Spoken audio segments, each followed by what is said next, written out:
Welcome to this screencast on the Tomcat web server. We're looking in my Emacs editor at a summary document. It's a working file called tcatoverview.txt. I'm going to go over some of these points. I know that we're all eager to get started with the technical details, but a look at the big picture may help at the beginning. You see in the very first line, I've got the URL for Tomcat, and we'll be visiting that site shortly in order to download and install Tomcat. But let's get back to the overview.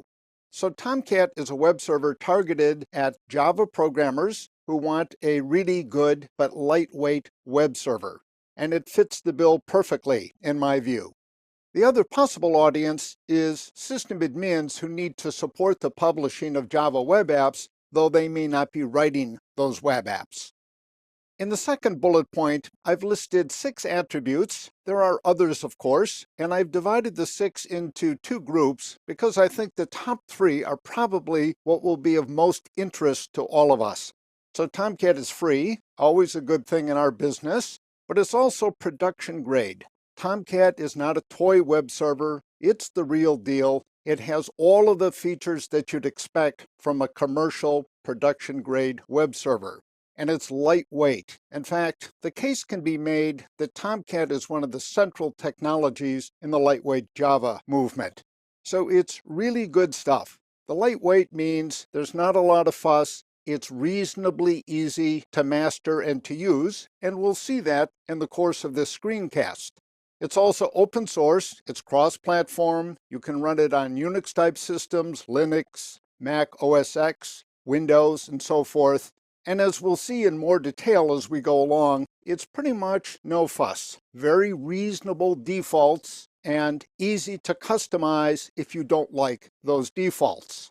As noted, it's Java-centric, it's written in Java, it's targeted at the Java community, easy to install. We'll be getting at that pretty quickly. And you really don't need to configure it unless you absolutely have to. And one of the reasons you might want to configure it, for example, is for security. And we'll get into that sort of example. The versioning is very, very reasonable. In other words, let's say you happen to be using version 6 of Tomcat for a couple of years. The current stable release right now is 8.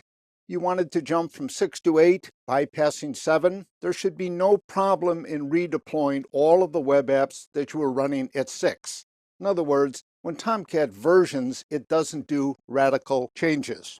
Now we're going to be looking at Tomcat in depth, hands-on, top to bottom, and I've basically listed the main stages. So everything from installation to troubleshooting.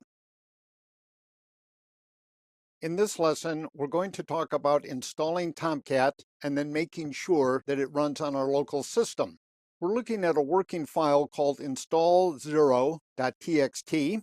It's in my Emacs editor, and it's basically a review of what I'm going to demo. The idea is I don't want you to have to take notes or to be scribbling things down. So at the top, there are some general points. I'll come back to those in just a second. And down at the bottom are the steps that you would go through in order to install Tomcat on your local system and then to test to make sure that it's running. But as noted, we're going to do that. So we'll get to the browser in just a moment.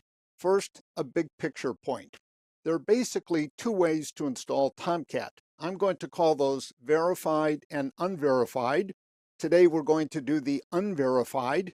The basic idea is this. The Apache software group, which provides Tomcat, has various servers, mirrors, from which we download. You basically bring down a single file. It could be a zip file, it could be an installer, depending on your preference. And there are ways to check that what you downloaded to your local system matches what's up there on the Apache servers. That would be a verified install. It's highly recommended, and of course, in a production environment, you'd absolutely want to do that. The benefit of the unverified install is it gives us an idea of the process, and so it's worth going through. So what I recommend basically is that you do the unverified install just to get the hang of it, and then delete the file that you've downloaded before you, for example, unzip it, and then later repeat with a verified install. If you're working on a development machine, I'd have to say that the unverified install is probably good enough. I confess that I've done it myself, but in general, you'd like to go with the verified approach. So let's jump to the browser, and I'm at the Apache homepage. It's tomcat.apache.org. All of the URLs, by the way, are listed in that summary document. And there's some overview of Apache. We're going to go look at which version. And this URL is provided in the working file as well. So you see there are various versions listed in this table, 9, 8.5, 8.0, 7, and so on. And there's also various specs. Now let me just give you the big picture today. If you look at the very first row, you see that for 9.0, the servlet spec, what that is we worry about later, is 4.0. And then you see some question marks here. And what this means in effect, this is a giveaway, as you would guess, that 9.0 is currently in alpha. 8.5 is in beta. 8.0x is the current stable release, and I'd recommend it. I've actually downloaded 9, played with it quite a bit, seems stable to me, but you don't really know whether 9 is going to meet the specs that are listed up here. So for safety, 8.0 is what I'd recommend. If you have 7 already installed, or even 6, you're probably going to be okay. But the best thing would be to install 8. Now let me jump back. So what we want is Tomcat 8. And what we're going to do then is move down a bit. Depending on the system you have and the sort of archive or installer you prefer, you can get it in various forms. I'm just going to hit here, zip, give me that guy, and it's going to install it. Now I'm on a Wi-Fi connection here. It's not the fastest thing in the world. Let me go to the command line prompt, and let's look at my downloads directory. I'm on a MacBook, and you can see the file. If you'd like to see the size of it, you're going to see it's about 10 megs. If you'd like something slightly smaller, you might try a different archive or just go with an installer. But the point that I want to make is that it is a relatively short and sweet process. So all we're going to download for now is the core distribution. We're not going to get the documentation. You can get that online. As noted, if you would prefer a deployer, you can do that. The extras we'll worry about much later, and the embedded we'll worry about much later. Now, my recommendation, of course, as just noted, is that you go through this process the first time and then delete this zip. But as you might guess, I already have Tomcat installed, and I'm going to start it out. But let me first talk about a critical dependency. This is emphasized very strongly in the summary document. So I'm going to clear the screen. Tomcat is written in Java. It executes basically as a Java application. Tomcat relies on the Java runtime that you have on your local system. In other words, Tomcat does not come with its own JVM. It uses the JVM on the local system. So basically, what it wants to know is, what Java should I use? And the way it checks on that is by checking an environmental variable called Java_home. And on this Mac, Java_home, as you can see, is under library, Java, Java virtual machines, JDK, blah, blah, blah, blah, blah, home. On a Linux machine, it might be under user local Java 8 or something like that. On a Windows machine, it might be under C:\/ program files, and so on. Java home should point to that install directory.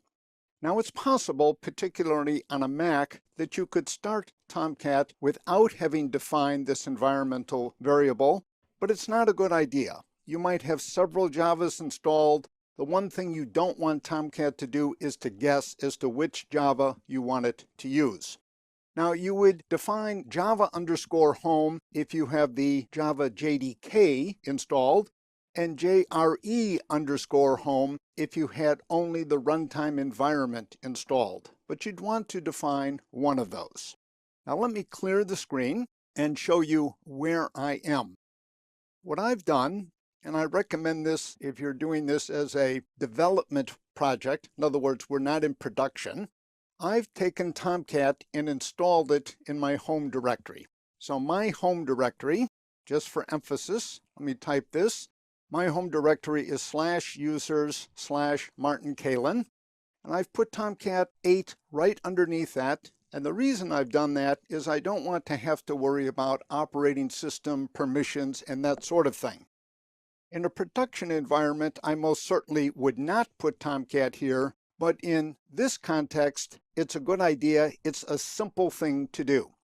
What I then did is move down into the bin directory. So I'm in Tomcat 8 bin. I'm going to refer, by the way, to the installed directory as Tomcat_home. You don't have to define a variable of that type, but for convenience, Tomcat_home is wherever you put Tomcat on your local system. So I'm in the bin directory, and I'm going to type, not shutdown, but startup.sh. If you're on a Windows machine, you would type startup.bat. So it would be a batch file. Again, these commands are in that summary document. Don't worry if you forget it right now. And lo and behold, I get about a half a dozen lines of confirmation. It gives me a certain amount of feedback. The bottom line is that Tomcat has started. I had already installed it, as you would guess. And now I'm going to go back to my browser and type localhost. So if you're a networking person, you know that's 127.0.0.1:8080. 8080 is the port number on which Tomcat awaits requests by default. That's configurable. We'll talk about that a bit later. I hit return and I get the Tomcat welcome page. This page, by the way, is sometimes described as the Tomcat console. Because it's a web interface to Tomcat, we can do a lot of monitoring and management of Tomcat from this page. So Tomcat is up and running, but again, I think we should do the verified install. Let me now return to the working file just to do a summary. So the top part of this basically describes the dependencies, talks a little bit about where you might find Java on your local system, but you should know where it is. And in particular, if you have several Javas installed, you want to make sure you define Java_home up here to let Tomcat know which Java it should use. And the steps to install are basically down here. Here's the URL for the Apache server.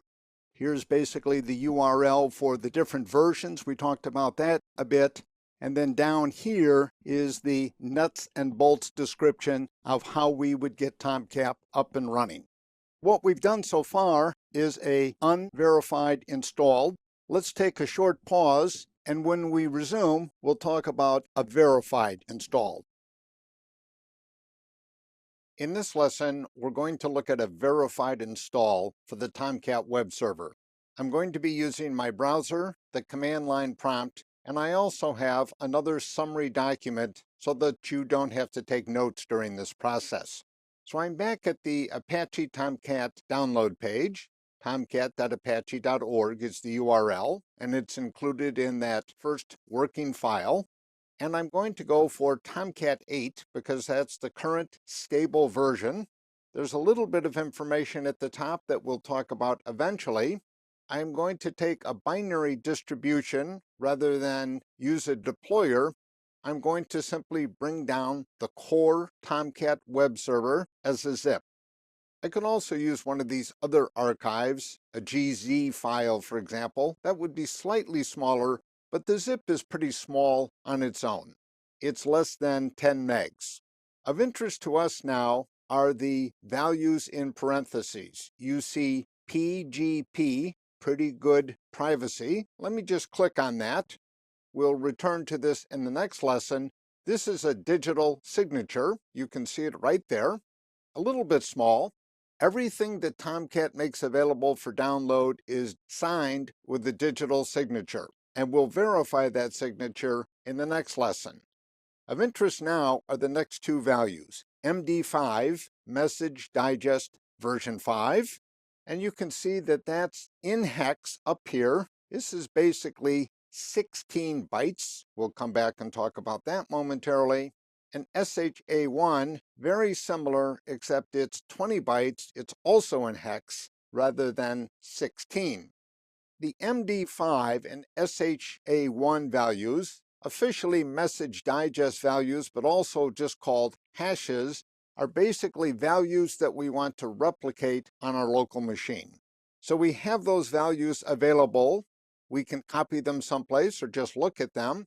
I'm now going to jump to the command prompt to show how we would use these. So I'm at the command prompt and I'm in my downloads directory. I've kept basically the zip file that I downloaded from the last time, so you can see it.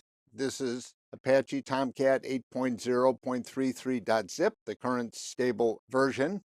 And on a Mac, there's a utility called MD5. There's another one called SHA1. So I'm going to run MD5 over that zip file. And as you can see, I get a hex string.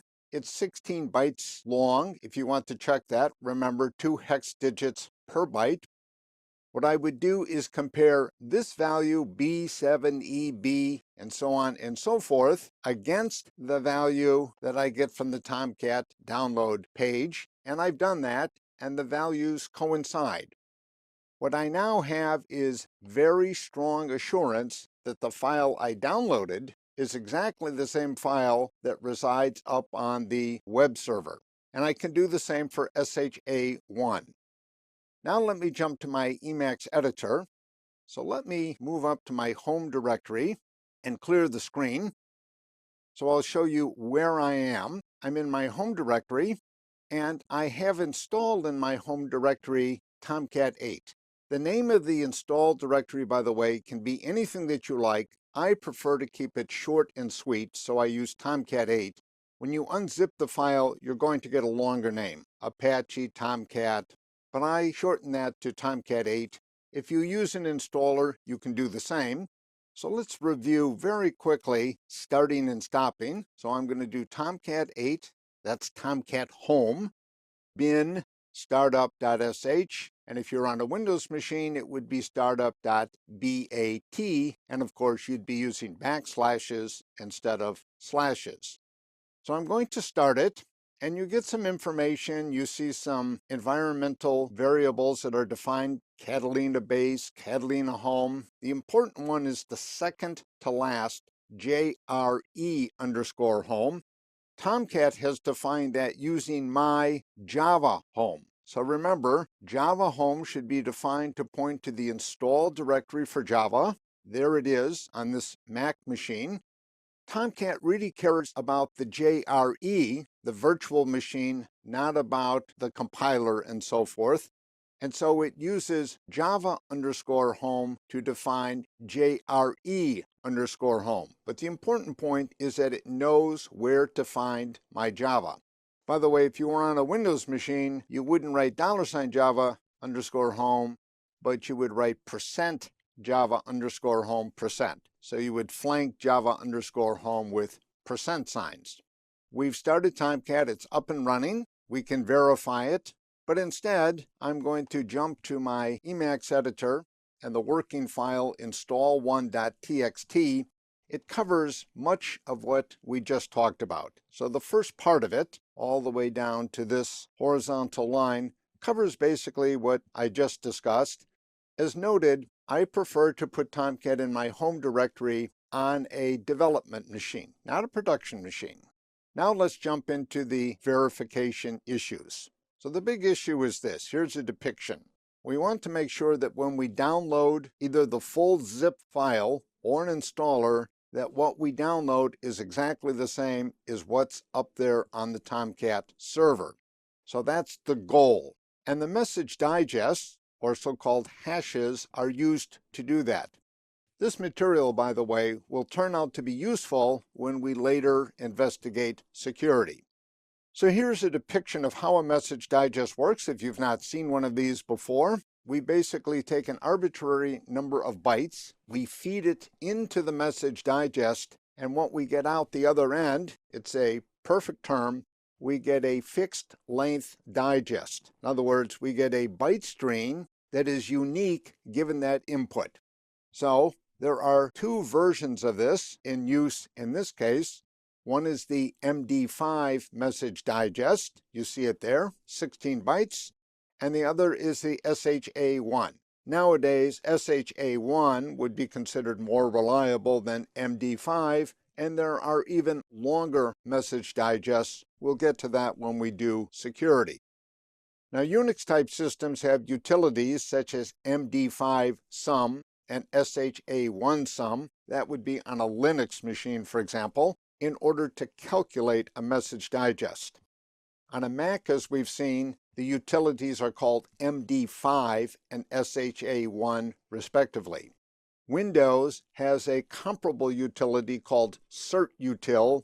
I've done this in camel case, so it's cert with the util uppercase, but of course you could just spell it certutil, all lowercase or all uppercase for that matter.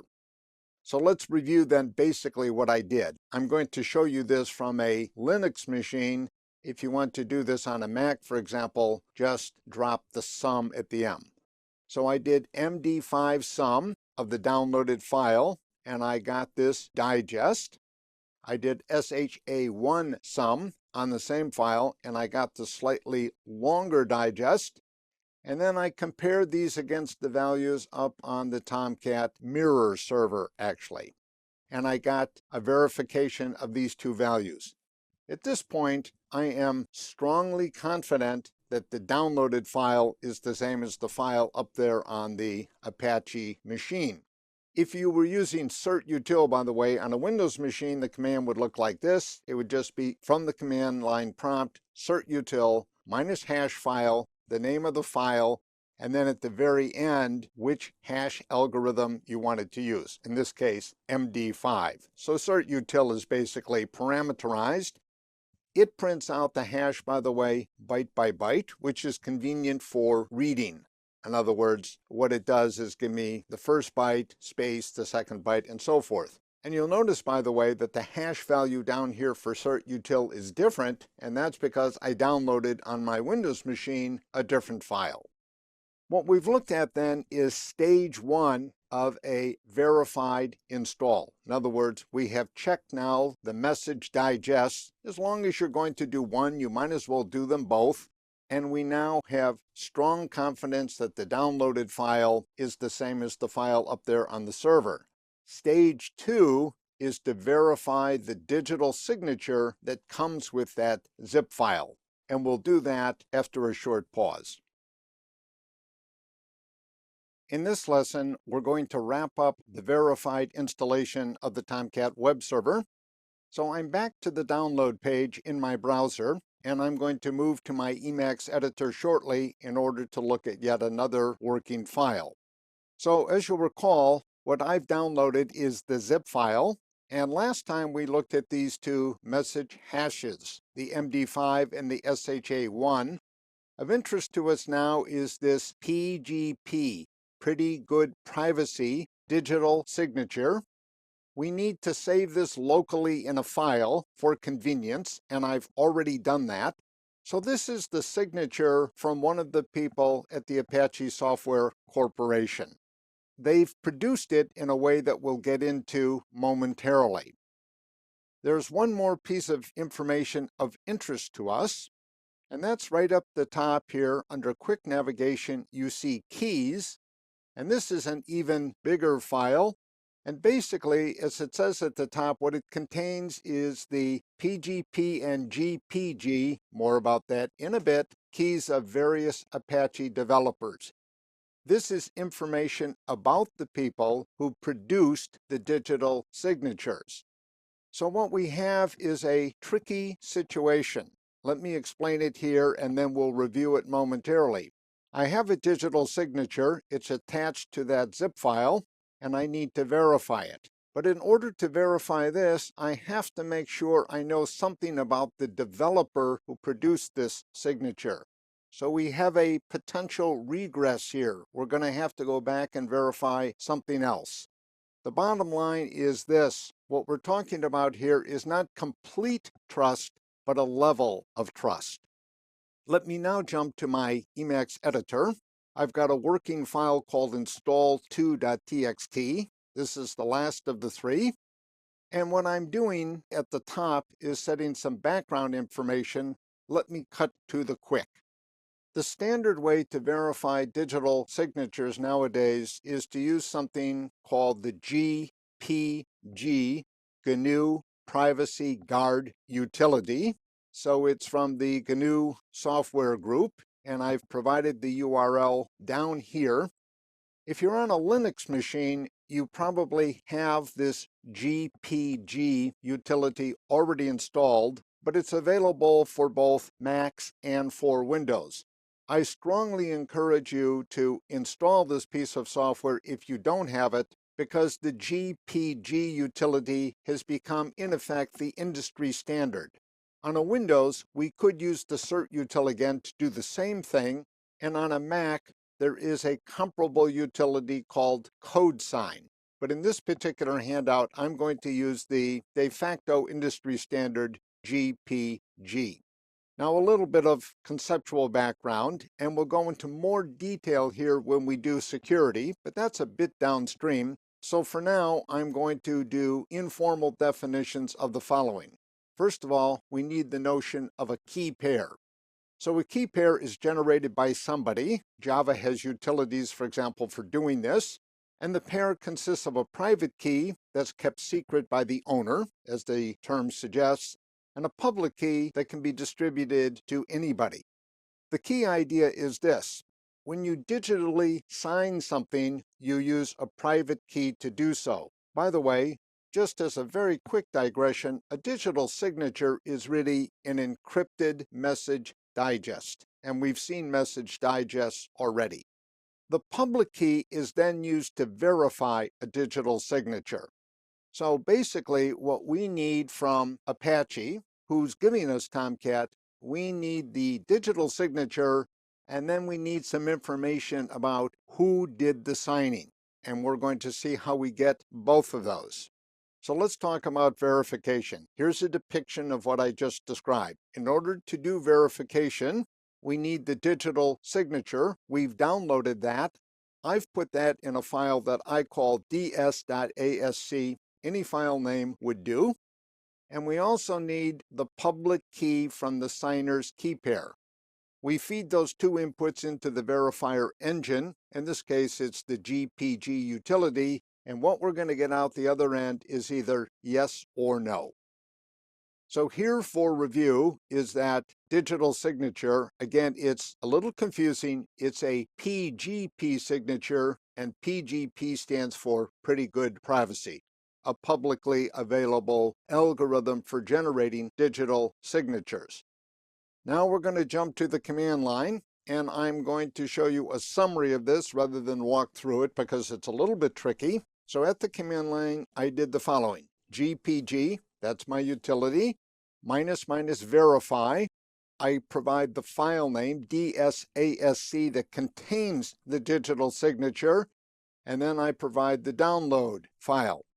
This is my first pass, and it's going to fail. And it's going to fail because basically what GPG tells me is you don't have enough information. We don't have the public key. We can't verify without the public key. I now need to get the public key, and here's where security becomes tricky. I need to get the public key from someplace that I trust. So what I'm going to do in this case is GPG -- key server. So I'm going to go off machine to somebody who provides these public keys, and it's got to be somebody I trust. I'm picking this machine, pgpkeys.mit.edu, and I'm telling them I want the key that has the following fingerprint. You can see this fingerprint at the end is in hex. This fingerprint I got from up here.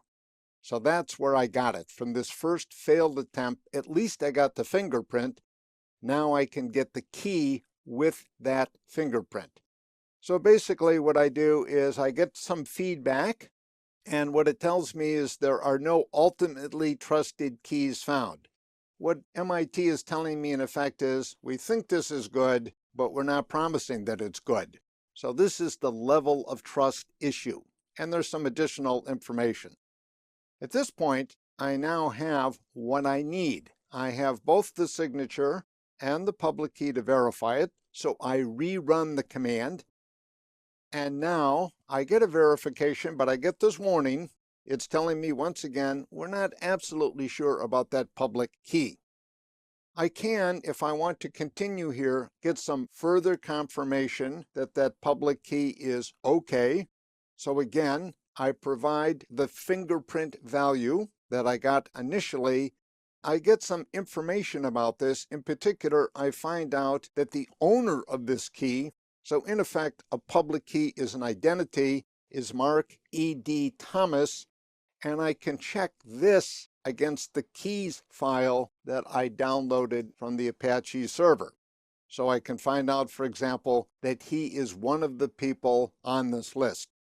By the way, inadvertently, I elided his entry here. I shouldn't have done that, so I apologize for that. But I get a whole list of signers of Tomcat files from the Apache download site. That was something of an ordeal. It's a little bit tricky, but it's simply the nature of the beast. So let me review very quickly what we did. If you're in a production environment, by the way, I think this little bit of hassle is just necessary. You want to make sure that you really are getting the Tomcat server that Apache stands behind. So the short version is this.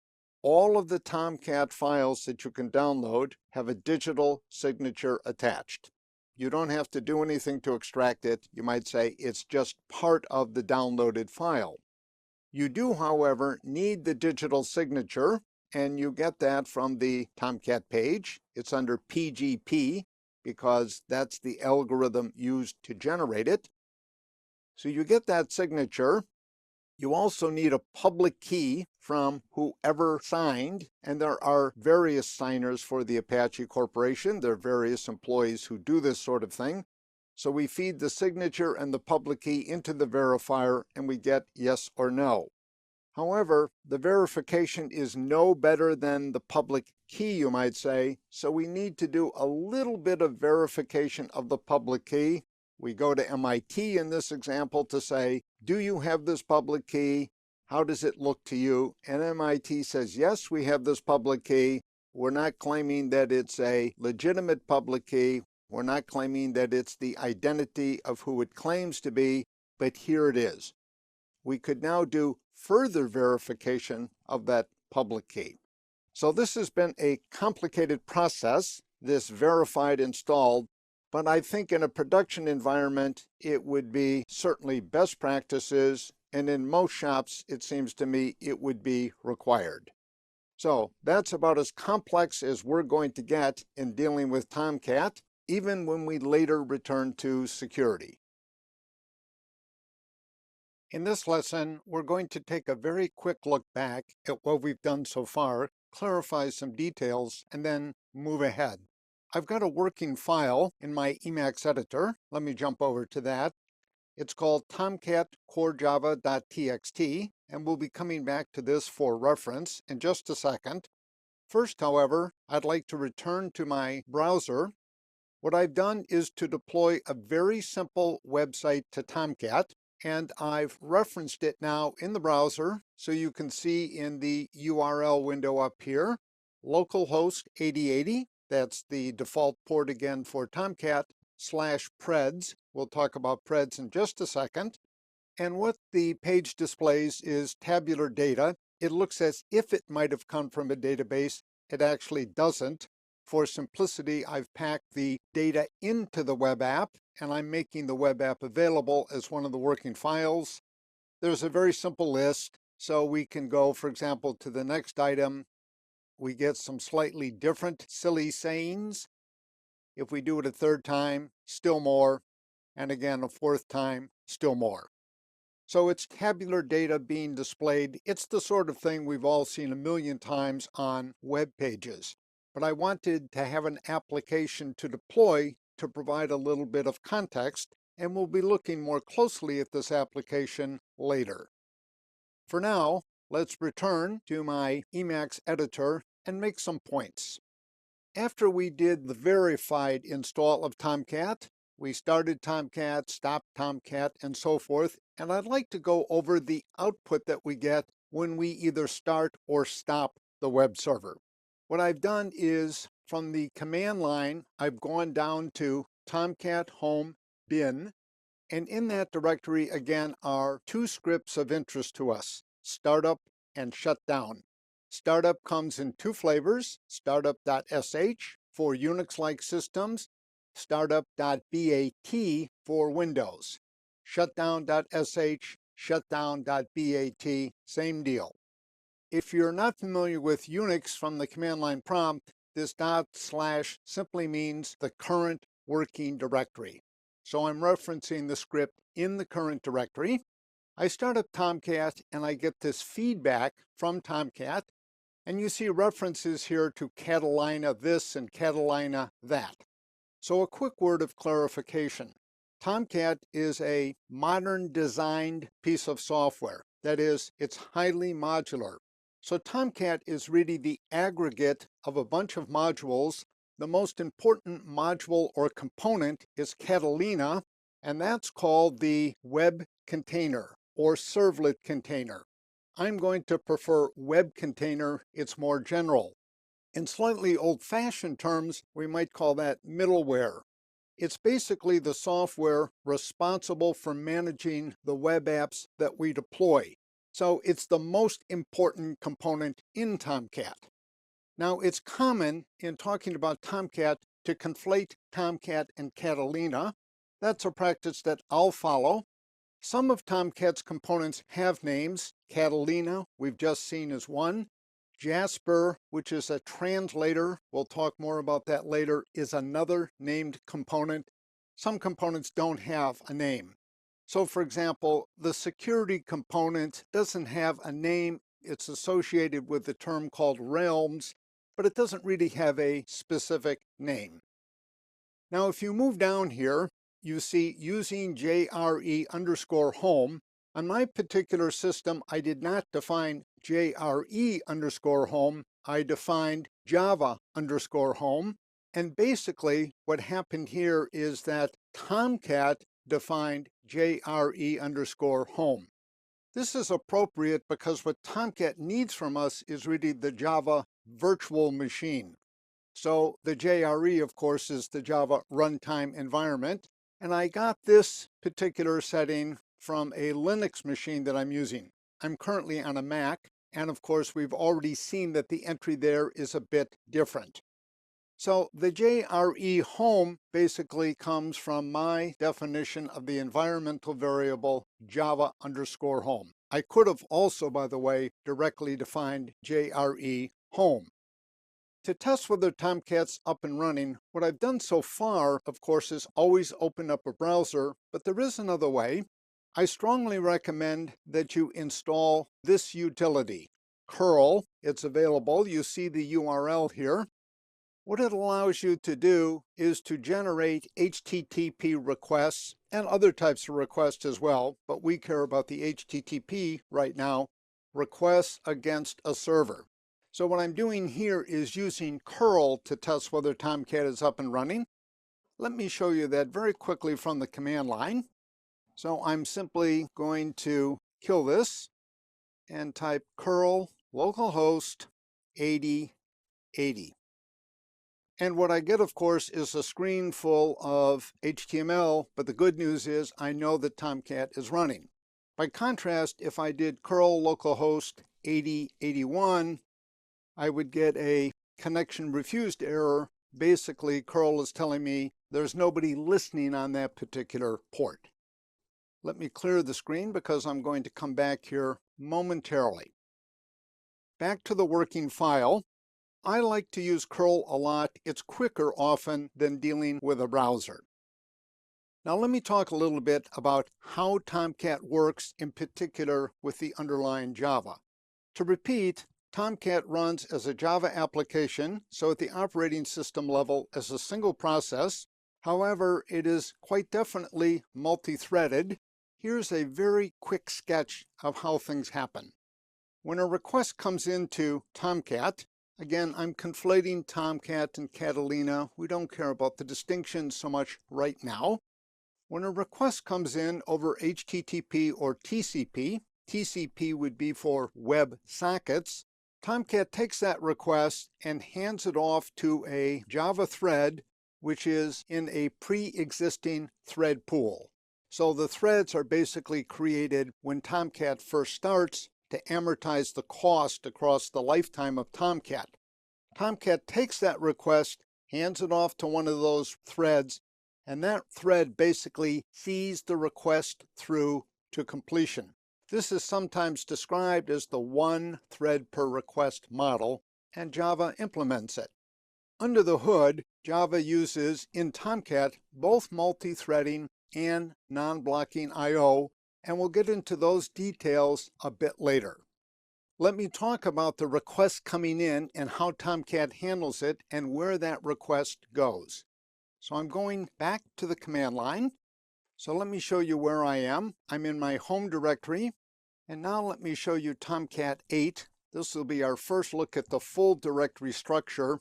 We've already seen bin there on the first row. What we're interested in right now is web apps. So here's web apps. And you can see on the far hand right, preds.war. That's my web app. The .war stands for Web Archive. Preds.war is just a jar file. It's a regular old jar file, but with a WAR extension.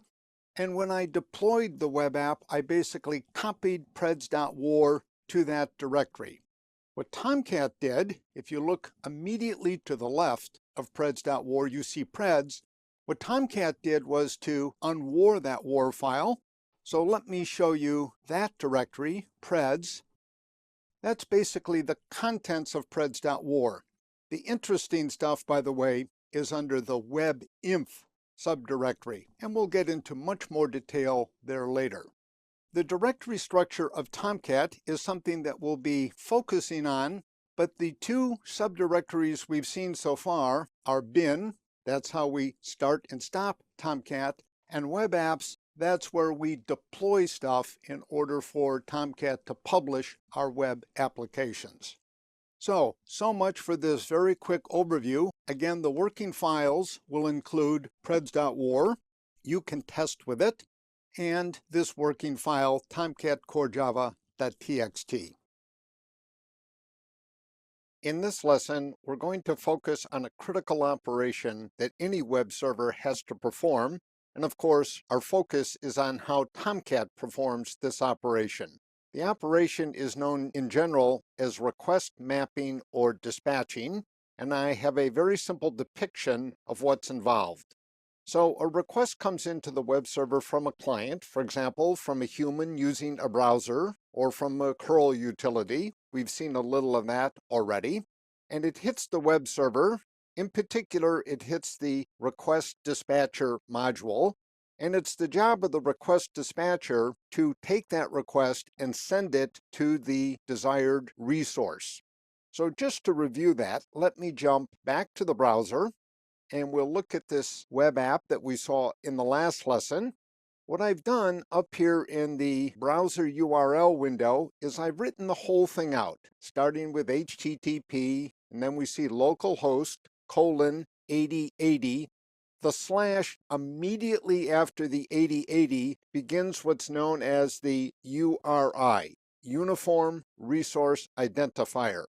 In common sense terms, that's a noun. It's the name of the thing we want. And in this case, it's /preds/ajax.jsf. Now, the last time I didn't write the ajax.jsf because it's basically the default resource in this particular application.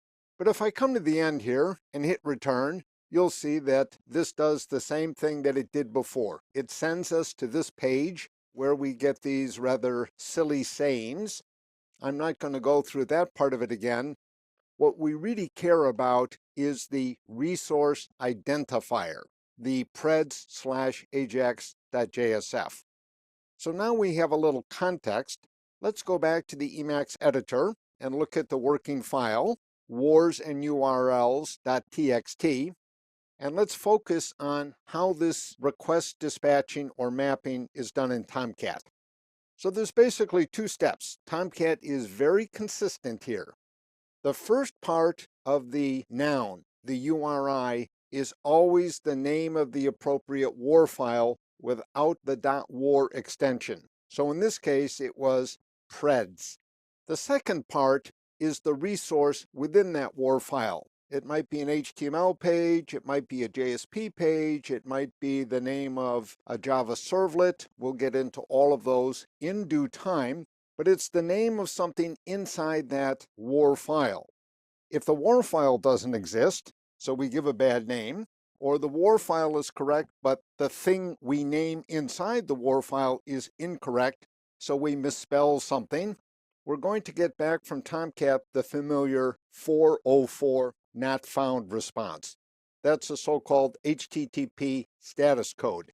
So it's going to come back to us in the browser, and the browser is going to say, out of luck, your fault. By the way, any 40400 level response code is basically a client error, but we'll look at those codes a bit later as well. Now let me try to tie this together by going back to how you deploy a web app to Tomcat. Basically, the preferred way to do it, Tomcat has another way, but we'll look at the preferred way, is to give Tomcat a WAR file, and then Tomcat will unpack that WAR file. You can actually give Tomcat the unpacked version as well. That's not standard, but Tomcat supports it. So we give Tomcat preds.war. We've seen that already. I'm going to go back to the command line prompt, very quickly clear it, and then just show you once more. There's home, Tomcat 8, web apps, and there to the right is preds.war. So we fed Tomcat that WAR file. The preds part without the .war extension is the important part. You can think of that as this directory over here to the left. So that's the unpacked version that I was referring to. So the name of the WAR file is arbitrary. We could have called it anything. And in this case, of course, it's preds.war. Now inside that file, there are some important contexts. This will be our first look at deployment. We'll get into other examples later. But at the top level, I have a HTML template. It's called ajax.xhtml. This part is a little bit tricky. I'm using Java server faces. The details aren't going to delay us, but let me just say that the identifier for this page is ajax.jsf. This is a little bit mysterious and probably a little too subtle, but it is what it is. So that's in the WAR file, and that's what we're requesting. The web.xml, the deployment configuration document, sometimes called the DD for deployment descriptor, basically says this guy up here is the default page. If somebody asks for the WAR file, that person really wants this ajax.html thing. We have another config file. This is for JSF in Java. The details need not concern us right now. We've got some Java class files. By the way, these config files and these class files have to go under webinf. We'll worry about the rules later. And then finally, inside, we've got a jar file. This is basically the implementation of JSF. It's a library. So this is what's in the WAR file. And what we need to do is tell Tomcat, we want this particular page. Please give us that. And that page is what displays these silly sayings that we've seen. Let's go into some technical analysis. What I have up here on this line is what I entered in the browser, starting with HTTP. This is really our first close look at this, so I'm going to take some time to go through the jargon. The HTTP is called the scheme in HTTP speak. You could have, instead of HTTP, for example, HTTPS. You could have WS. You could have various other things, and we'll see examples of those in good time. Then we get the server's address. In this case, it's easy. It's localhost. A colon, that's a separator. The port number, 8080, it's immediately after the port number that the noun, or if you like, the URI starts. This is sometimes called the path. So preds is the name of the war file, no .war. You put in the .war, you break it. And this is the resource within the war file that we want. And as I said, this is a little tricky. There's some aliasing here. The .jsf is really shorthand for .xhtml, but that detail need not delay us. So basically, our URI, our noun, is /preds/ajax.jsf. That's the path to the resource, and that's what we get. So basically, if we deploy a web app to Tomcat, what a client needs to know is the war file and what's in the war file. To make life easy on the client, what we typically do is what I've done in this example. So I'm going to go back and run it for you again.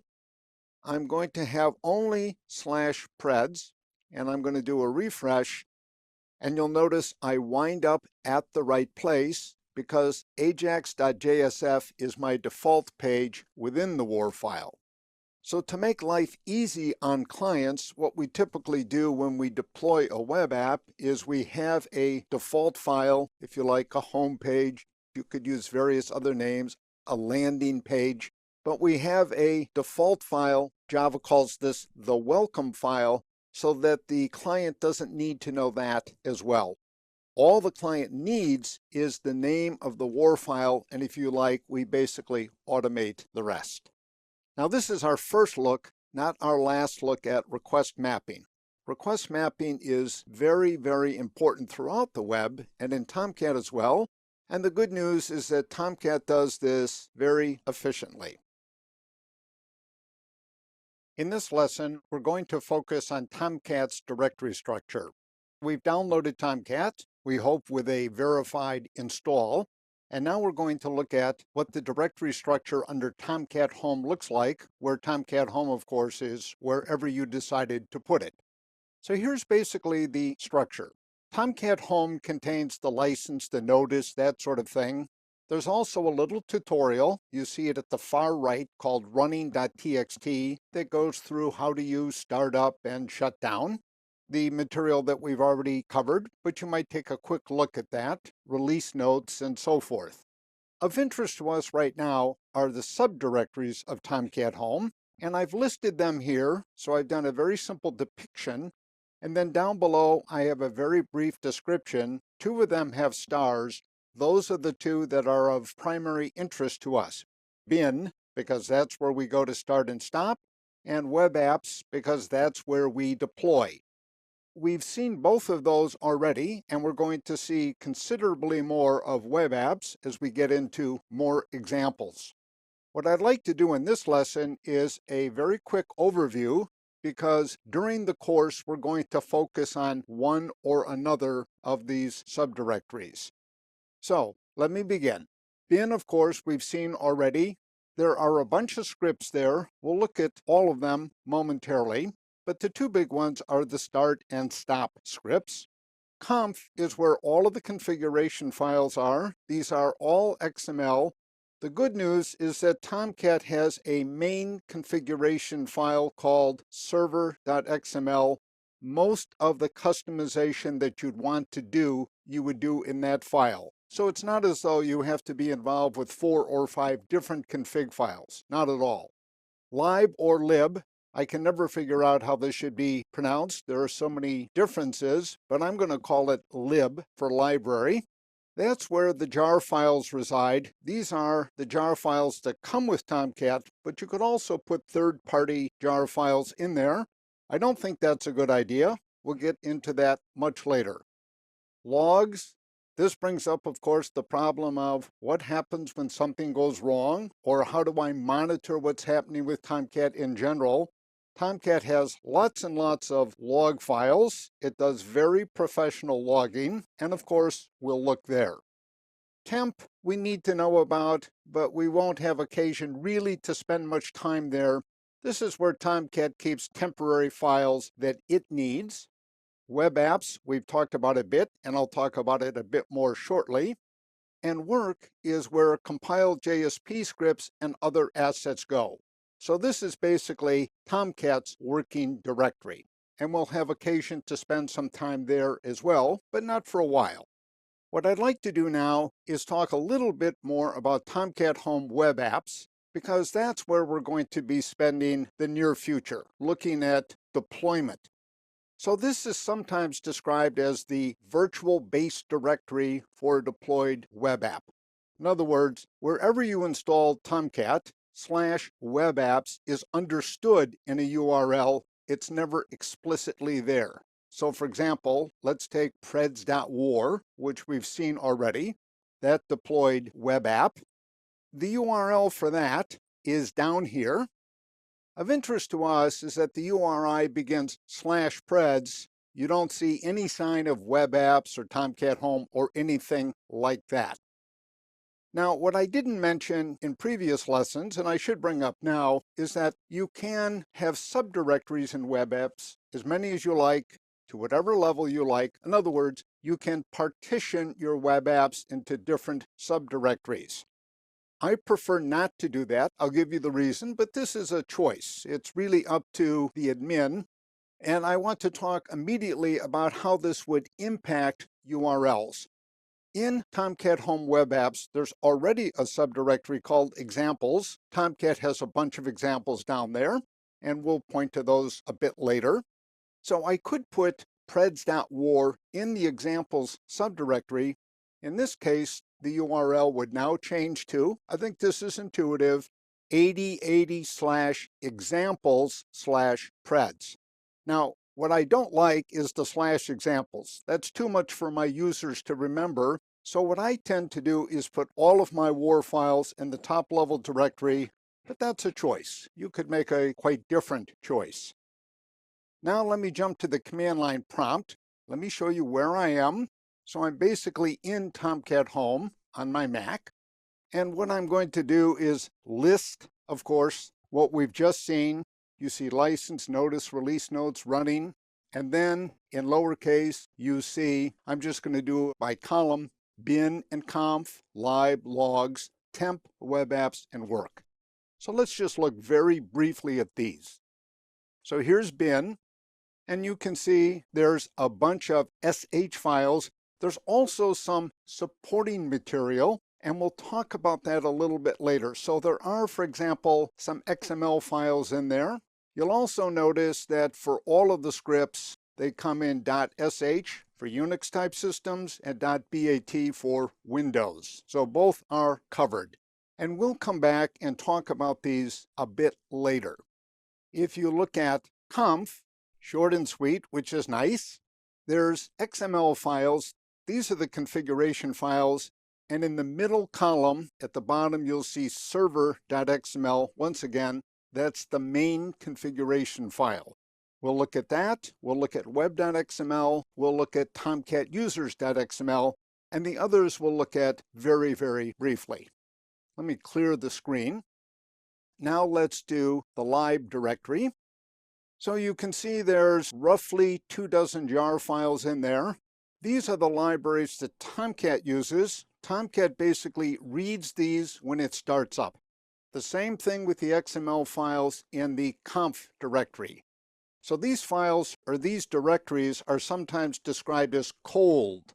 Tomcat reads them at startup. It does not read them while it's running. So if you were to add an extra jar file while Tomcat was up and running, in the lib subdirectory, it wouldn't see it. You'd have to stop Tomcat, restart it, basically. The logs subdirectory contains professional level logging for Tomcat. Between Unix-like systems and Windows, there's a slight difference in the naming. If you look in the left column, you'll see something called Catalina.out. That's the primary logging file on a Unix-type system. In the Windows version, you have dated versions of that. And you see examples immediately above, Catalina 20160515. You'd see that in a Windows installation, but you wouldn't see the big file Catalina.out. You have to rotate these files, of course, in a production environment. There are going to be many, and they're going to get big. So let me clear once again. We'll look at temp, although there's really not much there. We'll look at work, and I'm going to leave web apps, of course, to last. You'll see there's a Catalina subdirectory, and in time we'll look at the subdirectories of that subdirectory. We'll get into examples when we talk about JSP, Java Server Pages. Right now, though, let's take another look at web apps. So you can see in roughly the middle, third from the left, you see examples. That's a subdirectory that contains some Tomcat examples. For them, by the way, this is perfectly fine, and they have subdirectories under that. This is perfectly fine because you hit these examples through links from the Tomcat web interface. I prefer, as I said, to keep all of my web apps in the top level. You see to the right preds.war. That is the deployed war file, and to the left you see the so-called unpacked version, which is a directory that contains the goodies inside preds.war. So if you want to look at that in unpacked or unwarred form, there it is. And you can see it contains subdirectories and so on. In summary then, you can see that the directory structure is fairly straightforward. And in day-to-day operations of Tomcat, the two starred subdirectories are the ones that are probably of most interest to us, particularly web apps, of course. We'll also be spending time in conf. We'll talk a little bit about lib. We'll talk about work and so forth. But for now, this is the overview, just a little bit of orientation. This lesson introduces an exercise, and the exercise, of course, is to install Tomcat. We're looking at the working file install_exercise.txt in my Emacs editor, and I've got the steps listed that you need to go through. I'm not going to read them, of course, but let's do a quick overview and use this as a summary of what we've been doing so far. So the first thing to do is to define java_home as an environment variable. It should be spelled exactly the way shown on the screen. If you're going to use only the virtual machine and not the full JDK, which includes the compiler, then you would define JRE_home. I'd recommend, however, the JDK approach. If you're going to run some of my later examples, you're going to need the Java compiler. So if it's a coin toss for you, I'd go with the JDK. Now, there are many online tutorials for setting environment variables, so what I'd recommend is this. Just do a Google search or any search for set environment variable in, and then put in your operating system. Windows 7, Windows 8, Mac OS X, that sort of thing, and you'll get very nice, here are the 4 steps you follow in order to do it. The next step, of course, is to download Tomcat from the URL that we visited a couple of times, and I've repeated it here on the screen. You can get either an archive or an installer. It's really a preference matter. I prefer the archive. It gives me a little more flexibility. The one recommendation I would make is that if you're on a Windows box and you'd like to run Tomcat as a system service, in other words, when you boot the machine, Tomcat starts automatically, then I would use the Windows installer because it simplifies the task. But in any case, what we're going to do is to verify either the archive or the installer that we download from the Apache web server to our local machine. The verification, of course, we've gone through already. There are really 2 steps. The first is to verify that the file up there on the Tomcat Apache server has indeed been downloaded to our machine, and this is the message digest verification. And the other, which is a bit more complicated, of course, is to verify the digital signature that is included with Apache. After the download and install, so you've either run the installer or you've unzipped the archive, what you want to do, of course, is a quick start and stop, and then confirm that Tomcat is up and running. We've done that in basically 2 ways. You can use a browser open to localhost 8080, or you can use a utility such as curl to do the same thing. This exercise is relatively straightforward, and of course, to do any of the further work, you're going to need Tomcat installed in any case. So good luck with it. This lesson is an assessment of the Install Tomcat exercise. Once again, we're in my Emacs editor. We're looking at the working file assessexercise1.txt, and the main purpose of this lesson is to talk about options. We're dealing with a real-world computing environment, the installation of a web server, and it's important to review, oftentimes more than once, the options, the trade-offs that are available. So that's the point of this assessment. So let me begin with the obvious one that we've talked about a couple of times, JDK versus JVM.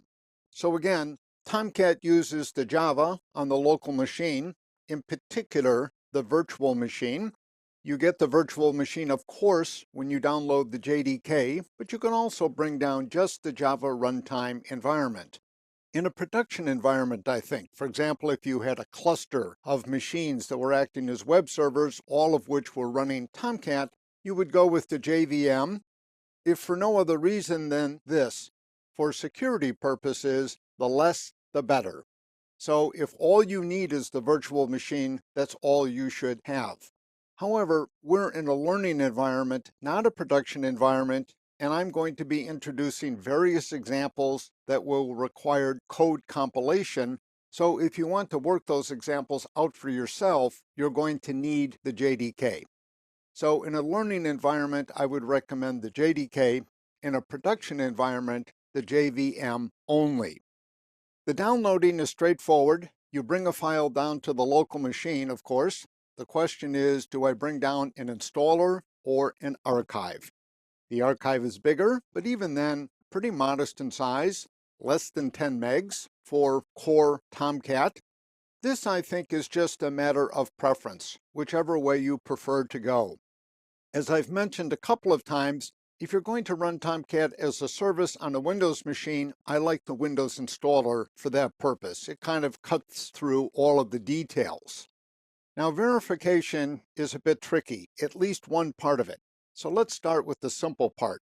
The message digest verification, verifying that you've actually got the file down to your machine that is up on the Apache server, is really straightforward because Apache provides the message digest. All modern operating systems have nice tools for computing digests, so it's a matter of using those tools to verify the MD5 and or SHA1 digests that Tomcat provides. Of course, if you're going to do one, you might as well do both. The double check is even better than the single check, and it's really straightforward. The next part of the verification is certainly the trickiest.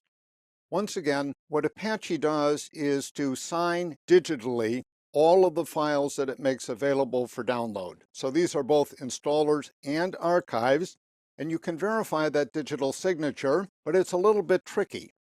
Apache itself provides the digital signature.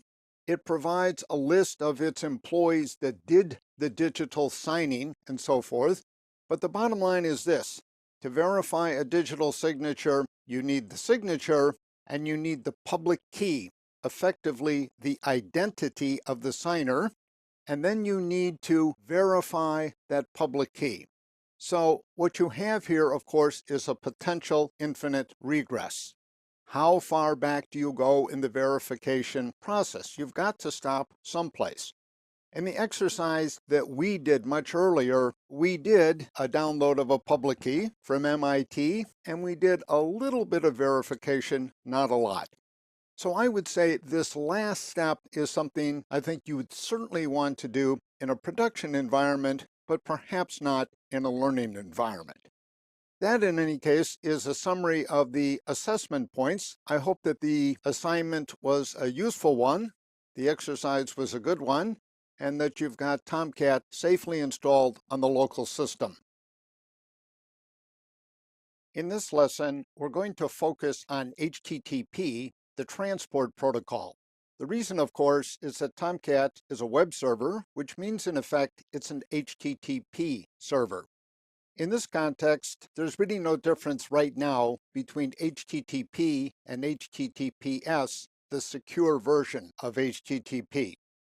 Later on, we'll also be looking at another protocol, in fact, the protocol on which HTTP sits. That's called TCP, Transmission Control Protocol. And this comes into play when we do WebSockets. Web apps, of course, can do things such as send emails, and that means other protocols come into play, in particular SMTP, the email protocol, but Tomcat is not an email server. So in order, for example, for a web app to send an email, it would need to have access to an email server. That's not a role that Tomcat is going to play. For the time being, the focus is on HTTP, so let's talk a little bit about it. Some of this may be review. So there are, in HTTP, two basic types of message because, in the end, HTTP is really a messaging protocol. There are so-called requests, and by definition, a request goes from a client, for example, a browser, over to a server. And of course, in our case, this is going to be Tomcat, the web server. So the request always flows in that direction. And by contrast, the response always flows in the other direction, from the server to the client. Under HTTP, it's the client that takes the initiative. The understanding is that the client is going to initiate a message, but this is not hard and fast. This is not set in concrete, and more about that in a bit. There are various request methods. Nowadays, we tend to call these verbs, and they include post, get, put, and delete. You see those listed. These cover the so-called CRUD operations: create, read, update, and of course, delete. Let's talk a little bit about how browsers manage HTTP. Because of those four methods listed, modern browsers actually use only two of them: post and get. So for example, if you type a URL into a browser window, we've seen many examples of that, this sort of thing, and then you hit return, what's going to happen is the browser is going to generate a GET request. If you hit a hyperlink, for example, that's basically what we have here, the browser is also going to issue a GET request. A POST request is typically generated when a form is submitted, and we're all familiar with that. We join an organization, we post an order, for example, to our favorite online shopping site. Almost always those submitted forms are POST requests rather than GET requests. Modern web services, by the way, tend to use all of the CRUD verbs, all four. Now let me do something in a little bit more detail. So I want to do a slightly richer depiction of all of this. We've got a URL, HTTP. Greet at the end is, of course, the name of the WAR file. We know that. Hello.html is the file inside the WAR file. So the URI in this case, the so-called noun, is /greet/hello.html. And the verb, if we type this into a browser window and hit return, the verb is get. So what you have basically in HTTP messaging on the request side is always a verb and a noun. What you want, of course, is the noun, and what you want to do with it is the verb. When you issue a GET request, you want to read it. When you issue a POST request, you want to create something. For example, a new order. So here is a slightly richer depiction and summary of what we just did. And of course, eventually, we hope we get a response. Now, I want to talk a little bit about this coordination between request and response. You'll often hear HTTP described as a stateless protocol, and what that means at the technical level is that it's not up to HTTP to coordinate a request and a response. That's really up to the web application with support, of course, in our case, from the web container. In other words, it's really our web app together with mechanisms that Tomcat provides that allows us to coordinate requests and responses into a conversation. So you might have a conversation with a website. It might involve many different requests and responses. Think about a shopping application, a shopping cart. We fill it up. We confirm that we want the stuff in there. Maybe we change a quantity, that sort of thing. We have an ongoing conversation. It's up to the application, again with help from the web server, Tomcat in our case, to manage the state, the history of that conversation. So we'll get into that detail a bit later. That really pertains to the application programmer. What we're concerned about right now is that HTTP provides some mechanism for state maintenance, but it doesn't actually do the state maintenance. It needs intervention from the application programmer. Now let's talk a little bit about the format of requests and responses. We'll have occasion to talk about this from here on out. The details are not terribly important. What's more important is the big picture. In general, what does a request look like? In general, what does a response look like? So here's basically the request. You always have a start line, and the start line is basically verb noun. There may be some additional information, the version of HTTP that's being used, but that's not technically required. And you can see at the end of this line an example. Post is, of course, the verb, / /ski/serve data verifier. That is the noun, the URI. Then come the header elements technically. These are key value pairs with the colon as a separator. And at the end of the line, you see another example. You've probably seen this one any number of times. Content type, colon. So content type is the key. Application / XWW form URL encoded is the value. That's basically a submitted form from presumably a browser, but it could come from something else. The header elements can come in any order. They always come after the start line. The only one that's required is one that has host in it. We'll see that later. We'll get an example.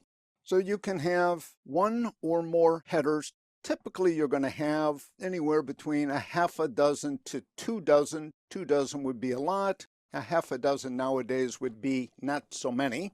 The headers end basically with 2 new lines. If you want to be fussy, it's actually a carriage return in a new line, but let's just call it 2 new lines. And then there's an optional body. Get and delete requests don't have a body, but post and put requests do have a body. The response has a start line. On the start line is the status code as a number and in English, so 200 OK. We've all seen 404 not found, and there are various other ones. Roughly speaking, 200 level is good news. 400 level is the client messed up. 500 level, something went wrong with the code. So if you're a web app programmer, you don't like 500 level status codes. Once again, you have the key value pairs. I've got an example there at the end. 2 new lines once again, or carriage return new line, and the response always has a body, but the body could be empty. In real life, of course, that body tends to be an HTML page or other page that's being sent downstream from the server to the client. So that's a very quick overview. Our first technical look at HTTP. We'll continue and get into further details in the next lesson, but for now, let's take a short pause. In this lesson, we're going to continue our focus on HTTP. This time, the working file is http://basics2.txt, and right at the top, I've got a very quick review of the HTTP request and the HTTP response that make up an HTTP conversation. So we've seen these already, but they're here for a quick review because I'm going to refer to these in a demo. So there are various ways to capture traffic that goes over the wire using HTTP. There are highly specialized, very sophisticated, nice GUI-based programs to do that. But you can also use curl, which I'm going to use in this example because it's just so convenient. Our idea here is not, for example, to look at traffic for security breakdowns or something like that, but simply to get a better idea of how HTTP works. So I have 2 examples. Once again, I'm using the %sign as the command line prompt, and I'm writing out the curl a little differently this time. I'm making all of my arguments explicit. So this is more for documentation. In particular, you see ---- request. So this is the specification of the verb get. I could leave that off. That's the default. I am putting in the verbose because basically I want to see all of the traffic, and verbose is going to give me that. The noun, which is the URL at the end, is my home page. So that's an actual page that I'm hitting. condor.depaul.edu is the faculty web server. So I issue the command at the command line, and now basically what I'm getting is this. Anything with a star in front of it, this comes from curl itself, is information that curl provides. So basically what it's saying is, I'm trying to connect to this machine, and you see down here trying 216, 220, 180, 148, and so forth. Basically, it has converted the symbolic machine address, condor.depaul.edu, to an IP. This is actually an IPv6 address. I've cut part of it off. So it's done that conversion, and it manages to connect, and now we get the request. So this is the start line we talked about. Get is the verb, and the URI is my home page, /mkalen/index.html. And then optionally at the end, you see the version of HTTP, 1.1. That's technically not required. The user agent is curl. It's not a browser. This is one of the two header elements. This one is required. Host, condor.depaul.edu is the machine on which this resource resides. Accept basically means here we will accept any MIME type. We'll take text, we'll take binary, we'll take HTML, XML, whatever. Now this is the response with the less than sign to signal the direction in which things are going. 200 OK, always good news. This is the first header element. Again, they can come in any order. The E tag, element tag, is used for caching and other purposes. We'll have occasion to talk about that a bit later. Accept ranges, content length, content type, connection, close. There are several header elements. At the end, by the way, of this element is a new line. This is a new line, so you actually do have the new lines. And then basically, you've got my home page, followed by closing connection. We're all done. We've delivered the goodies. Now let me do a somewhat richer example. I'm not going to actually show you the website now. I will a bit later. But to provide some context, here's the idea. We're going to pretend that we're going to place an order at a shopping site. So it's a little app I have, web app. So we're going to post a form that contains information about what we want. In this case, a pair of skis. This request is going to go to a data verifier servlet, which is going to check the contents of the form, make sure that everything is okay. We're familiar with that. And the outcome is going to be one of two things. We either get a good result or a bad result. The good result is the order is placed. The bad result is that the order is refused. Curl is very powerful, so I'm doing a little bit of a sales job here on curl. I find it really useful for this sort of testing. I can issue a post request, as you see here, verbose again, and then the data I can basically enter on the fly. I can also, by the way, for convenience, if I had a lot, I could put the data in a file. The data consists basically of key value pairs, but now the separator is the equal sign, not the colon. So the product I want is Acme Super Skis. The category is ski equipment. The price is 1234.56. This request is going to go to the ski serve, that's the WAR file name, as you would guess. So this is a Java web app, to the data verifier servlet. Now we get going and we see how it works. So basically there's a post request. So again, we have verb, noun. We've got the user agent, curl, not a browser. The host is localhost, listening on 8080, Tomcat, of course. We'll accept anything, content length. Content type, again, is a form, which is going as the body of the post request. Now what we get back is a 302. This is basically a redirect. In effect, what's happened is the web server has accepted that request. The data verifier has done its thing, checked to see that everything is okay. And now it's going back to the browser with this 302, this redirect request. it's sending along some information. You see, for example, this JSession ID. The session consists effectively of a data structure, a map that Tomcat maintains for us. It's thread safe, has a lot of nice features, and this is the 128-bit identifier of that. The location where we want to go is goodresult.jsp, so that's a JSP script, and the content length is 0. We don't really have a body. This is just a simple please redirect. Now there's some metadata here, some information.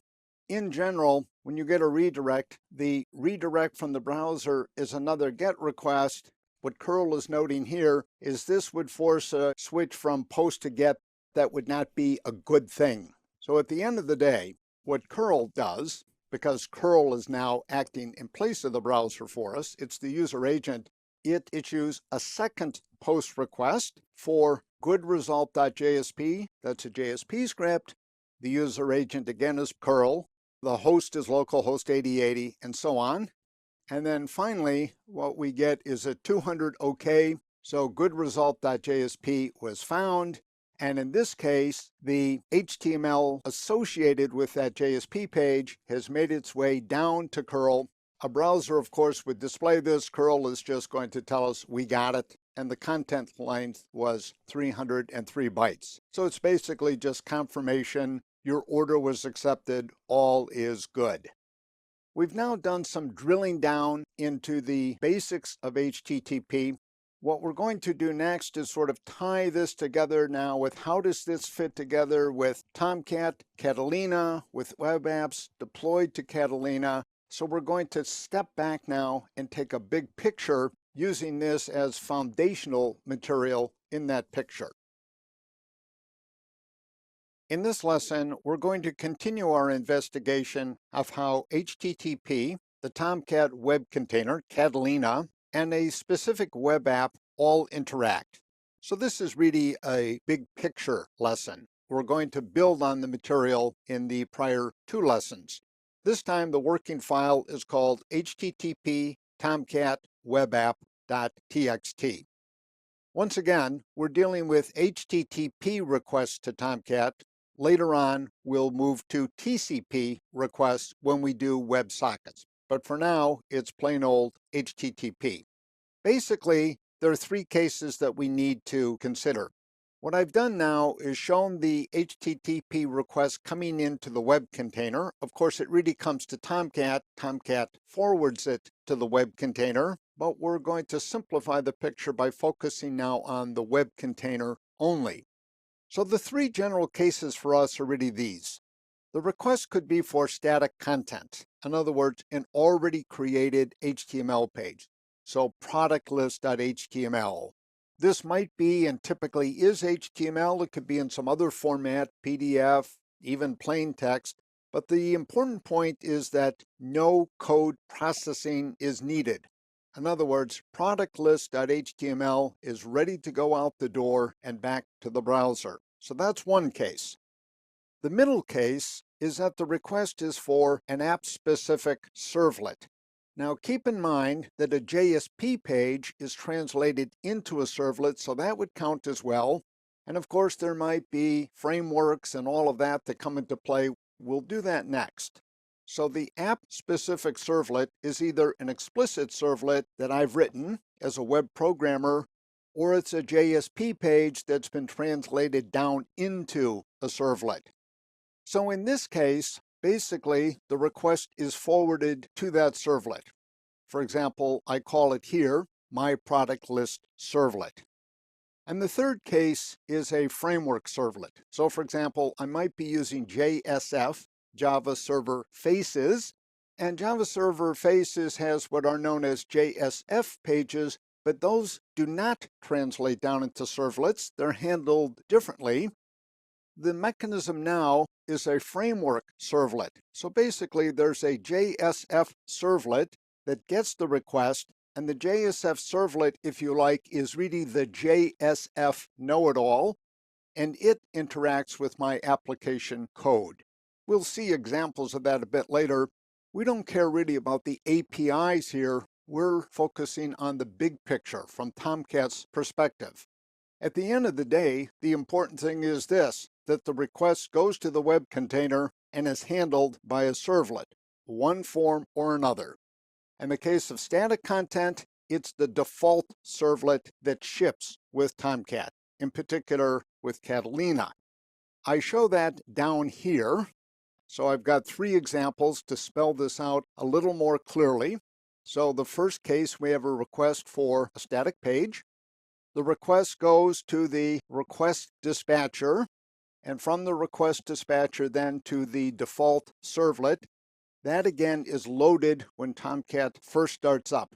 We'll actually see the configuration file for that eventually. What the default servlet then does, and it does this very efficiently, it just basically grabs that static content, sends it back to the browser, we're done. For dynamic content, non-static content is all I mean here. In other words, content that requires the intervention of code, things are a little bit trickier, as you'd expect. So basically what happens now is this. Catalina gets the request. And what happens is it parses that request. In other words, we have to make sure that the request is well formed. And then the important step is this. Catalina extracts information out of that request and basically puts it into a map, a Java map, for convenience. This is a very important and very friendly service on the part of the web container. So the map consists of the key value pairs. Again, the HTTP request is essentially a map, but it's not a map in Java format. What the container is giving us basically is a Java map. This map is passed to the request handling code, which initially is some servlet or other. So some servlet or other is going to get this map. And the other thing the container does is it basically passes a channel reference to that servlet so that that code can talk back to the browser. Here's a more elaborate depiction than the one we saw before. Product list.jsp, again, Tomcat is going to compile that into a servlet. So this is really a request for a servlet, an app-specific servlet. What the request dispatcher is going to do is provide a request map. It's an instance of the HTTP servlet request. That's not so important for us. And basically that map is going to go to the product list servlet. And it's going to have all of that information available. That servlet then can use the HTTP servlet response, the channel, in order to talk back to the client. So it's a fairly simple mechanism. All the grimy work is done under the hood. The application programmer basically can read whatever information is required out of the map and then basically just write to the HTTP servlet response. In Java terms, the HTTP servlet response has an output stream, and you can simply write whatever you want to that output stream. For the framework issue, things are trickier still. So in this particular case, let me move the cursor over here. I'm assuming that the request is for productlist.jsf. It goes to the request dispatcher. A request map is generated as before. This is passed on to the JSF servlet. This is sometimes described as the interceptor servlet. It represents, if you like, the JSF framework. This servlet then interacts with the app-specific code. Basically, these are Java beans. Their technical name is mbeans or manage beans, but they're basically behind-the-scenes code that interacts with the servlet. Now, once again, what I'm reviewing here is what an HTTP request looks like, because I want to just point at the Java API for doing all of this, although we're not going to study that. That's really beyond the scope of this particular course. We're interested in Tomcat, not how to write the applications you would deploy to Tomcat, although we will see examples.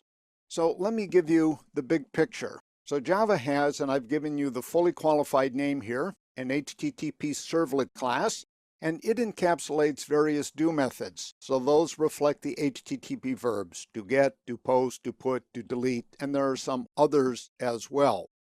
So those are very convenient. Those are in effect callbacks. So when, for example, a GET request is sent to a servlet, If the doGet method is available, then basically the doGet method is called with the request and the response channel.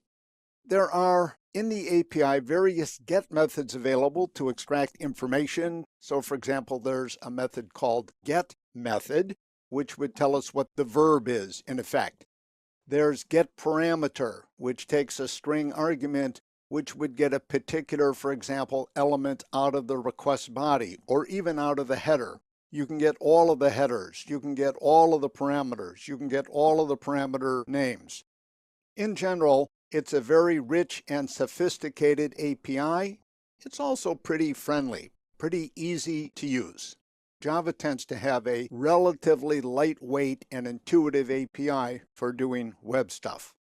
We're really interested now in this big picture, and in particular, we're interested in the idea that an HTTP request that comes into Tomcat winds up at one servlet or another. The default servlet, some framework servlet, the servlet that you and I have written either explicitly or as a JSP page. So much then for our overview look at HTTP, the web container, Catalina, and app-specific code. In this lesson, we're going to start to talk about troubleshooting. This, of course, is a critical topic in managing any web server, including Tomcat. The material we'll be covering here builds directly on what we've been doing recently. Recently, we've been looking at the relationships among HTTP, the web container, in Tomcat's case, this is Catalina, and web apps that are deployed to the web container. So basically, our focus is going to start with how do you put a web app together so that the web container will accept it and then make it available to HTTP clients. So let me cut to the main point. Tomcat basically supports two modes of deployment. These are known in general as packed and unpacked, or ward and unward. You'll hear that used as well. Packed deployment is the standard way of doing it, but Tomcat is a bit liberal. It supports unpacked as well. And the best way to explain that, I think, is to jump from this working file, deploy basics1.txt, to the command line and show an example. So let me show you where I am. So I'm basically in Tomcat Home Web Apps on my Mac. Let me show you the contents here. To the far right, you can see preds.war. This is the JSF web app we've been looking at. Just for quick reference, there it is again. I've picked JSF because it has a lot of different artifacts. In other words, there's a fair number of things in the WAR file, so it's a bit more interesting for us. Immediately to the left of preds.war, you see a directory called preds.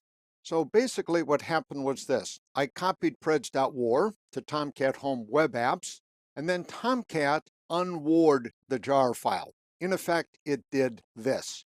I'm going to do tvf. If you did xvf, you do an actual extraction. I'm just going to show you what's in the WAR file. And you can see there's lots of goodies in there.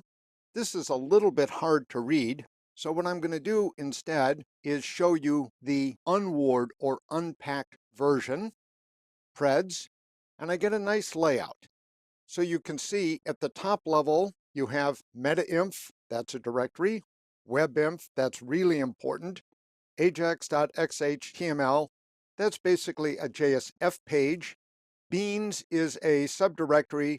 I include the source code for convenience in the WAR files. In production, you wouldn't do that. And then, of course, a style sheet. Metainf we don't care about so much right now, but if you move down to preds webinf, that's really important. You see a subdirectory called classes, a configuration file called faces config.xml, a lib subdirectory, and another configuration file, web.xml. Under classes, you see a subdirectory called beans, and then basically under beans, you see 3 class files. Under lib, you've got a jar file. That's basically the Java Faces implementation. And then under preds beans, you've got the source code. As I said, that's in there for convenience. In production, we wouldn't include the source code. Now, there's lots of stuff in there. Let's jump back to the Emacs editor, and let me now go through some of the rules and make some suggestions. So first, let me make a general suggestion.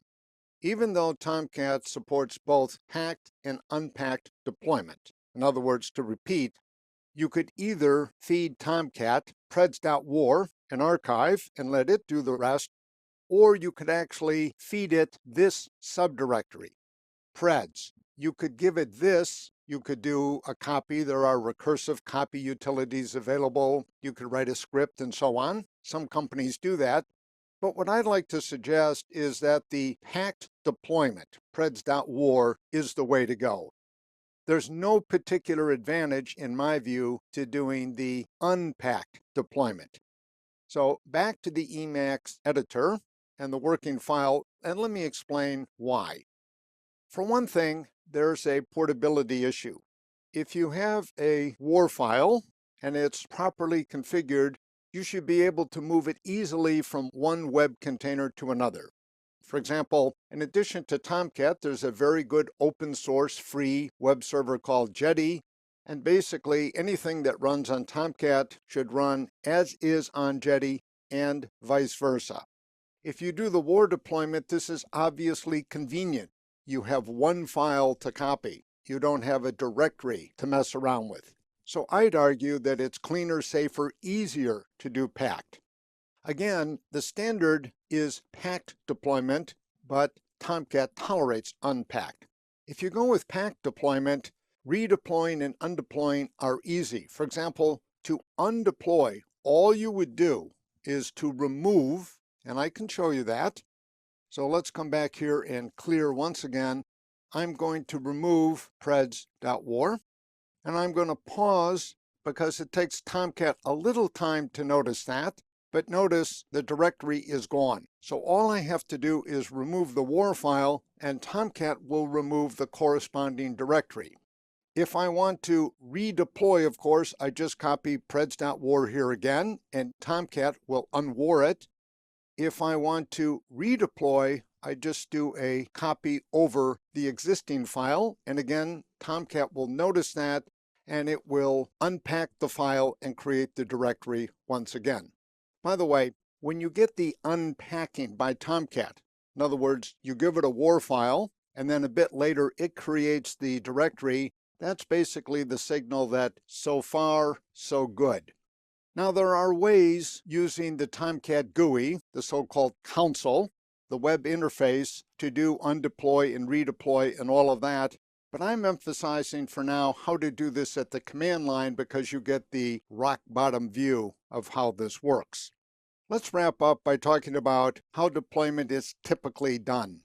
Ant, Maven, and other languages can be used to write scripts. In fact, Tomcat itself provides a nice Ant script for doing deployment, redeployment, that sort of thing. I'll talk about that a bit later. The popular IDEs, such as Eclipse, NetBeans, and IntelliJ, all provide scripts under the hood in order to do the same thing. In other words, you basically tell the IDE, okay, I'm ready to deploy. You've already told it where Tomcat is and so on, and then it will do the deployment for you. What I'm going to do is provide a very simple Ant script that I use for deployment. I like mine because it puts the source code in as well. We'll talk about that a bit later.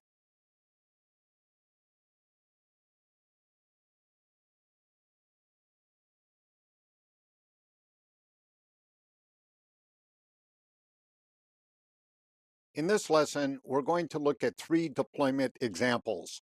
We're looking in my Emacs editor at the working file deploymentexamples.txt, and we'll come back to this in just a second, but I'd like to begin by showing you the interface for each of these examples. The first example does temperature conversions, in particular from Fahrenheit to centigrade. As you can see, I've opened up the welcome page already in my browser, and there's a little input box to put in a Fahrenheit temperature. I've put in 32. I click on the Convert to Centigrade button, and I get the conversion. 32 in Fahrenheit is 0 in centigrade. I can go back to the page, of course, and continue this indefinitely. So this is the simplest of the three. The middle one we've seen before. This is that silly predictions example.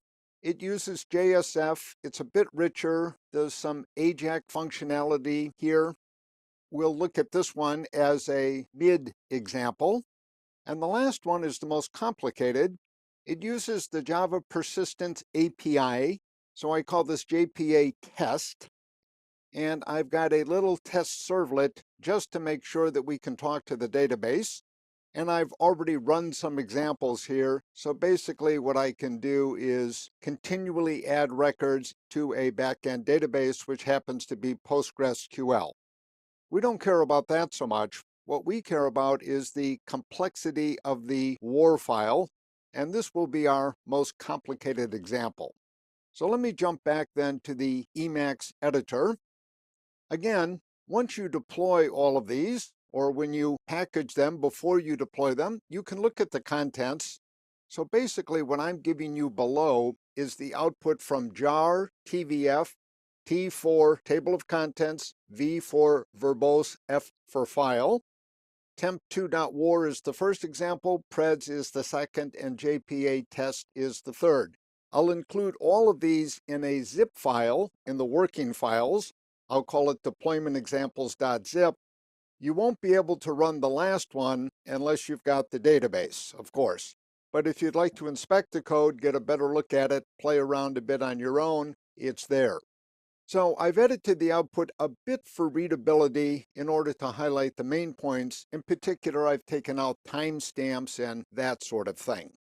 So let's jump down to the three examples. The first one, the temperature conversion, basically has this. In WebInf, there's the web.xml. That's where it has to go. Even if you have it, but you don't have it here, it's not going to be effective. You're going to have problems. Those specific problems we can illustrate later. But for now, let's just take this as a general rule. Now, I've got two JSP scripts, one to do the conversion, one is an error script, and I've also got a static HTML page for input. It's an HTML5 page. And as you can see, I've put all three in the top level. My preference is to keep all of this at the top level. Sometimes it can look a bit cluttered, but it simplifies things in terms of URIs. In other words, I don't have to worry about subdirectories inside the WAR file if I want to move, for example, from input.html to convert.jsp. So you might say the navigation is a bit simpler. The second example is JSF, so it's using that particular framework, Java Server Faces, with backend managed beans. That's the term that's used in JSF. And now we've got something a bit richer. In WebInf, there's the standard config file, web.xml, but there's also a JSF-specific config file called facesconfig.xml.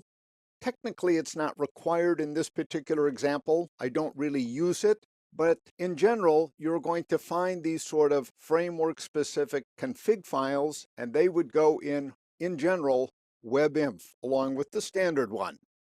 Now we get into the important stuff, the .class files. So we have WebInf classes, 3 occurrences of that, a subdirectory called beans, because that's my package name. And you can see the controller class, the organization class, and the prediction class. So this is the behind-the-scenes workhorses, these 3 classes. And they are under that WebInf classes tree.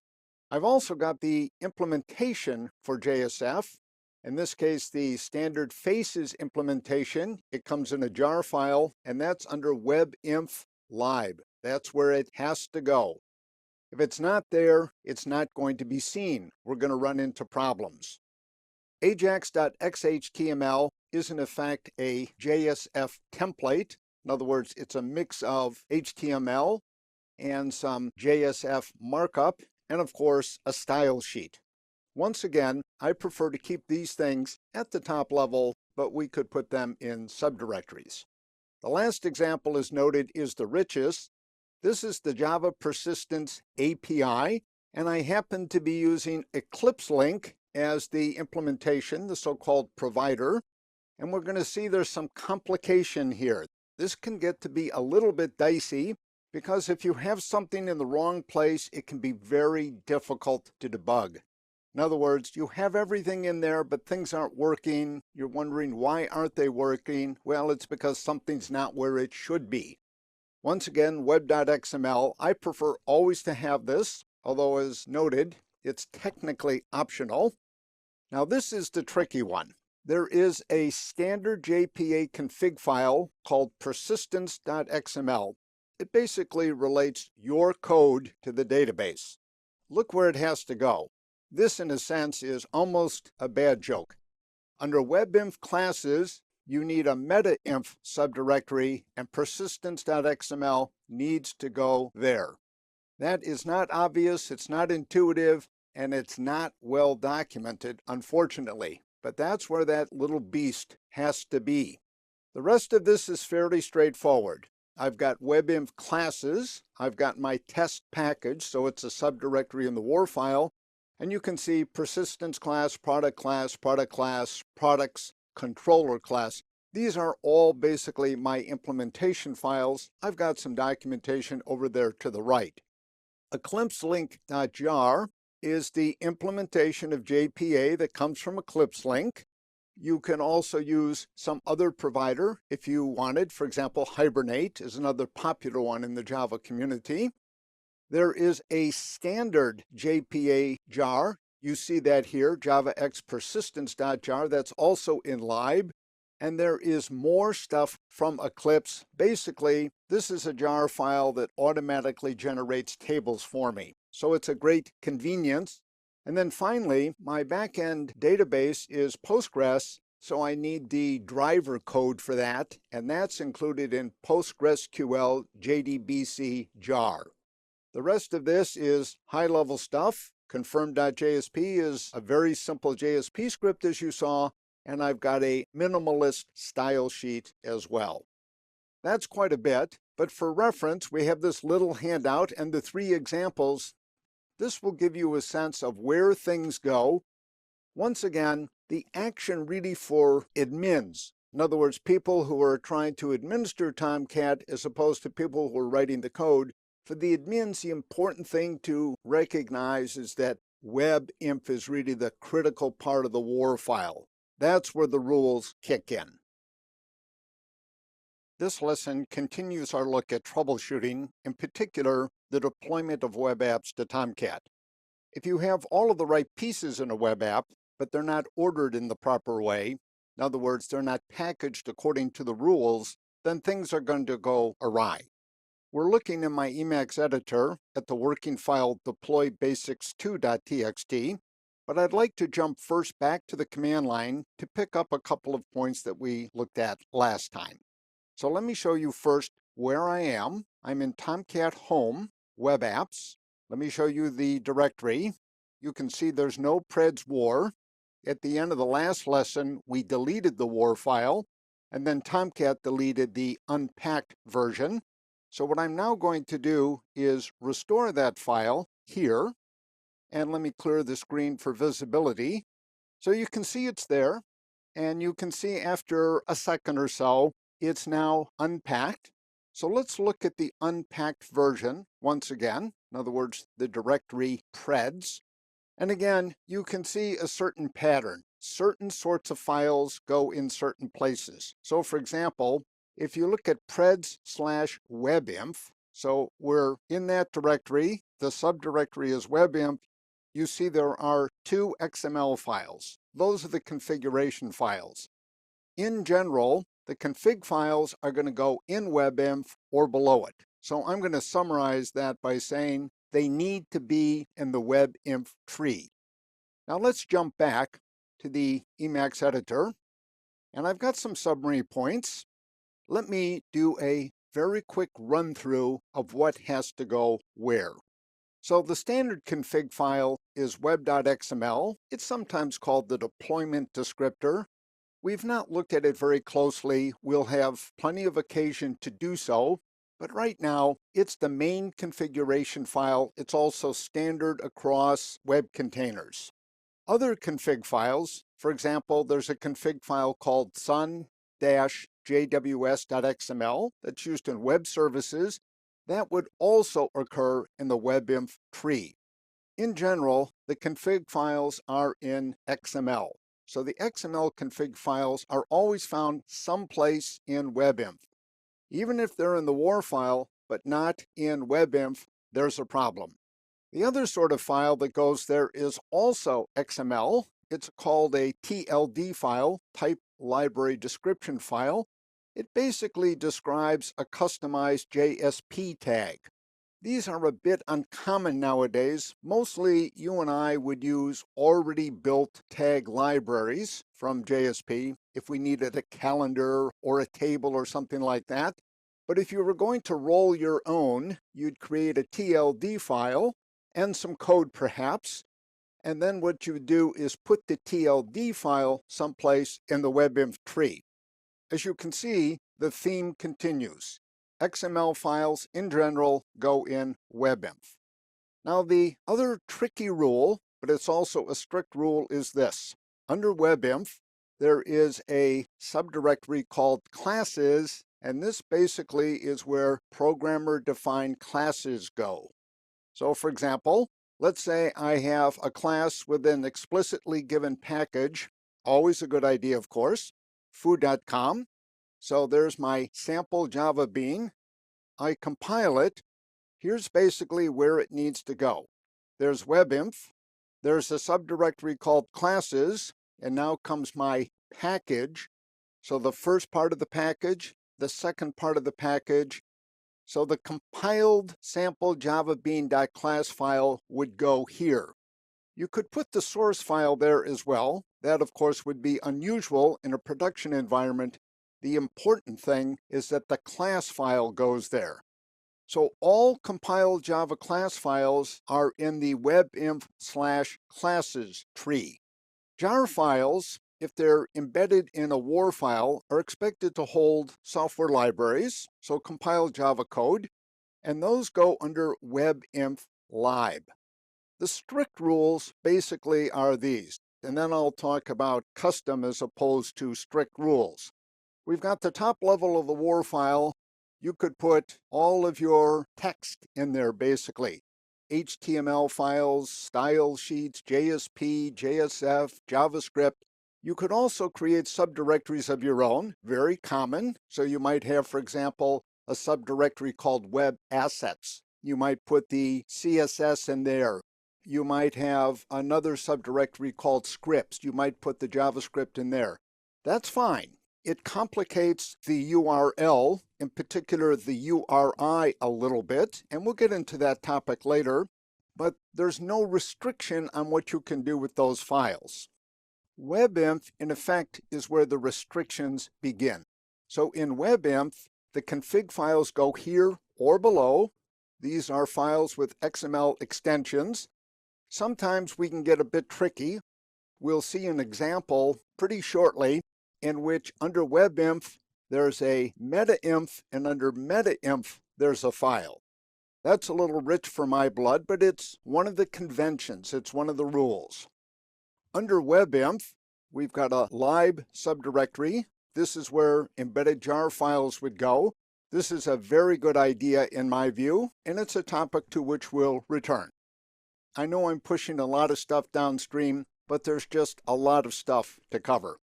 And then there's the classes subdirectory, and here you would have preferably packages, and in those packages you would put your compiled Java code.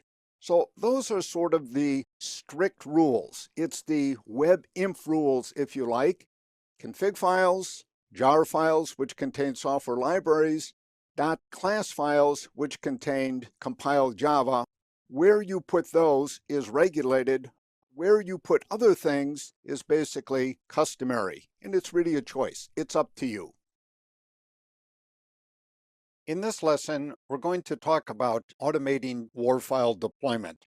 There are basically two reasons for the automation. The obvious one is that doing WAR file deployment by hand, building up the jar file by using the jar utility on the command line, is simply too tedious. And the other reason, of course, is that when you get into complicated WAR files, this process is also error-prone. In the Java world, there are various popular so-called IDEs, integrated development environments. Eclipse, IntelliJ, NetBeans come straight to mind. When you're working in one of these environments, you can deploy to a web server such as Tomcat basically with the push of a button. And under the hood, these IDEs are using scripts in order to do the actual work. We're going to be looking at a script in order to do exactly the same thing. Now, there are various scripting languages available. Again, in the Java community, Ant and Maven are popular scripting languages. You could do shell scripting. You could use makefiles if you're familiar with those. In a Windows environment, you could do bat scripting. You could obviously write scripts in your favorite language. You could use Python, Perl, Ruby, whatever. So there are many options for doing scripts. I'm not going to decide in favor of one or the other. I'm going to be using an Ant script for reasons I'll get into later. But the main point is that we want to automate the deployment of WAR files. Life is too short to do it any other way. Now, Tomcat actually uses the script under the hood to do some of its deployment from the management console, which we've seen. And it also makes this script available under the deployer tag from the download page. And we'll look at that momentarily. It should be noted too that Tomcat provides a Maven plugin, so you can plug that into your Tomcat environment and use that as well. So let me jump from this working file, deploytools.txt, out to the browser. I'm at the Apache Tomcat download page for Apache 8 basically. And over here to the left, you see the Maven plugin. So if you click on that, you get various pieces of information about it. Let me back up again. If you come down to where we did our downloads, here's the binary distributions. You'll recall there was core. You can get a zip. You can get a tar.gz. You can get various installers and so forth. But down here, the third bullet down, you see deployer. There is a zip file, so that's one archive, or for Unix type systems, a GZ archive, slightly smaller in size, but both of these are relatively tiny. You can download these. These provide scripts together with supporting libraries to do the scripting. So Tomcat makes these available. They're not part of the default install, but they're readily available. So let me now jump back to my working file and continue. What I'm going to do is use Ant. I think the case can be made that Ant is less powerful, but also slightly simpler than Maven. That's one of the reasons I'm picking it. Tomcat also has a slight preference for Ant. In other words, its own deployer tool is written in Ant, but it's trying to catch up by doing the plugin for Maven. In any case, in order to use my Ant script or the Tomcat one, you would need Apache Ant installed. So you see the download page here. You may already have it installed on your system. You can check. In any case, once you install, or if you want to check if it's already installed, you can do ant -version at the command line. 1.6 or greater should be just fine. And we're way beyond that right now. Even if you installed Ant a few years ago, you should have at least 1.6.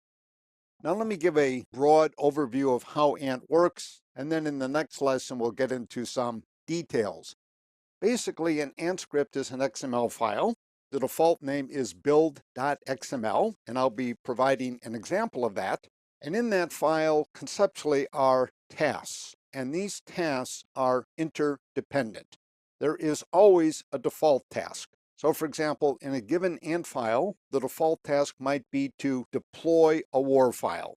But there are now dependencies. So for example, the deploy task requires the compile task because what you put in the WAR file may originate as Java source and you require .class files to go into the WAR file. That kind of thing.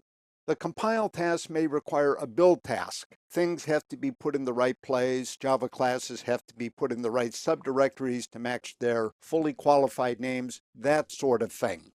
And the build task in turn may require a clean task so we want to start out with a fresh environment every time we do a build. So here's a very simple depiction of that. You have a task such as deploy, requires another task such as compile, requires another task such as build, clean, and so on. Obviously, the list is finite, but there are explicit dependencies. It is typical in Ant to have at least two files to do an automated build. The default file, again, is build.xml, but other files for editing are typically given a .properties extension. Tomcat follows this. What I'm going to do in my case to keep life as simple as possible is put everything in the build.xml, but we'll come back to that later. Assuming that we have a build.xml file, if you type ant at the command line prompt, as I'm illustrating here, ant is going to look for build.xml. If it doesn't find it, it'll give you an error message, and if it does find it, it will find the default task, and then it will try to perform that task by first performing all of the dependencies. Build.xml, again, is the standard and default name of the build file, but you can use any name. In that case, you would use the -f flag to specify the name of the file.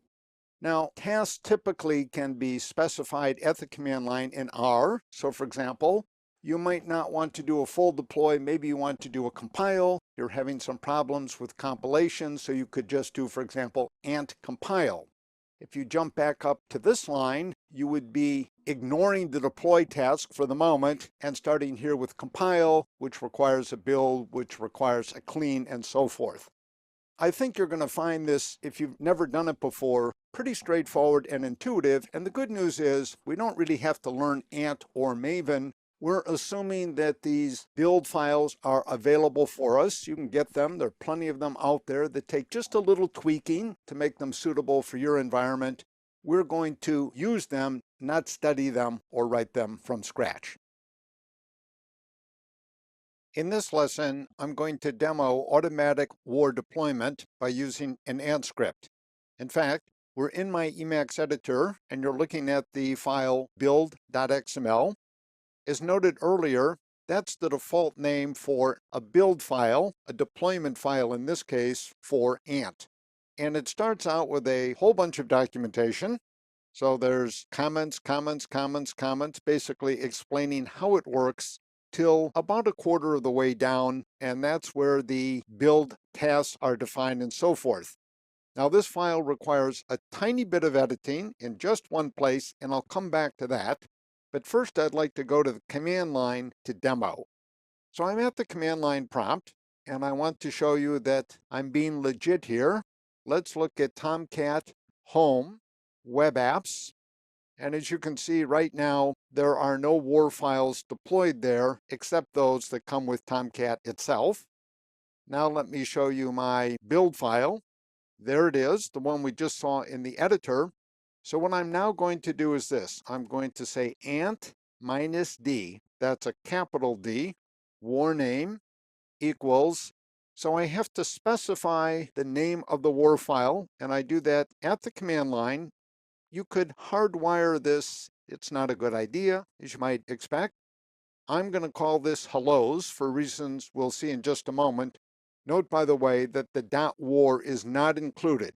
My script is going to put that in, and then I'm going to say deploy.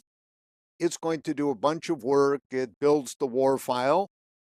In my working directory, you can see hellos.war, so it builds a copy, leaves it there. Let me now clear the screen and jump back to Web Apps. And you can see now under Tomcat Home Web Apps, there's hellos.war and hellos. Let's jump just for a second to the browser. We'll do the usual localhost 8080, and we'll ask for hellos. And we basically get a very, very simple file. You can see why it's called that. It has a couple of pages and a script in there, nothing very exciting. So I'm going to put that away, but we have managed to deploy. If we want to redeploy, by the way, we just do, in effect, the same thing again. In other words, to redeploy is to overwrite the existing file. and that works just fine. I don't have an undeploy task defined, but that would be straightforward enough. We would simply remove hellos.war from Tomcat Home Web Apps. Now let's return to the Emacs editor. I can explain both the tasks and the small piece of editing that you need to do to get this to work if you want to use it. That's not critical here. We're not really doing web app development. We need some web apps in order to make points about Tomcat, but if you want to play with it, here's what you need to change. Under Project, so this is the so-called document or root element in build.xml, and as you can see, I give it a name, that's required. I define the base directory to be the current working directory. That's common, technically not required, but I do require a default task. And in this case, it's usage. So let me jump quickly back to the command line prompt to show you what that means in our case. So I'm going to do a clear here, and then I'm just going to type ant. And as you can see, what you get here is a very brief tutorial on what you can do. You can do ant clean, ant compile, ant deploy, and so forth. So that's my usage task. It's basically a simple how-to. So back to the Emacs editor. So you need to define a default task, and I've done that here. Now the only thing you have to change is this. I have a so-called property. So a property you can think of as a variable in a programming language. And the name of that is tomcat.home. There's nothing magical about the dot in there, but it's customary in Ant scripting to use that style. So there's a name and a value, and the value basically is my tomcat_home. In other words, it's the installed directory for Tomcat. So that's absolutely critical, and it's going to be different, of course, on your local system. The rest of this is fairly straightforward. There are some properties defined. You can see those down here. And then these targets down below, just to give you an overview, these targets are really the Ant tasks. So you can see there's a target. This is called usage. There are no dependencies. See, it doesn't depend on anything else. And as you come down here, for example, there's a target called prepare. And prepare requires clean, and basically clean gets rid of everything that was there before. I'll give you a very rough idea of that right now. So if you look at my working directory, I actually have a temporary directory called build, and that's where I do my work. I copy from a source directory. Here's my source directory into the build directory, and then all of the work is done in the build directory. So if we did ant clean, you see, basically what it does is it destroys the build directory. And this is a very common style that you'll find in this sort of scripting. The big picture is what we are interested in here. This is a relatively simple script. It's a couple of pages full and an editor. It's written in Ant, but the important thing is that it automates deployment. It does compilation. It takes a lot of the tedium out of deploying WAR files.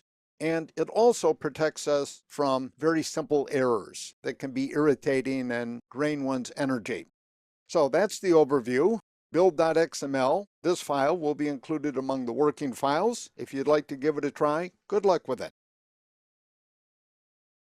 This lesson introduces a deployment exercise. It's useful, I think, to go through deployment at least one time to get a feel for how it works. And then you can also play around with undeployment, which is very straightforward. You just delete the WAR file that you want to delete from Tomcat Home Web Apps. We're looking at the working file deploy exercise.txt in my Emacs editor. And what I'm also providing among the working files is deploy exercise.zip. It's got this file in it, deploy exercise.txt for convenience, but then it's got some web artifacts. Hi-A.html, Hi-B.html, web.xml, which you definitely need in this example because it sets up a name for the servlet. How that works, we'll go into some detail later, but right now you do need it. And then source code for a very simple servlet, and the fully qualified name of that servlet is P1 Hi Servlet. Now, there are a number of ways you could do this. For example, if you want to play around with the Maven plugin, you might try that. If you have some time to experiment, you might try the Tomcat deployer. You could also go to your favorite IDE. You could build a project, include these 4 files in that project, and then basically tell the IDE to deploy to the Tomcat web server. If you'd like to use my script, I'll go into some detail on that in just a moment, but I think the main point is just to do an automated deployment.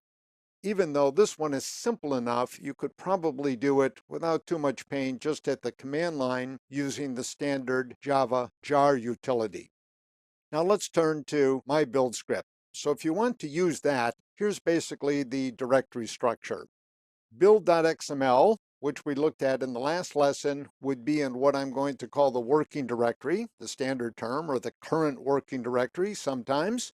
So this is the directory from which you would issue the ant command to pick up the build.xml. Immediately below that should be a source directory spelled just that way, src.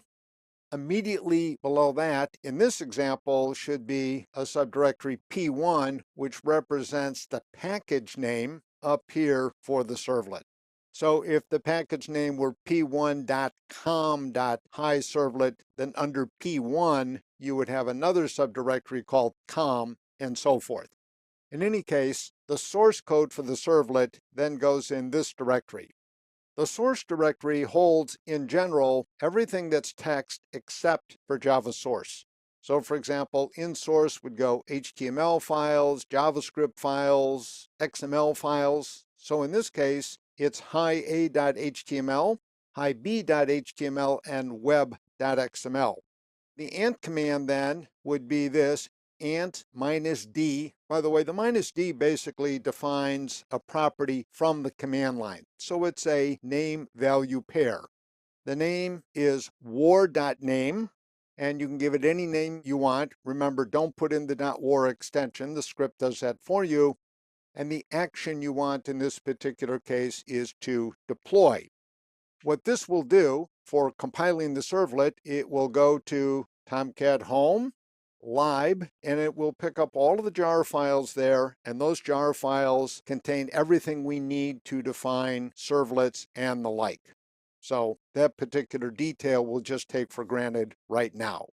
Now, as noted, you could probably do this guy by hand, but it's something you would want to do one time, I think, and one time only. I've deliberately made this example simple enough that if you wanted to do it by hand, just to get the sense of it, you wouldn't have too much tedium. It would basically involve creating web emphasis subdirectory, putting web.xml there. You would need a classes subdirectory underneath webinf, a p1 subdirectory under classes, and so forth. So it would be a bit more work, but it would be a one-time deal, and we hope never to be repeated. In this lesson, we're going to review the deployment exercise and talk about the various options available and some reasons for picking one option over another. So let's begin with the obvious one. Tomcat again supports both packed and unpacked deployment. That is, you can deploy to Tomcat either a WAR file, a single file, or you can actually deploy a subdirectory that contains, in effect, all of the artifacts you'd get if you did a unwar of the WAR file. Packed is standard across Javalet web containers. Unpacked is not, but it's an option made available in Tomcat.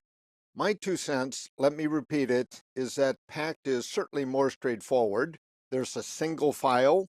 If you need to move it to another machine, you're moving a single file, and it's just cleaner and easier. In the end, I don't see any compelling or really any persuasive reason for doing unpacked, but it's certainly an option. It's a possibility, and there are production shops I know that still use it. The second option, of course, is whether to do a manual deployment, in other words, build the jar file by hand, in effect, from the command line or from a GUI, or do an automated version to use a script. So this is really the script or no script version. If you're using an IDE, one of the popular ones, then basically you've opted already for a script because the IDE under the hood is using a script. So that's a script choice. In a very simple case, And the example that was given in the exercise is fairly simple. There were only 4 artifacts, a couple of HTML files, a servlet, a web.xml file. In that case, it's fairly straightforward to build the jar file, the war, manually, but this of course doesn't scale. If you're talking about tens and even hundreds of artifacts in the web application, it can get to be pretty tricky. So in general, we're going to opt for the script approach. Now there are lots of choices. In the Java community, of course, Ant and Maven are still quite popular. I think it's fair to say that Maven is higher level than Ant. That's precisely the reason I've picked Ant. I want to take something very low level so that we can see as many of the details as possible. But in the end, this is a matter of preference. And I think that the best way to go is to pick the scripting language that is comfortable for you. If you have a choice, you may be in a situation where it's dictated. And of course, you can always roll your own script. The client deployer script that comes with Tomcat or is available from Tomcat is quite good, and we've seen a simplified version that I used. Now let me switch gears a little bit and talk about one tricky part about doing a deployment manually. If you look at the core data types that are involved in servlets, I've listed 5 of them here. There's javax.servlet, and then the servlet interface, the servlet context interface, and you see some comments to the right there. The HTTP servlet class, servlet request, and servlet response. These interfaces and classes do not ship with core Java. In other words, they're part of enterprise Java, not core Java, so you're not able to compile with straight core Java any code that contains these and the many other data types that are associated with the web in Java. Instead, you need those available some other way, and Tomcat, of course, provides them. If you look at Tomcat Home Lib, you'll see there's a jar file there called servletapi.jar, and that jar file contains basically these and the related data types for servlets. If you look at the sample exercise, basically in order to do a deployment, because we do have a servlet, you'd need a webinf subdirectory, a classes subdirectory under that. The hi servlet, that is one of the artifacts, is in a package named p1, and so hi servlet.java must reside in that subdirectory. Here is manually from the command line how you would compile that servlet using servletapi.jar that comes with Tomcat. I'm assuming here that Tomcat Home has been defined as an environment variable that points to the install directory for Tomcat. So the first command is how you would do this, of course, in a Unix type system. The big differences are this. The dot, of course, is the current directory. The colon is the separator. And here, Tomcat Home lib servletapi.jar. And I'm going to compile, as you can see, hi servlet.java. The class file is then going to reside in that same directory. Here, the Windows variation, very similar, except that the separator changes from the colon to the semicolon. And in Windows, the way you evaluate an environmental variable is with % before and after. By the way, even in the Windows version, you can use the /. You don't need the / because Java-C understands the /. In any script, including the one that I provided or the client deployer that you can get from Tomcat, basically those are going to put Tomcat Home Lib on the class path so that all of the data types in all of those jar files are available to the compiler. If you're going to do this manually, this part does get to be a little bit tedious. There are some choices to be made here, but most web app programmers in the Java community are certainly automated over manual deployment, probably packed over unpacked, although both are available. And to do the automated, they're going to pick a script of their choosing. I would say it's a toss-up between Ant and Maven. Either one is perfectly suitable to do the job at hand. In this lesson, we're going to talk about navigation within a deployed WAR file because this is a troubleshooting issue. I'm going to use a very simple example. You've actually seen it before, but it looks like this. I've got a WAR file. I call it hi3.war. And at the top level, there's an HTML page. Then there's a subdirectory called web assets. And there is another HTML page. This one is called hinested.html. I've got a servlet, again with a package name, p1 hiservlet.class, and I've got a web.xml. And down below, you see a depiction. So this basically is a file structure within the WAR file, as we've discussed before, and you need to navigate this correctly with your links and so forth within the web app. Let me talk about the troubleshooting issue. Suppose, for example, when we run this, and let me jump out to my browser now and bring it up. This is the top level page. In other words, this is hitop.html. Suppose what happens is this. I click on nested hi, and in this particular case, it works just fine. But it's also possible that I might get the old 404 error, not found. That would mean that there's something wrong with my navigation. Same here. I hit servlet.hi. Instead of actually getting the servlet, I might get another 404. So the problem is this. The goodies are inside, but the navigation might be incorrect. So let's look at the source file. This file, by the way, is called context, etc.txt, this working file. And what I'm going to do now is actually show you hitop.html. So we'll see how the navigation is actually done. So it's a very simple HTML page. It has two links. The first link is to the nested HTML page.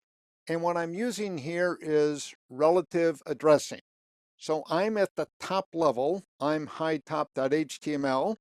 Beneath me is a subdirectory called web assets. The name is completely arbitrary. And inside of there is hinested.html. I go there, I hit it. For the servlet, the approach is slightly different, and we'll talk about this a number of times. This is the first time. I'm actually using, you might say, the full path name, /hi3. So the slash is immediately after the 8080, the port number. Then we get hi3, the WAR file name, and then we get hello from servlet. Now this implies that the servlet is right there at the top level. We know that's not the case because we're using an alias. So let me show you that. Here's the web.xml. And this, by the way, would be standard operating procedure. So in the web.xml, what I've done is given a name to the servlet. Any name would do. There's the fully qualified name, p1 hiservlet. Notice Tomcat has no trouble finding that because it knows that the compiled class for that servlet needs to be in the WAR file under webinf classes p1, and the name of the class file has to be hiservlet.class. Servlet mapping is where I do the linking. So I take the servlet name defined above, and here's the URL pattern. Basically what I'm saying is, if you want to hit this servlet, the URL should be /hello from servlet. Now this can be a little tricky. This slash is sometimes called the context root. More about that in a moment. This slash comes immediately after the WAR file name. So this is /hi3/ and that's the slash we're looking at right here. Hello from servlet. So now if we jump back, you can see I've done exactly that. There's the WAR file, and here, starting with the slash, is the alias for my servlet. So basically, Tomcat knows the web.xml, it's read it, it's consumed it, and it knows that the servlet is actually in this subdirectory called p1, and it's an instance of the class hiservlet.class. Finally, let me look at the nested guy. So here's hinested.html. And here I'm using something that is also familiar if you've done any command line navigation of your local file system. Here my link looks slightly different. So you can see I'm down below in this web assets directory, I being high-nested.html. The link says basically go up a level. That would take us, of course, to the top. And what we're looking for is high-top.html. Let me go back to the working file that we started with. And I just want to make a general point here. My 2 cents is this. What I like to do is put all of my HTML and so forth in the top level so I can avoid as far as possible these sort of navigation issues. I can't do anything about the servlets. By default, the servlets need to go under WebInf classes. They need to be someplace in that tree down below. But I alias those in web.xml, and I put everything else at the top level so that the navigation doesn't become overly tricky. It's just a recommendation. You can, of course, deploy in any way you like. You can put those HTML files any place you like. Now let me wind up with a little bit of talk about jargon, because Tomcat uses some unusual jargon. So let's go to the URL we've just been studying. HTTP, that's localhost, of course, for us, 8080. Now after that 8080, we have /hi3. And of course, we've been calling hi3 the war file. In Tomcat speak, that's the context. So the context is the deployed war file. In Java in general, of course, a context is a collection of things, many things, and so the context is everything inside the war file. In this context, the slash that would come immediately after H3, so if you had a slash after H3, if you don't put it in, the browser would put it in for you, that would be called the context root. In other words, that would be the top level of the war file. The reason this gets confusing is that if you go to your browser with Tomcat running and enter this URL with localhost and then just the slash, so let me do that for you. Let me come back up here to my browser, 8080 slash, and of course, we've seen that a bunch of times. That's the Tomcat homepage, if you like, the web console or so forth. This is what Tomcat calls the root context. In other words, you and I would call that the welcome page, the home page, the default page, any number of names, but that in Tomcat speak is the root context. And if you look at Tomcat Home Web Apps, we can do that very quickly. Let me clear the screen. Let's look at Home Tomcat 8 Web Apps for me. You can see up there to the left, root all caps. That's basically where the goodies are. What's in there, in effect, are a bunch of images and HTML pages and that sort of thing, but basically a JSP script. So really, when you're hitting Tomcat's homepage, you're hitting a JSP script. That's what Tomcat likes to call the root context. We would call it the welcome page. In general, I prefer to talk about the deployed war file, not the context, and the top level of the war file, not the context root. It sounds too much like the root context, which is Tomcat's homepage. So I'm sorry about that confusion, but let's not kill the messenger here. This is just the sort of thing you'll run into when you look at Tomcat documentation. The short version is, in Tomcat, a context is a deployed war file, but we'll stick with deployed war file for the most part because it's simpler and it's clearer. In this lesson, we continue to focus on navigation within a war file because it's a very important part of troubleshooting. In particular, if you know that there are web app artifacts in a war file, but you're still getting 404 errors when somebody tries to hit one of those artifacts, for example, an HTML page, the problem is typically a navigational issue. There is some sort of link that is not properly formed or a redirect, that sort of thing. So what we're going to do is take a step back from the details for a moment, look at the general picture, and then jump back into those details. So let's begin with a quick review. It doesn't matter whether you deploy a packed or an unpacked web app to Tomcat, the web app still has the same file system structure. In other words, it's a hierarchy. So in the war file, for example, or the exploded version, which is now the file system. You have a top level, and then you have sublevels, basically to any level you like. Some of those sublevels, of course, are required.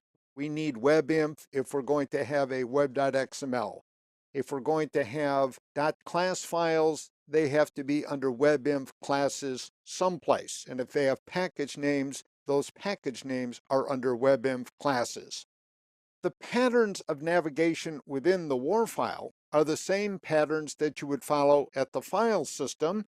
And for the most part, what Tomcat does is it follows standard and very intuitive practices. Now, the trickiest part of all of this can be servlets. Scripts and HTML documents, these are basically handled the same way.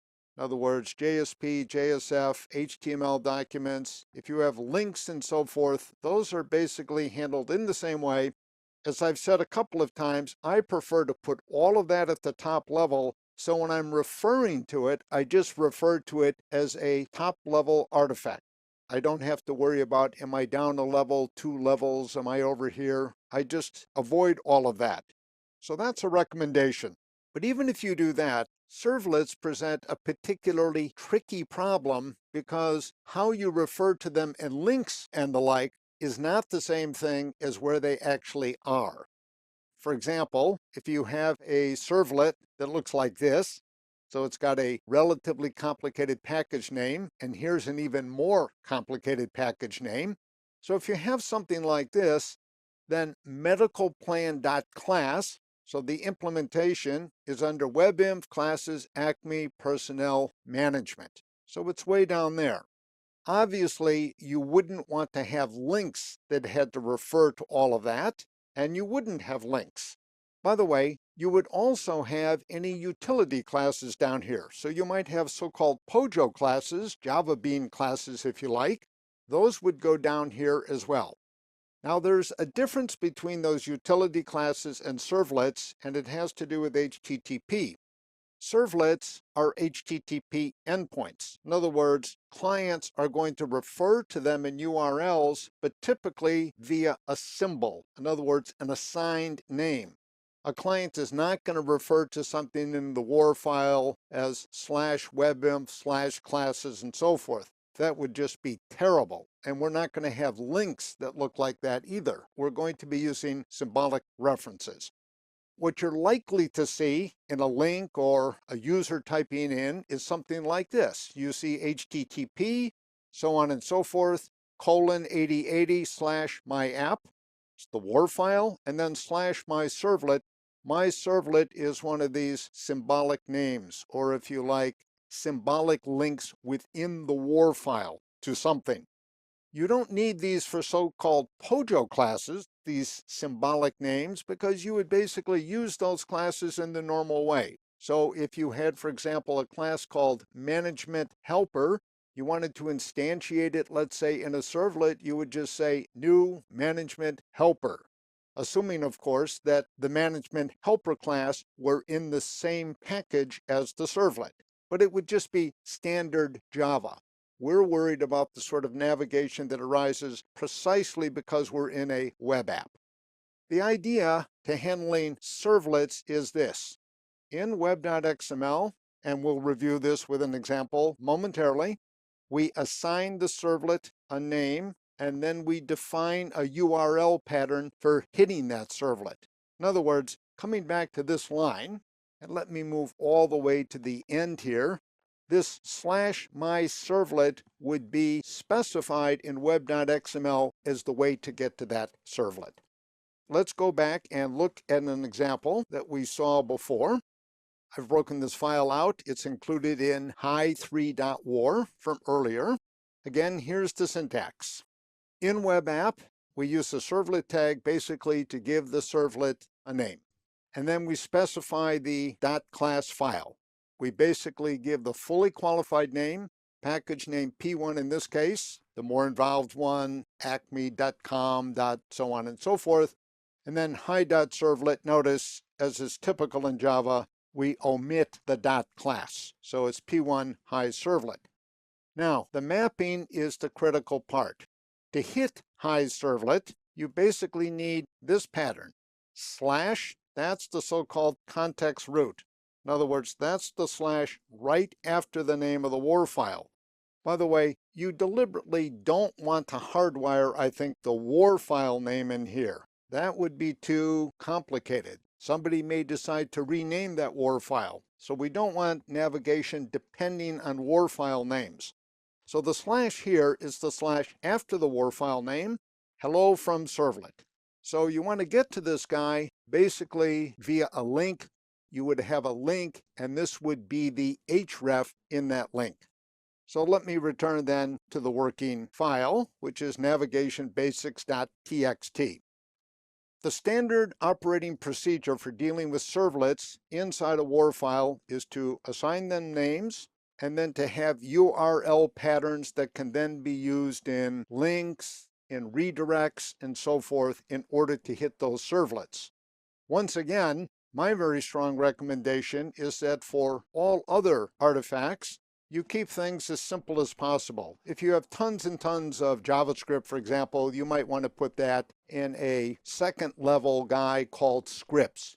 If you have a lot of images or other multimedia stuff, you might have that in subdirectories. But I'd recommend that you try to keep things as simple as possible. For example, all HTML files in the same directory. As I said, I prefer the top, but you might have a subdirectory. Put them all in there. All of the JSP and so forth, JSF, in the same directory, although it's not likely that you would be mixing and matching JSP and JSF in the same web app. The simpler, the better, because then you avoid these irritating navigational errors that generate 404s for the client. And of course, it's never going to get that far because these are going to show up during debugging, and then the programmer has to go back and fix this stuff. This lesson is a wrap-up of navigation and what can go wrong. We're looking at the working file navigationwrapup.txt. Let's suppose that we've deployed a web app. We've put it in a WAR file. Everything is in its proper location within the WAR file. In other words, we have a web.xml, and that's in the webinf subdirectory. So all of the artifacts are in the file, the WAR, the deployed WAR, and everything seems to be in its proper location. We haven't missed anything. So as an example, let's go back to the very simple hi3.war deployed file. At the top level, we've got hitop.html. That's the welcome file, specified in the deployment descriptor web.xml. That's in its proper place in the webinf subdirectory. There's also a web assets subdirectory that holds hinested.html. Jumping back over to the webinf part of the tree, we have a classes subdirectory, under that a P1 subdirectory, and the compiled servlet class hideservlet.class is in its proper location as well. So the pieces are all there, and they're all in their proper places. Now let's go back and review the navigation. So in hitop.html, there is a link to the nested HTML page, and that link is on this line. You can see the href is web assets. That's the subdirectory / hinested.html. So what we have here basically is a relative path. So from the perspective of hitop.html, there's the web assets subdirectory. You can see that right here, web assets. And in that subdirectory is hinested.html. So it's straightforward, and this is correct. The problem arises, of course, in the heat of battle. The programmer may be tired. That's you and me, of course.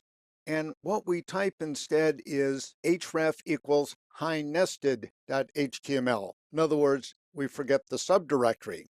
The problem now is that the navigation won't work. There's a subtle error. Given the new link, hinested.html should be up at this level. And if it isn't, when the link is followed, we're going to get the infamous 404 not found error. It's not that the code is broken, technically, it's that the link is wrong. It's not as though we forgot in the HTML page to close a tag or something like that. We still have well-formed HTML, the problem is a bit more subtle. So we can do another example. Let's now jump down to highnested.html and review the comparable problem. The link to hightop.html is this. And you can see the href now also uses a relative path. It does ... That basically means let's go up a level. So we're here. We move up a level. That's here. And as we move up a level, the name, of course, of the file is hightop.html. Perfect. Now, if we change that to this, in other words, in the href, we're now missing the ... the go up a level. Now, of course, the link requires that hightop and highnested.html be at the same level. In other words, basically what the link says now is that hightop.html is at this level. It's inside of web assets. And so we're going to get yet another 404 error. These can be irritating. They can even be a bit subtle to track down. So let me conclude the wrap-up by making some recommendations. In order to avoid any sort of subtle navigational problems, my general approach is this. I put all of my text assets, HTML pages, style sheets, scripts, JavaScript, all of that, I put in the WAR file's top level. So I don't bother with subdirectories. It does look a little messy if you look at it, but we don't want to look at it that way. We want to deploy it that way. So I don't care that it's a bit messy. What I like is that it eases the navigation. So if I'm going from, for example, a JSP page to an HTML page, I know that they're in the same level with respect to navigation. Wherever I am, the target that I want to reach is at the same level as I am. For servlets, I always use a web.xml and what might be called alias-based navigational paths. So to make this more concrete, let's go to the web.xml and the high3 deployed WAR file. Here's the navigational section. Servlet mapping is what it's called in web.xml. We have a servlet name, hi servlet, any name would do, and the URL pattern is /. Basically, that / represents the top level of the WAR file. So if you like the context root, this is what it's going to be called in Tomcat speak. Top level, hello from servlet. By the way, I don't put the name of the WAR file in here. I don't want to put the name of the WAR file because the name of the WAR file is arbitrary. I may decide to change it to something fancier later, and I don't want that change to impact this URL pattern. So I alias all servlets as if they were in the top level and link to them that way. And I put all of my other assets that would be targets of navigation at the top level. This keeps life relatively simple. In this lesson, we continue with troubleshooting, but we're going to shift to a higher level. Instead of looking at troubleshooting from the web app level, the deployed WAR file, things that can go wrong inside that WAR file, we're going to take a detour into the Tomcat web console. We've seen it a number of times already. I'll return to it in the browser in just a moment. First, though, you're looking at the working file tcatwebconsole.txt, and it's a summary of the points that I'm going to be covering when we actually look at the web console. So let me bring up my browser. Tomcat, of course, is running, and as you can see up in the URL window, I have localhost 8080, so I'm basically at what Tomcat calls the root context, in other words, the welcome page. And this goes by various other names. It's called the Management Console, the Web Console, the Tomcat Servlet. You'll hear all sorts of descriptions, but I'm going to refer to it as the welcome page. It's broken down basically into different categories, and the broadest category is the public part and then the private part, or the admin part, if you like. So the public part consists of these little tabs along the top. So we're right now at home. We can go to documentation, get full Tomcat documentation, introduction, setup, first web application, all that sort of thing. There's also configuration information. This is a bit more technical. So you would go here if you wanted to find out, for example, about what connectors are, containers, nested components, that sort of thing. We'll have occasion to touch on all of those key terms, but you get all of that in one place in rather technical documentation. Tomcat comes, as noted, with a bunch of examples. We've already seen Tomcat Home Web Apps / examples. So there's a subdirectory. That's where all of these examples are. And you can get servlet and JSP examples, WebSocket examples. I'm going to pick JSP here. And the nice thing is you can both run them. So we can do a very quick execute. And we can also, if we like, look at the source code. This is tutorial in nature, as you'd expect. All of the examples are pretty straightforward, and they're really designed for the web application programmer. Our general focus, of course, is on Tomcat, the web server. There's a wiki, just a click for completeness. Again, more information, and then there's a variety of mailing lists.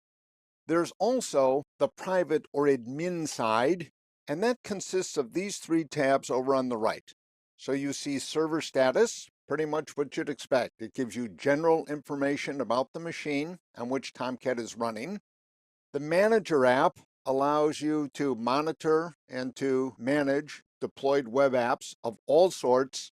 And the Host Manager is the most specialized. That's for so-called virtual hosting. We'll look at it, though we've not quite gotten to virtual hosting. We will. So that's yet another promissory note.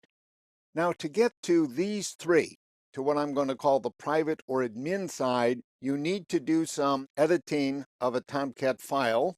It's in Tomcat home /conf. It's called tomcat/users.xml. So it's a config file, and we're going to do that.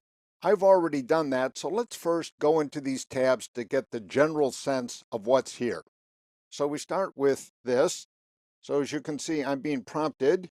Tcat is my username. I set that up. And because this is a test machine, basically, I'm using Tcat as my password as well. In general, of course, you'd want something a little bit better than that. So we're in the server status part.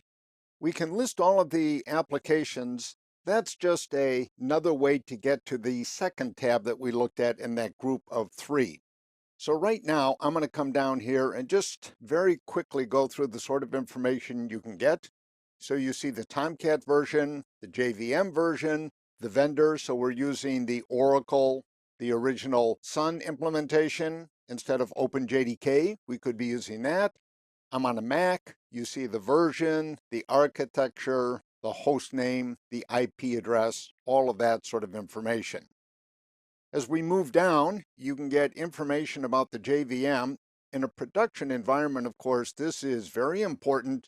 You can get idea of heap and non-heap memory, basically stack memory. Heap memory is usually the thing you're most concerned about.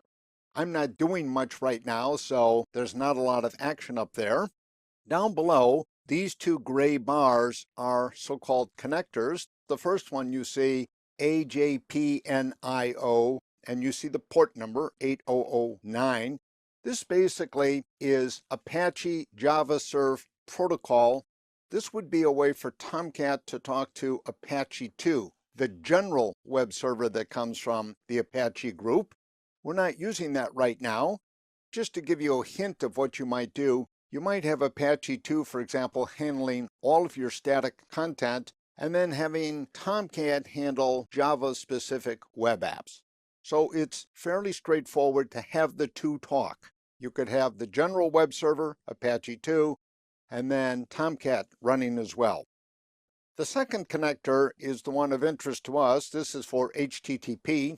The NIO, of course, is new IO, refers to the Java library. More about that a bit later as well. And this gives us information about HTTP connections. As noted, right now, I had rebooted earlier today, started Tomcat again. I don't have a lot deployed. I certainly don't have a lot of action. There are no clients hitting us right now. So let me return now to the main page. The Manager app, as the name suggests, by the way, it uses exactly the same login information that I used in the first admin tab. I get a list of everything that is currently deployed. These are all of the applications. So this is basically Tomcat's home page. Under here, examples, hellos is a very simple example of mine that we've seen. Hi 3 is another one. So there's only 2 of mine, and of course what I can do here is, for example, I can undeploy hellos, and I get a refresh of the screen. Notice that goes away. I can reload, for example, Hi 3, which would pretend in effect that I had dropped a new copy of that application into Tomcat Home Web Apps. So this particular screen is where I'd go to do some monitoring and management. We've been here before because we did a deploy out of this screen. We did the war file to deploy thing, and we could have also done a deploy of an unpacked war file, basically a subdirectory structure. There's some diagnostics down at the end. For example, you can check on memory leakage, always an important thing in a production environment. You can also look at so-called connector ciphers, that is, security connectors, and right now we don't have either of these configured, either for HTTP, in other words, we're not using HTTPS currently in Tomcat, or for AJP, what we could use to connect to Apache 2. So right now, nothing's going on there. Finally, let me return to that main screen and just show you the host manager. There's a different password here, but I've set it to be the same, tcat. In other words, you might have different people responsible for different operations, and I can use this to monitor and manage so-called virtual hosts. We'll revisit this when we take that as a topic. Right now, I don't have virtual hosting set up on this particular Tomcat, so there's really not much to see. So this is our first extended look at what you get from the Tomcat Web Console. What I'm going to do now is return to my Emacs editor and talk about what you need to do to get this all set up so that you can hit the private part. As noted, here are the steps. The first thing you want to do is back up Tomcat users.xml in the Tomcat Home Conf directory. Always a good idea. And then we're going to edit the file. Now I've actually got a chunk of the file shown here, but I'm going to look at the original because we get some color coding then. And after you do the editing, the important thing is you need to restart Tomcat if it's already running, because Tomcat Home Conf is cold. The only time Tomcat actually looks at the files in Tomcat Home Conf is when it first starts. So we'd have to restart it. But let me show you the file in question. So this is tomcatusers.xml, the whole deal. You can see lots of comments at the top. There's basically a little tutorial section consisting of comments. So they're telling you what to do, and the short version is this. You want to define security roles. I've got 3 of them defined here. Tomcat, by the way, defines these already, but I've redefined them here, no problem. And then you want entries for users. So basically I have the 3 roles, the manager GUI, the admin GUI, and the manager script. So I need all 3 of those to get into those 3 tabs that we saw. Now I define a user. Username tcat, password tcat, roles. These are comma separated. If you have multiple ones, they could come in any order. So the roles are the 3 roles mentioned above. Manager script, that's for deployment, admin GUI, and manager GUI. The admin GUI is really the server part. The manager GUI is the let's look at all of the applications. We've now looked at the high-level support that Tomcat provides for troubleshooting, in particular, the sort of monitoring you can do. You can look at memory usage, you can look for memory leakage, you could undeploy or restart applications.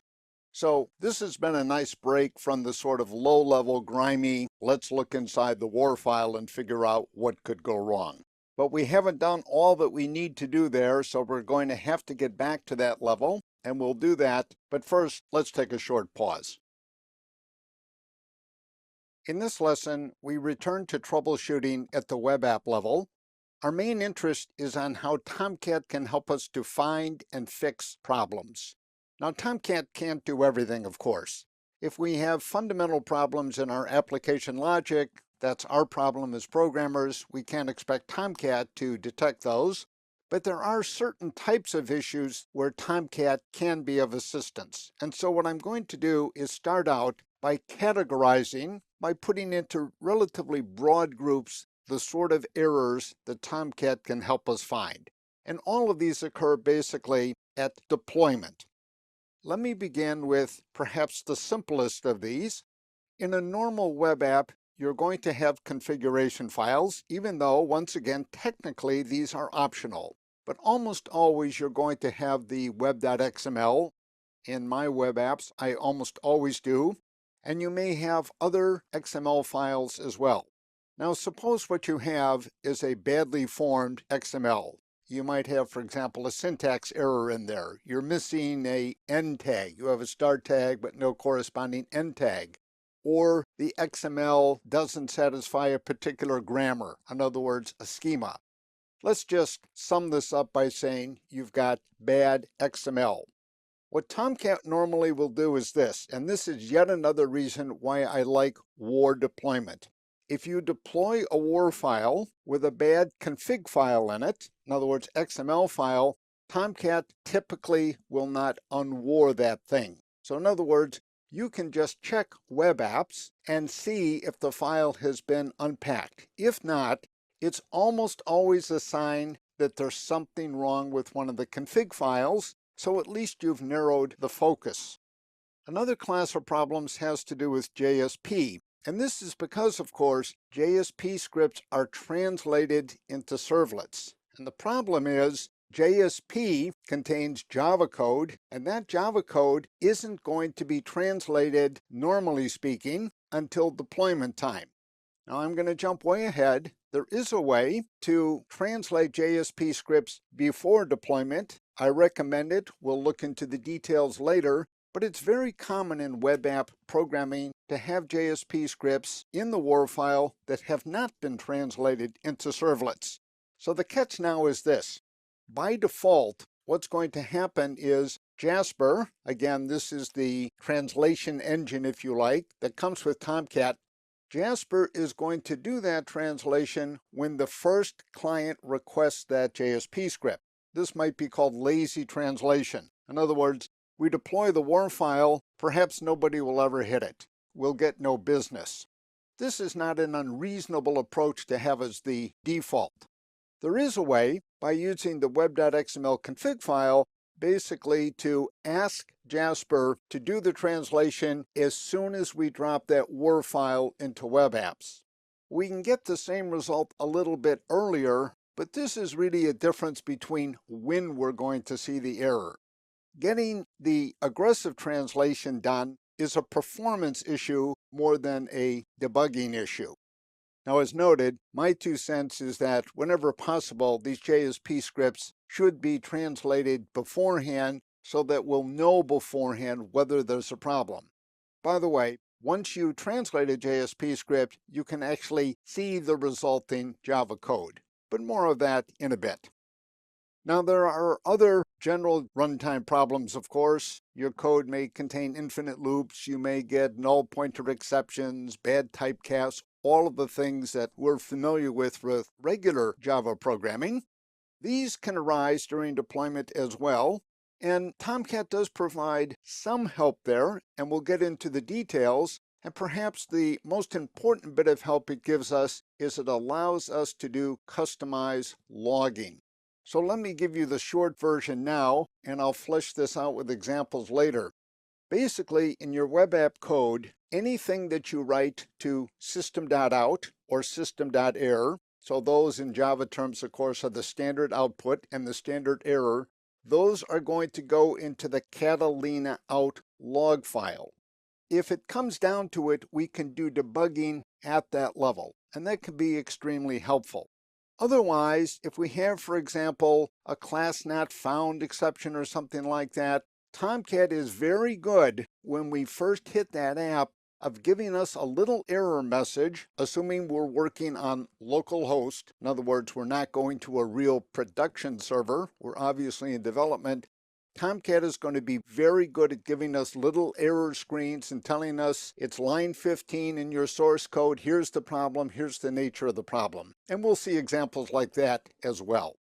So before we jump headlong into those examples, I wanted to do a little bit of overview. So again, the three general categories are bad deployment descriptors, basically, so bad XML, JSP problems, we'll look at that, and then general problems with Java code. Sometimes Tomcat can help us with those, sometimes it can't, and we'll basically fine-tune that distinction as we go along. In this lesson, we're going to drill down into the details of deployment errors. We're looking at the working file deployerrors1.txt, and at the top, I've done a quick review of the sort of cases that we have to watch out for. To begin, there's the bad configuration file, and that's the case that we're going to look at today. Bad JSP scripts, various errors, we'll do an example of that. Plain old Java problems, null object references, that sort of thing, missing library files, the right web artifact in the WAR file, but packaged in the wrong place. So for example, you might have a web.xml, but you don't have a web.xml in webinf. You've got it in some other subdirectory. To begin, we're going to take the case where you deploy a WAR file to Tomcat. I'm assuming now we're using a script or an IDE to do that. And if you look at Tomcat Home Web Apps, what you notice is that the file is not unwarred. So the example I used, the WAR file is called hi.war, and hi.war sits in there, but the subdirectory hi is never created. So there's no unpacking on Tomcat's part. Now the problem is with the web.xml. There is a web.xml, it's in the right place, but here's the issue. This is the so-called prologue. This is the root or document element, web-app, and of course XML is case sensitive. And what we're missing way down here is the corresponding end tag. So we've got the start tag, but we don't have the matching end tag. Angle bracket / web app angle bracket is missing. The symptom is that Tomcat refuses to unwar this file. In other words, what Tomcat does, of course, is reads the file, looks at the deployment descriptor, passes it through a parse. If it fails to parse, Tomcat's attitude is, well, this is not worth deploying. We can't do anything. We've got some bad XML in here. Now, what I did next was go to Tomcat Home Logs. So we haven't really looked at that very much. And the main log file is called catalina.out. That's on Unix type systems. On Windows, it's catalina.todaysday.out. That's actually a little bit nicer because the log files are smaller then, and of course, it's easy to find the log for today's date. You do have comparable log files on Unix type systems as well, but they're a little harder to find. In any case, on any system, you're going to see an error very close to this. So you see severe, and severe, of course, in this case means we're not going any further. In particular, we're not going to unpack this WAR file. And you can see that this has to do with parsing XML. You can see that at the end of the line. If you go to the next line, you can see at the very end, the fault lies with web.xml. The next line gives you further hints. You can see we have a SAX parse exception. SAX for simple API for XML. That's the type of parser that's used to parse the web.xml. This is very helpful. Line number 13, column number 1. Basically, it's pointing right to here. Very useful error message. It's showing precisely what the problem is. And here, in plain English, is the fault. XML document structures must start and end within the same entity. Well, maybe not perfectly clear English, but we get the idea. We don't have a matching tag for the root or document element. So there's a little bit more information. Some of this is redundant. So more severe, more severe, more severe. And basically, this is the bad news. What it tells you is that the context startup failed due to the previous errors. Recall now, a context for Tomcat is basically a WAR file, so it's a deployed web app. Now, the bottom line is this. If you ever get the case where you deploy a WAR file, but you don't get the unpacking, the very first place to look is at the XML documents encapsulated in that WAR file. Almost for sure, that's where the problem's going to lie. In this lesson, we return to troubleshooting at the web app level. Our focus is going to be on JSP scripts, so let's review quickly why JSP scripts are particularly challenging. So you put together a web app. Let's say you package everything into a WAR file. It contains some JSP scripts. You then deploy it to Tomcat. So you copy it over to tomcat_home/webapps. In the default case, the translation of the JSP scripts isn't going to occur until the first client hits that web app. So if there are any compile time errors, technically now these are translation time errors for the JSP scripts, they're not going to show up until after you've deployed. So this can make debugging particularly tedious. Now, Tomcat, in fairness, does provide some nice support if we're working on local host, and we'll get to examples of that. It does provide some very nice support for debugging and finding errors and fixing them. In this lesson, our focus is going to be on the overview, what happens, and we're going to look at some code examples. Here's a very simple depiction then of what happens to a JSP script. It's basically passed to Jasper, sometimes called the JSP engine. This is one of the Tomcat components. When you get Tomcat, you get this component, just like Catalina, the web container. And Jasper basically generates a servlet.class file out of that JSP script. Tomcat, however, makes available the corresponding .java file for inspection. So we can actually see the servlet at the source code level if we'd like. And of course, we're going to do that. In general, there are 3 times at which a JSP script might be translated. So before deployment, I'm going to call this programmer-initiated translation. So the idea would be we have a web app, we've not packaged it yet, so you and I as programmers do an explicit translation of the JSP into bytecodes. And we'll see an example of that a bit later. Tomcat does provide an AND script, basically is boilerplate for doing this, and we'll take a look at that script. We could also ask Tomcat at deployment time. At the time when the WAR file is copied into Tomcat Home Web Apps, we could ask it at that time to do the translation. This requires a little bit of work on our part, but not much. We'll see an example very shortly. The default situation, as noted, is we package everything into the WAR file, including our JSP scripts, and then when the first client request comes in for that web app, the translation occurs. This is so-called lazy translation. It's not inappropriate. After all, we might deploy a web app and nobody might ever hit it. So Tomcat's not going to waste the time, you might say, doing translation until it knows that there's actually business, there's interest in the web app. Now let's get into the details of Tomcat-initiated translation. In other words, that would be either this case at deployment time or at the first client hit. So let's talk about at deployment time. As noted, you and I have to do a little bit of work to make that happen, and I'm going to show you how by taking an example from Tomcat itself. So in Tomcat Home Conf, the configuration directory, you'll find a file web.xml. You might say this is the generic web.xml for Tomcat. And in there, there's a section for the default servlet. This is an explicit servlet. It's not a JSP script, so that's not the point that I want to make. I want to talk about a particular element in the web.xml. So down here is the default servlet. Recall again, that servlet handles static content. And way down here, near the bottom, you see load on startup 1. Basically, what this tells Tomcat is when this is deployed. In other words, the WAR file containing this web.xml, when this is deployed, please load instances of all of the servlets into the container.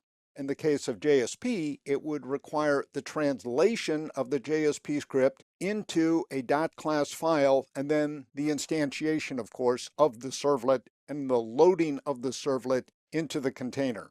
So the long and the short of it is, load on startup says, in this context, please compile, please translate right away. The default value for load on startup is 0, and the web.xmls that I've shown you so far, the default value has always been taken. But we could add this load on startup 1 or even 2. Tomcat's not going to do much more than that, maybe 4, but 1 or 2 are the common numbers that you'll see. This is going to trigger an earlier translation than otherwise would occur. Now, we need an example to illustrate all of this. And so what I have is if I can jump back up here, I have a working file called good.jsp.zip. It contains the file you're looking at right now, JSP to servlet.txt. It includes good.jsp.war, that's going to be the sample, and it also includes good_jsp.java, that's basically the source code that Jasper generates. So let me show you the JSP script that's really, really simple. Here it is. So it's deliberately short and sweet because when we look at the corresponding Java code, we don't want to be overwhelmed. We're going to be in any case, but we want to keep it about as simple as we can. So this area right here, if you've not seen JSP of this style before, this is a so-called scriptlet. It's just Java code. So there's a print statement, there's a for loop with a print statement in the body, and here's another print statement. So it's very simple, elementary stuff. Now let me jump back here. So what we've done is deployed this war file.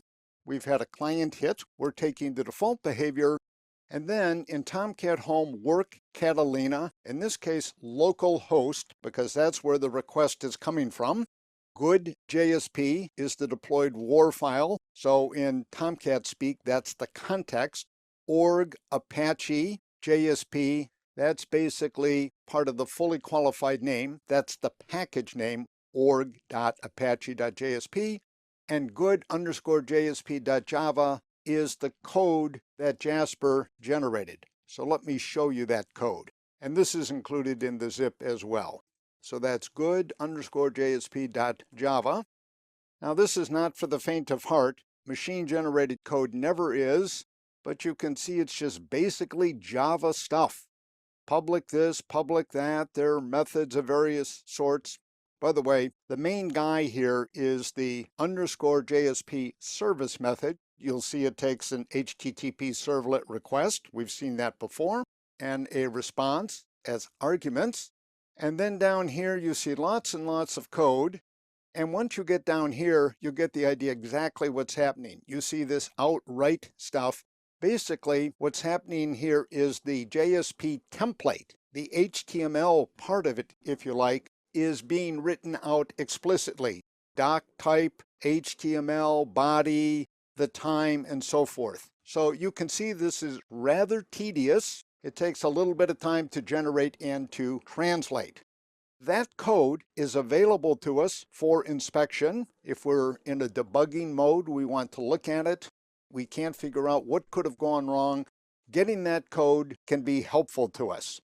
In summary, what Jasper is going to do is try its best to translate our JSP scripts into servlet instances. If it can't do that, then Tomcat will give us some help in debugging.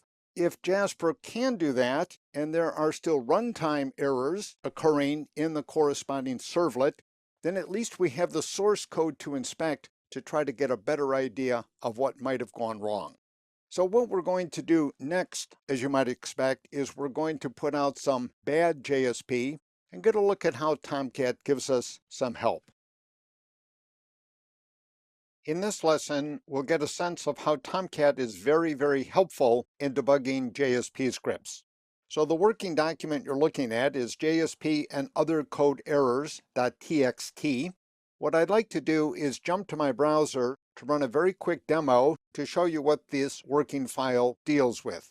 So I've got a war file called bad.jsp.war that will also be part of the working files, and I'm going to hit that with a request.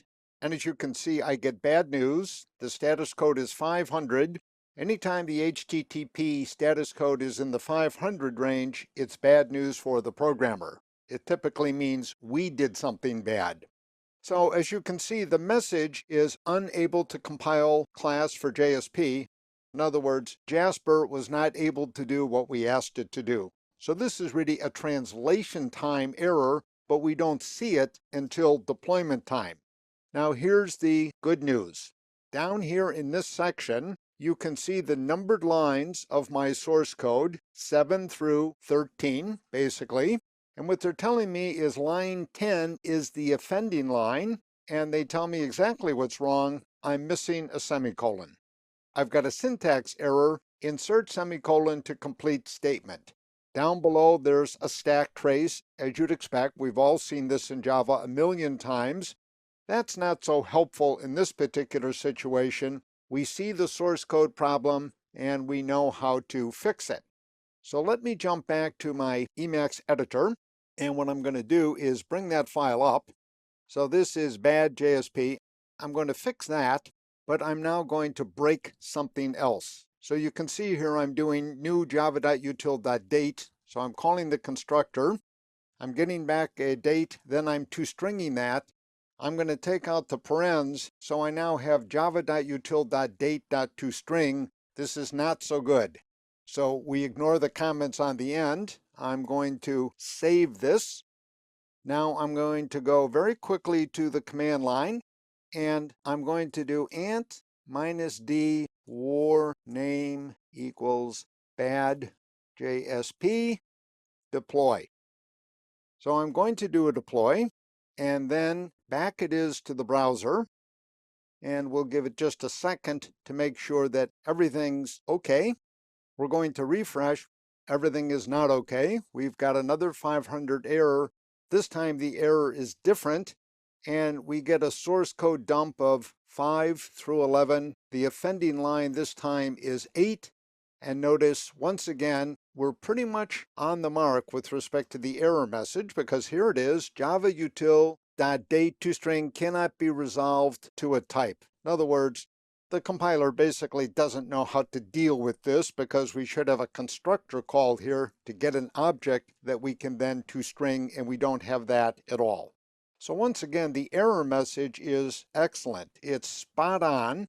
And this is, once again, a translation time error that occurs when we've deployed and basically issued a request against the offending JSP script.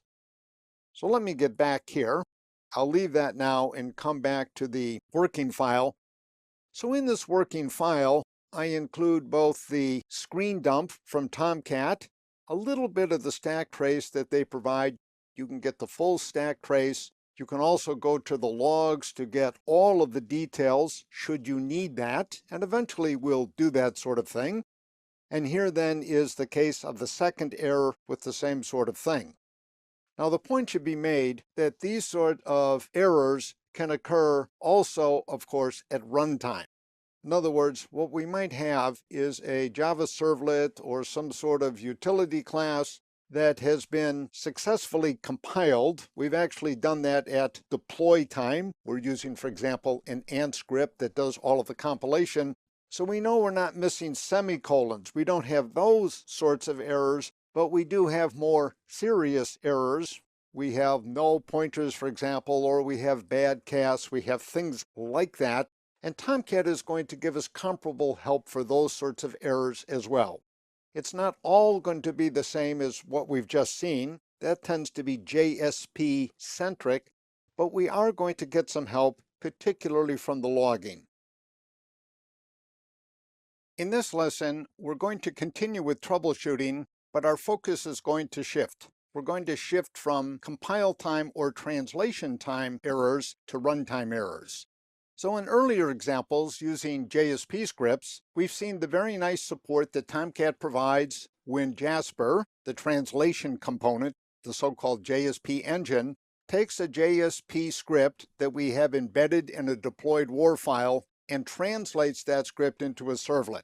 There may be syntax errors and the like, and if we're in the local host environment, Tomcat knows that. It knows that we're probably in development mode. It basically uses the browser to show source code listings, point out line numbers, describe the errors, and so forth. So that's all very well and good. But there's an obvious advantage to being able to translate ahead of time. We find those syntax errors ahead of time, we eliminate them, and then once we deploy, what we then need to worry about, of course, are runtime errors. So this is the case with explicit servlets, in other words, .java files that contain servlet code, and with POJO classes, which are basically utility classes. We compile those before they're put into the WAR file, so the syntax errors are taken care of. We fix those, and then we need to worry about the runtime errors. And Tomcat does provide nice support for those as well in a local host environment. To illustrate all of this, I have two examples. Those two WAR files, they contain Java source as well, together with this document, servlet errors and logs.txt. Those are in a zip called servletcases.zip. So that's going to be included among the working files. So the two examples are the null servlet.war, which contains a deliberate runtime error. We'll see that error momentarily. And then log servlet.war, which illustrates how to do customized logging. So in effect, customized debugging in a web app context. So let me jump to the first of the examples, null servlet.war. Let me run it out of my browser. I have reference to it already in the browser's URL window. So I'm going to now run it. And of course, I get the hated HTTP status code of 500, means basically I did something bad. And there's a little description. And then down here, something every Java programmer has seen more than once, there's the Java lang null pointer exception. So I have an object reference that doesn't point any place. Furthermore, I'm told where it occurs. It occurs in P1 test bad servlet do get. So it's located the method. The line number has to be taken with a little grain of salt. It's really close to that. It may not be exact. Picking out the line numbers is trickier at runtime than at translation time, in fairness to Tomcat. So let me jump back to the Emacs editor and show you what that problem is. So this is test-bad-servlet.java included in the WAR file. And here's the doGet method. So we issued a GET request. This method then was invoked. And what I have down here below is a utility class called message. There's just an array of 4 messages together with a getMessage method. This randomly picks one of those messages and returns it. So we don't care about the app logic at all. The important line is this line. I have message object is my object reference. I set it to null. I should, of course, set it to new message open paren close paren, but I don't. So when I call send response, the first argument is message object, which is null, dot get message. So I'm trying to invoke a method off a null object reference. Kaboom, we get the explosion. Now, let me return to our summary document and talk a little bit about the second example. What we're going to see eventually when we focus on the log files that Tomcat provides, we've only looked at them a tiny bit so far, talked about them a little bit. We're going to look at all of the rich information that Tomcat provides. So there's plenty of room for log file analysis using Tomcat. We'll get into that. The important thing for us right now is that Tomcat lets us basically put entries in the log file. So we can do customized logging, which then can be used for debugging. And that's what this example is going to do. So let me bring up the test servlet.java and explain how it works. By the way, I can run it just to provide context. As you'll see, there's nothing very exciting about it, but let me just run it so we'll see it. There's the, I don't call it the test servlet, the WAR file, I call it the log servlet. You can see it just outputs hello world. So back to the source. So if you issue a GET request, it's picked up here. There's a message, hello world, and then there are 2 important lines. The first is this, you see system out print line. Out, of course, is the so-called standard output. And then down below, you see system error print line. And system error is, of course, the standard error. So the important thing is this. Any messages that you print to either system error or system out are going to be sent to Catalina.out in Unix type systems, or Catalina.thecurrentdate.out in Windows systems. So we can capture those log files. To see that, let me jump to my command line prompt. Let me show you where I am. I'm in the log directory. You can see all of the log files, by the way. There's just a whole bunch of them. It tells us what came in from localhost. It has date-specific logging and so forth. But I want to show you Catalina.out. So let me clear this and show you Catalina.out. And you can see those messages that begin with 4 sharp signs are basically from my program. The first 2 are from an earlier test, and the last 2 are from what I just showed you. By the way, before I ran the test, I cleaned out Catalina.log because it can get to be huge, so I didn't want us to have to go all the way to the bottom to find my messages.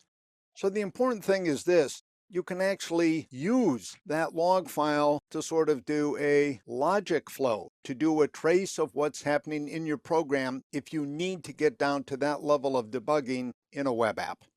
Let's go back to our summary document. What we've seen then is that Tomcat provides support not only for troubleshooting translation time problems, but also runtime problems. It's an excellent environment, I find, as a web app developer for trying to find and then fix errors. In this lesson, we're going to precompile a JSP script. Tomcat provides the required build.xml. You see the URL. Let me show you the file very quickly, the build.xml, just so you can get a sense of the size. 1 screen full, a half a screen full. So it's about a screen full and a half of XML. The good news is that script can be used as is. It requires no change whatsoever. So just bring it down on your local system, name it build.xml, and we should be good to go. Now the script does assume a particular directory structure, and I've depicted that below. So we've got the working directory that holds build.xml, and that's where we're going to issue the ant command. We'll see that shortly. There should be a subdirectory, web-inf. No surprises there. The build script is going to populate this directory with something called generated_web.xml. That's a web.xml fragment. We'll look at that as well. And under web-inf, 3 subdirectories. There's a src for source subdirectory that contains the JSP scripts that you want to compile. A lib subdirectory contains any jar files with libraries. So for example, if you were using JSTL, the Java Standard Template Library, the jar file for JSTL would be here. In this simple example, I'm not going to bother with that, so I have the subdirectory, but it's empty. And then a classes subdirectory, which is initially empty. The Tomcat script is going to populate this directory with the generated .class files. If we want, by the way, we could get the source files as well, but I'm using the default version of the script and I'm not generating the source. I'm getting only the .class files. Now let me show you the file we've seen already, the JSP script. I call it bad.jsp. We've seen this guy a number of times. And the initial problem is right here where you see the cursor. In my Emacs editor, I have an out print line statement, but no semicolon. So I've got a syntax error. What I did do for my demo is 2 runs. In the first run, I left the error in. And then before I did the second run, I corrected the error by putting in the semicolon, so we had a successful build. Now, I've included for completeness the JSP script in this document, which is precompiled JSP.txt. So let's get to the heart of the matter. In my working directory at the command line, I do ant -d. I'm going to do 2 -ds. These again set properties. And by the way, they could come in any order. The first -D sets tomcat.home to my home directory Tomcat 8. That's basically the installed directory for Tomcat. And then the second -D is web app path, and that's the current directory. In other words, that's the directory that contains web-inf. So what I'm really telling the script is this: the current directory contains webinf. So we're right up here, and you can look for webinf immediately underneath where we are. Now I get some output. So you see some feedback basically from the script, this line, this line. Here it's doing the Jasper thing. So I've shown you basically everything, but the thing we care about is this line. It says you've got a problem, and the problem is you're missing a semicolon. So if you've done typical Java compilation, you know these problems. Effectively, what's happened is this: the Jasper part has done the translation from JSP into .java, so it's really created the source, which we then toss away after the compilation. And then the compilation phase tries to translate that source, and it can't because of a syntax error. So down here, I get the bad news, compile failed, see particular compiler error output for details. Before the second run, I fix the error, so I issue exactly the same int command as before.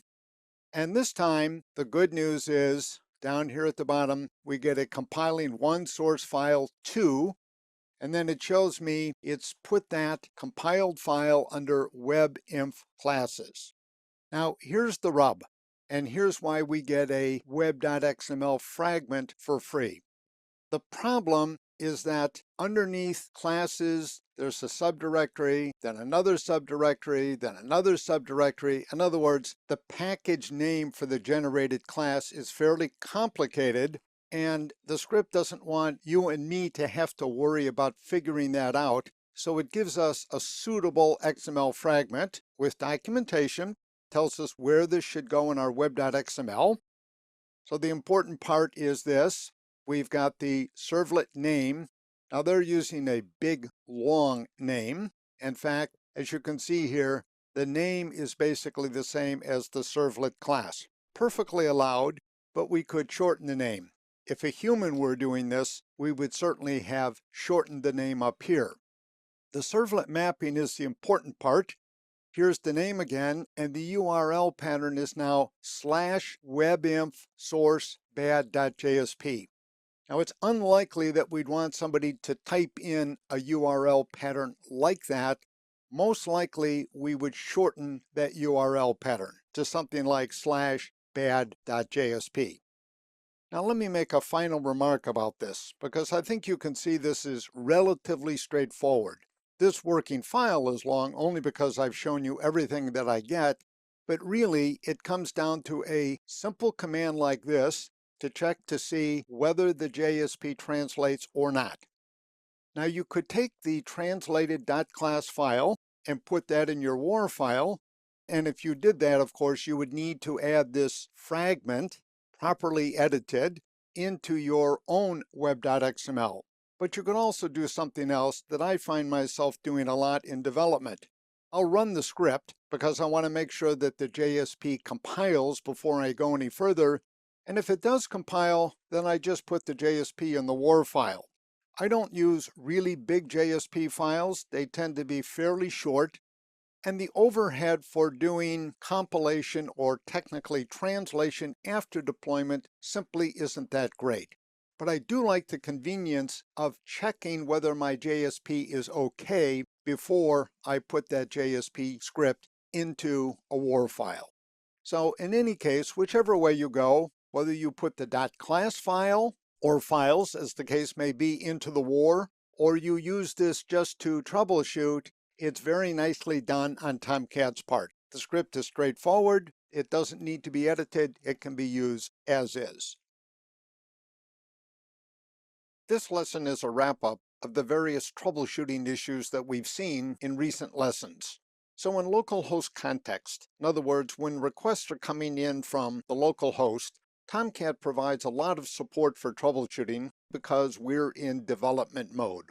We're not in a production mode, where we'd expect, of course, that requests would come in from other machines, not from the machine that we're running the server on. These issues can be divided into different categories for convenience. I'm going to divide them into two broad categories and then some subcategories. So the first, of course, are the various web app issues. Now it's clear that the primary responsibility for debugging rests with the programmer, whoever wrote the web app, but it's nice that Tomcat can provide some support to help us find and fix errors. So let's go through quickly what we've seen so far. So one problem can be bad XML config files. You might have a config file, for example, that's syntactically incorrect. In other words, it won't pass a so-called non-validating parse, which is a really low bar. You forget an end tag or you have some mismatch elsewhere with the tags. The way Tomcat signals this basically is that if we deploy a WAR file, it won't unpack or unwar that file. In other words, the deployed WAR file shows up in Tomcat Home web apps, but not the subdirectory with the WAR file's name. These errors then are typically pretty easy to find. The first place we look is at the XML config files, and normally we can find those pretty quickly. Of course, what you might do in a deployment script is do a non-validating parse for all of the XML just to make sure that there are no syntax errors. The next category we looked at in some detail were JSP translation time errors, and this is again because JSP scripts are tricky little beasts. They're translated into servlets. If we don't do that, then basically Tomcat will do this for us, in particular the Jasper component. So if you have bad syntax, for example, in JSP code snippets, or you're missing some library file that's required for the translation to occur, then what we're going to have is, in effect, a compile time error, technically a translation time error. Tomcat does a nice job because it uses the browser.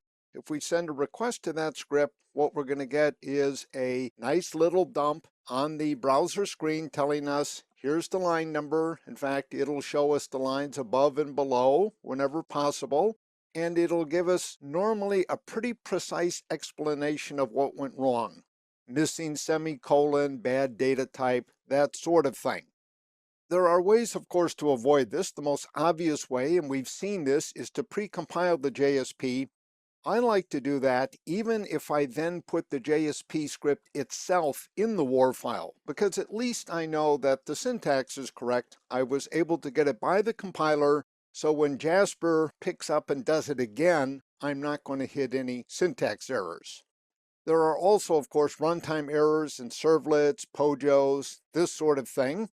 The nice thing here, of course, is that Java is a language that uses try blocks and exceptions. So if you have a code block that throws an exception at runtime, Tomcat is going to say, look it, this is the method, this is where it occurred, this was the problem.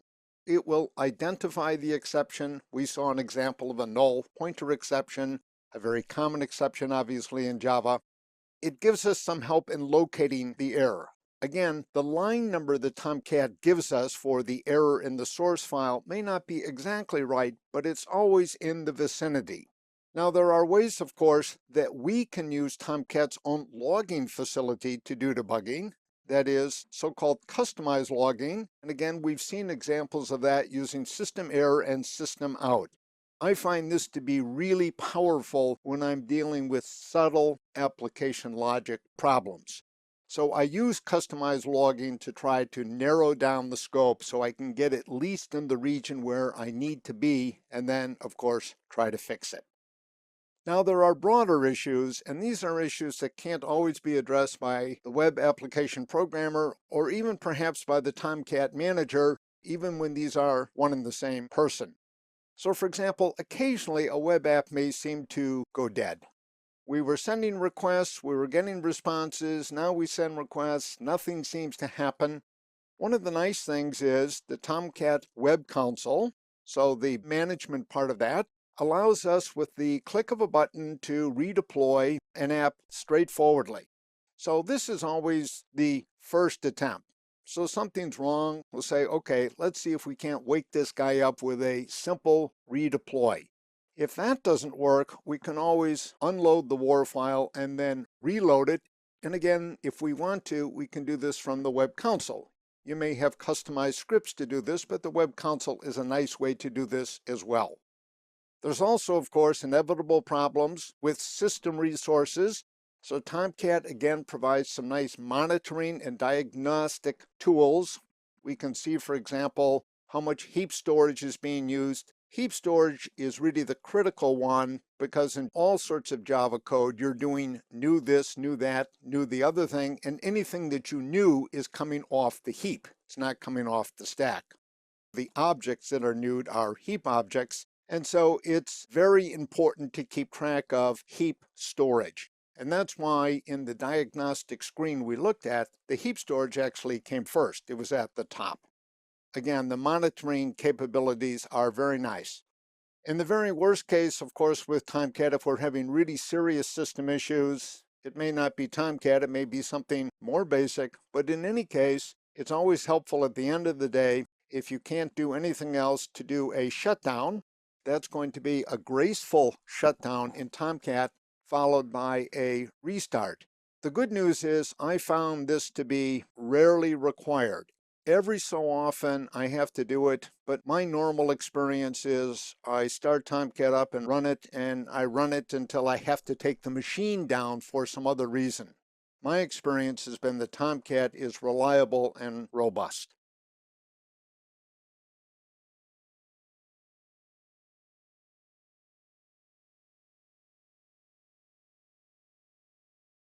In this lesson, we're going to get an overview of the web app types that Tomcat can handle.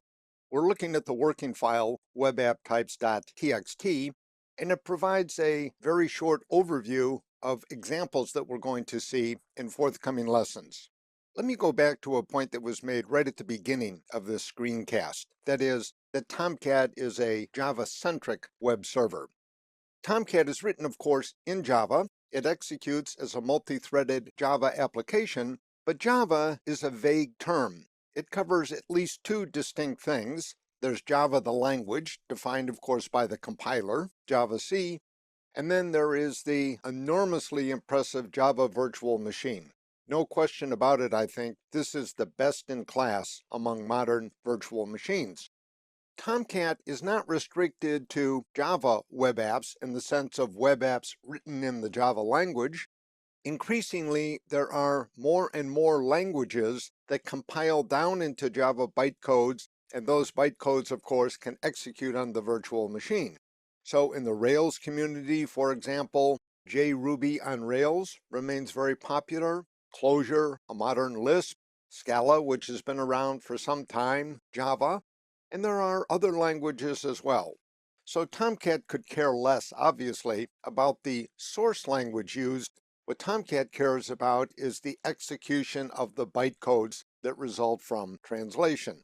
So in talking about Tomcat as Java-centric, we have to be careful not to suggest that Tomcat is restricted to web apps written in the Java language. It most certainly isn't. Now let me turn to the examples that we're going to see. And I'm going to divide these into three categories, although the divisions among the categories are not sharp. We're really talking about blurred distinctions here, but they're still useful distinctions. So we're going to begin with what could be called websites, web app as a website, and we're all familiar with this. It's HTML-centric. You typically have HTML documents or HTML templates, style sheets. You may have scripts, particularly in JavaScript, images and other multimedia artifacts. You might have sounds, videos, and so forth. So websites, modern ones in particular, tend to be fairly rich, and as you'd expect, the resulting WAR file deployed to Tomcat is going to be pretty full. There's going to be lots of goodies in there, and we'll get an example of that. Web services are related to websites, and in fact, some frameworks, I think Rails deserves some credit here, has emphasized from the outset that the distinction between websites and web services is not as big as people might think. It really has to do with what the response payloads look like. So let me explain what I mean by that. In an ideal sense, web services are groupings of so-called pure functions. That is, functions that depend only on the parameters passed to them. In Java terms, a pure function would not depend, for example, on a non-static field in a class. In any case, web services are meant to be very, very simple operations that are then orchestrated into applications. The most noticeable difference between web services and websites is in response payloads. So in a website, you would expect the response payload to be an HTML document. But for a web service, the response payload is going to be an XML document or increasingly a JSON document, a JavaScript object notation document, because increasingly clients of web services are JavaScript embedded inside of HTML pages. We'll talk more about that in a bit, but web services, again, at the most obvious level, differ from websites in response payloads. Now, in terms of style, so-called REST-style web services have become increasingly popular. All of the social networking sites, for example, basically support this style of web service. It's relatively easy to do. It's very easy to do in Java. But we can also use SOAP-based web services. Tomcat can handle either one of these just fine. WebSockets actually doesn't belong at the same level as the other two, but I've put it here more for the initial categorization. In other words, just to sort of get it to the forefront.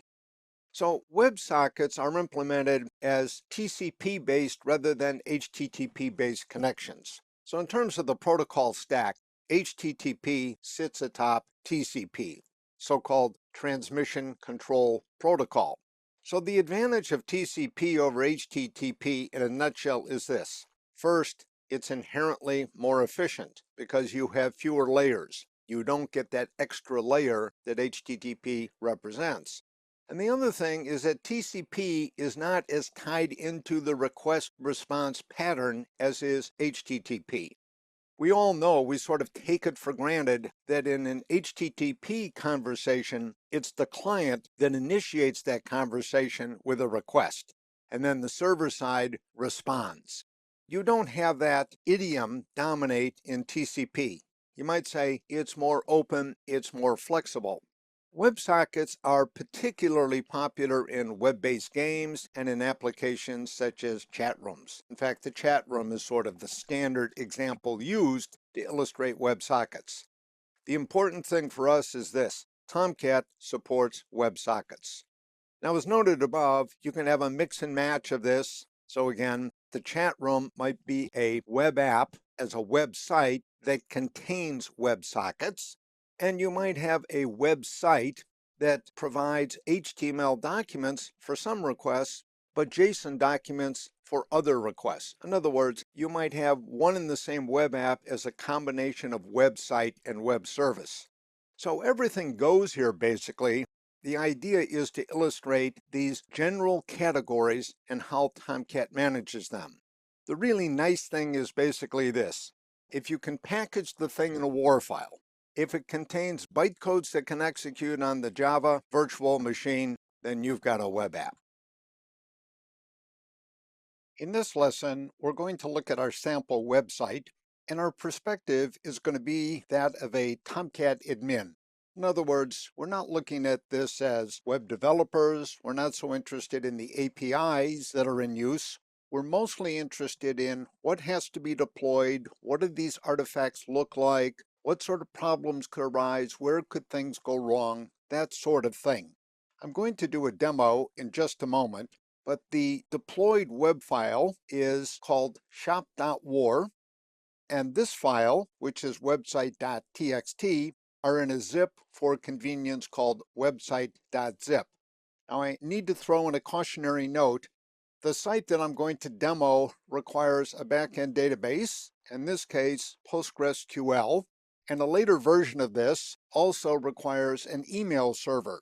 I make that point just to emphasize again that Tomcat is a web server. It's not an email server. You can certainly send emails from your web apps, but you need other support than Tomcat in order to do that. The backend database is PostgreSQL. It's running right now in the background on my Mac, and of course I've got the required tables in there. So I'm including the WAR file mainly so you can inspect the code, look at the HTML templates, get a sense of the architecture if you'd like to dig a little bit deeper. Let me begin with a demo, and then we'll return to this document.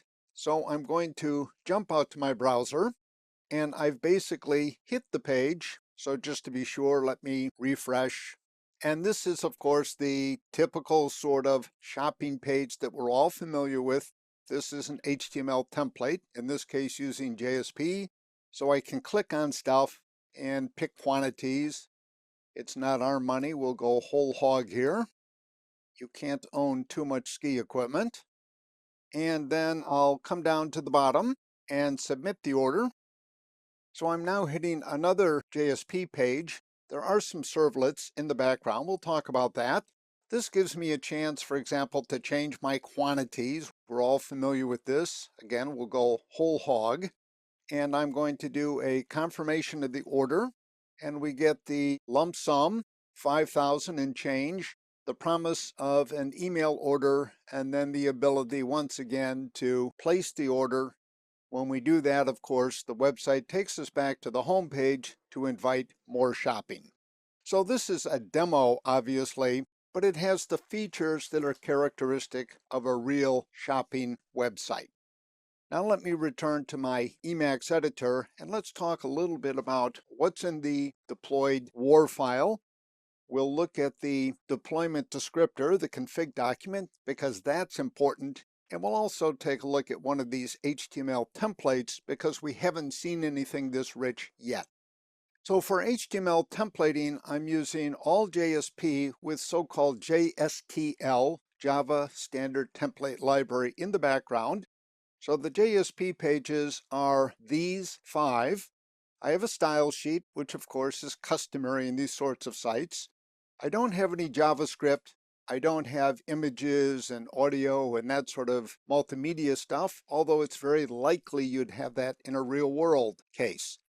So there's the web.xml. We'll look at that momentarily. And now here are the workhorses. So there's a line item class. That's basically a POJO class. It represents an item that you put into your shopping cart, so a selection. There's an order handler. That's a servlet, basically, that acts as the traffic cop. So it makes sure we go to the right places. It does some order validation and so forth. And then the order placer is another HTTP servlet, and it's going to write the order back to the database. Now, the thing that's of interest here, and this of course is realistic, is I've got some jar files packed inside my WAR file. So JSTL, again, is part of JSP 2.x, Java Standard Template Library. It contains some helper things. We'll look at an example shortly. There are 2 jars we need. One is the API, and the other is the implementation. I've got both of those. And then there is the Postgres stuff. So this is basically the database driver. I've also got that jar packaged in my WAR. The good news is by putting all of these in my WAR file, in effect, I've frozen the WAR file. I don't need to worry about versioning issues and so forth. And that's a theme that we'll return to a bit later. Here's my web.xml. It's pretty short and sweet. Mostly what it does is defines the servlets, you see those here, and then provides servlet mapping. In the interest of easy navigation and debugging, I like very simple URL patterns, /handle order for the order handling servlet, /place order for the order placing servlet, and then of course, as usual, a welcome file, which is just shop.jsp. Now let's look very briefly at shop.jsp because it's a more realistic looking template than what we've seen before. So let me bring it up in the editor. It is of course included in the deploy WAR file. These are a bunch of directives. If you've not seen JSP before, they basically state down here that I'm going to be using certain aspects of JSTL, in particular the core, which is programmatic stuff, looping, that sort of thing, and SQL, and you get an idea of the SQL down here. So this is basically some JSTL that I'm using to talk to the database. You can see my database here. By the way, since this is all code, it's going to disappear, obviously, in the HTML that's sent downstream, so there's no security risk here. There's my username, there's my password. I'm not worried about putting that in here because it's going to be rendered away. And there's my URL for talking to Postgres. And the Postgres driver class is included in that WAR file. And then down here is some more JSTL. So as you can see, this is a bit richer, a bit more complicated. It's a realistic example, I think, of a HTML template. It's also motivation to precompile. As I noted earlier, I like to precompile just to make sure that the JSP is okay, but then I typically just put the JSP in the WAR file unless speed is of utmost importance. In this case, I'm not worried about it. Jasper is going to translate this on the first client hit, and that's just fine. The performance isn't going to suffer. We're in basically example mode here. Let me jump back then to the working file. This document, together with the deployed WAR file, again, are available in website.zip if you'd like to take a look. In this lesson, we're going to look at a sample web service as opposed to website. The name of the service is Predictions RS. The RS stands for RESTful Service because this web service is so-called REST style. The full details aren't important to us, but one of the key ideas in RESTful services is that HTTP verbs and nouns, so the methods and the URIs, together should cover the standard CRUD operations. And again, for review, I've put those down here: create, read, update, delete, together with the HTTP verbs that represent each of those operations. This document, webservice.txt, and the deployable WAR file, predictionsrs.war, are in a zip called webservice.zip. By the way, there's no external dependencies in the case of the WAR file. So the WAR file can be deployed and then you can test it in the way that I'm going to demo shortly. Now, of interest to us, so we're not interested as web app programmers, we're interested basically as Tomcat admins. The interesting thing for us is all of the libraries that need to be included to get this guy off the ground. In other words, there's no HTML pages, there's no style sheets, there's none of that sort of thing. But there are lots of libraries, and they've been packed into the WAR file quite deliberately, once again, to protect us from version issues, and the resulting WAR file is still modest in size. Let's take a look at that WAR file and look at the contents, and then I'll go ahead and do a demo. I can't demo with the browser in this case. I need to use the command line, so we might as well stay here and get a good sense of what's in this WAR file. So once again, I've got my web.xml, the deployment descriptor. That's important to specify who the so-called interceptor servlet is. I'm using a framework. This framework happens to be called JAX-RS. Here's a very short description of it up top. And that stands for Java API for XML, RESTful Services. The particular implementation I'm using is called Metro Jersey. You can see the URL there. The web.xml, which we'll also look at, basically specifies the servlet that's in control. In effect, this servlet represents the JAX-RS framework. And then I have a bunch of POJO classes, basically. A prediction represents a particular prediction, who said what. Basically, they're two properties. A predictions list is in there for convenience. It's a list of predictions. I happen to have 32. Predictions RS is a class that we'll actually look at. This will give you the flavor of what this JAX-RS framework looks like, the sort of coding that a programmer would do.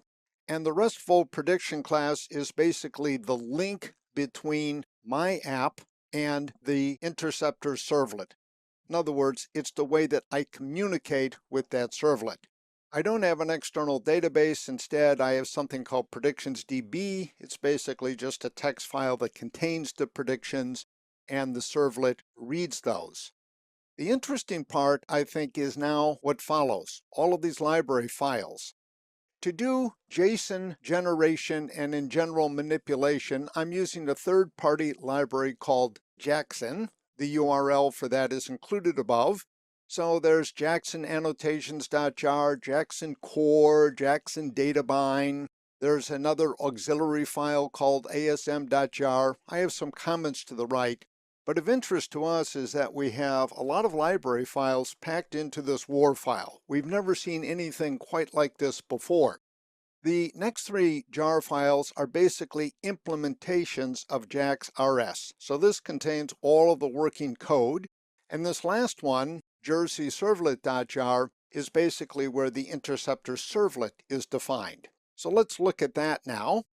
Here's the web.xml, short and sweet. And there's basically just one servlet tag. I call this thing Jersey. And here's the class, com.sun.jersey, blah, blah, blah, blah, blah. That SPI is for Service Provider Interface. And then at the end, you see servlet container. In effect, this is the JAX-RS container. This is the framework. So any request for anything that's in my web service is going to go to this interceptor servlet, and it's then going to coordinate the pieces. Now, as noted, demoing a web service is a little bit tricky because the client against a web service is typically a non-browser program. So in this case, I'm going to use curl, and I've included some sample requests. I'll run some of these for you shortly. The top four, for example, basically represent read operations, so you can do various gets. The way I've configured this program is you can get a specific MIME type. In other words, you can get a JSON document, first line, an XML document, second line. The first two basically mean get all. We'll see that. This third one is to get a specific prediction, the one with ID 6. The last one is to get them all in plain. You can either have get all or get a specified one. Down here illustrates how you do a post. That would be a create. Down here would be a delete, and that would of course be a delete. You also have, by the way, a put, and a put would look very much like this. You would specify a particular prediction, and then you would say how to edit it. Let me jump then to the command line to give you the idea. Let me start with this one. So I'm doing a curl request here, and you can see what I'm getting is a list numbered of these silly predictions. If you look at the very last one at the bottom of the page, Hiram Golgowski has the prediction that versatile tangible application will maximize rich e-business. That sort of silliness. Now I can change this to XML. I get the same thing in difficult for humans to read XML. I don't have any line breaks or anything in there like that. Let me clear the screen. I can do the same in JSON.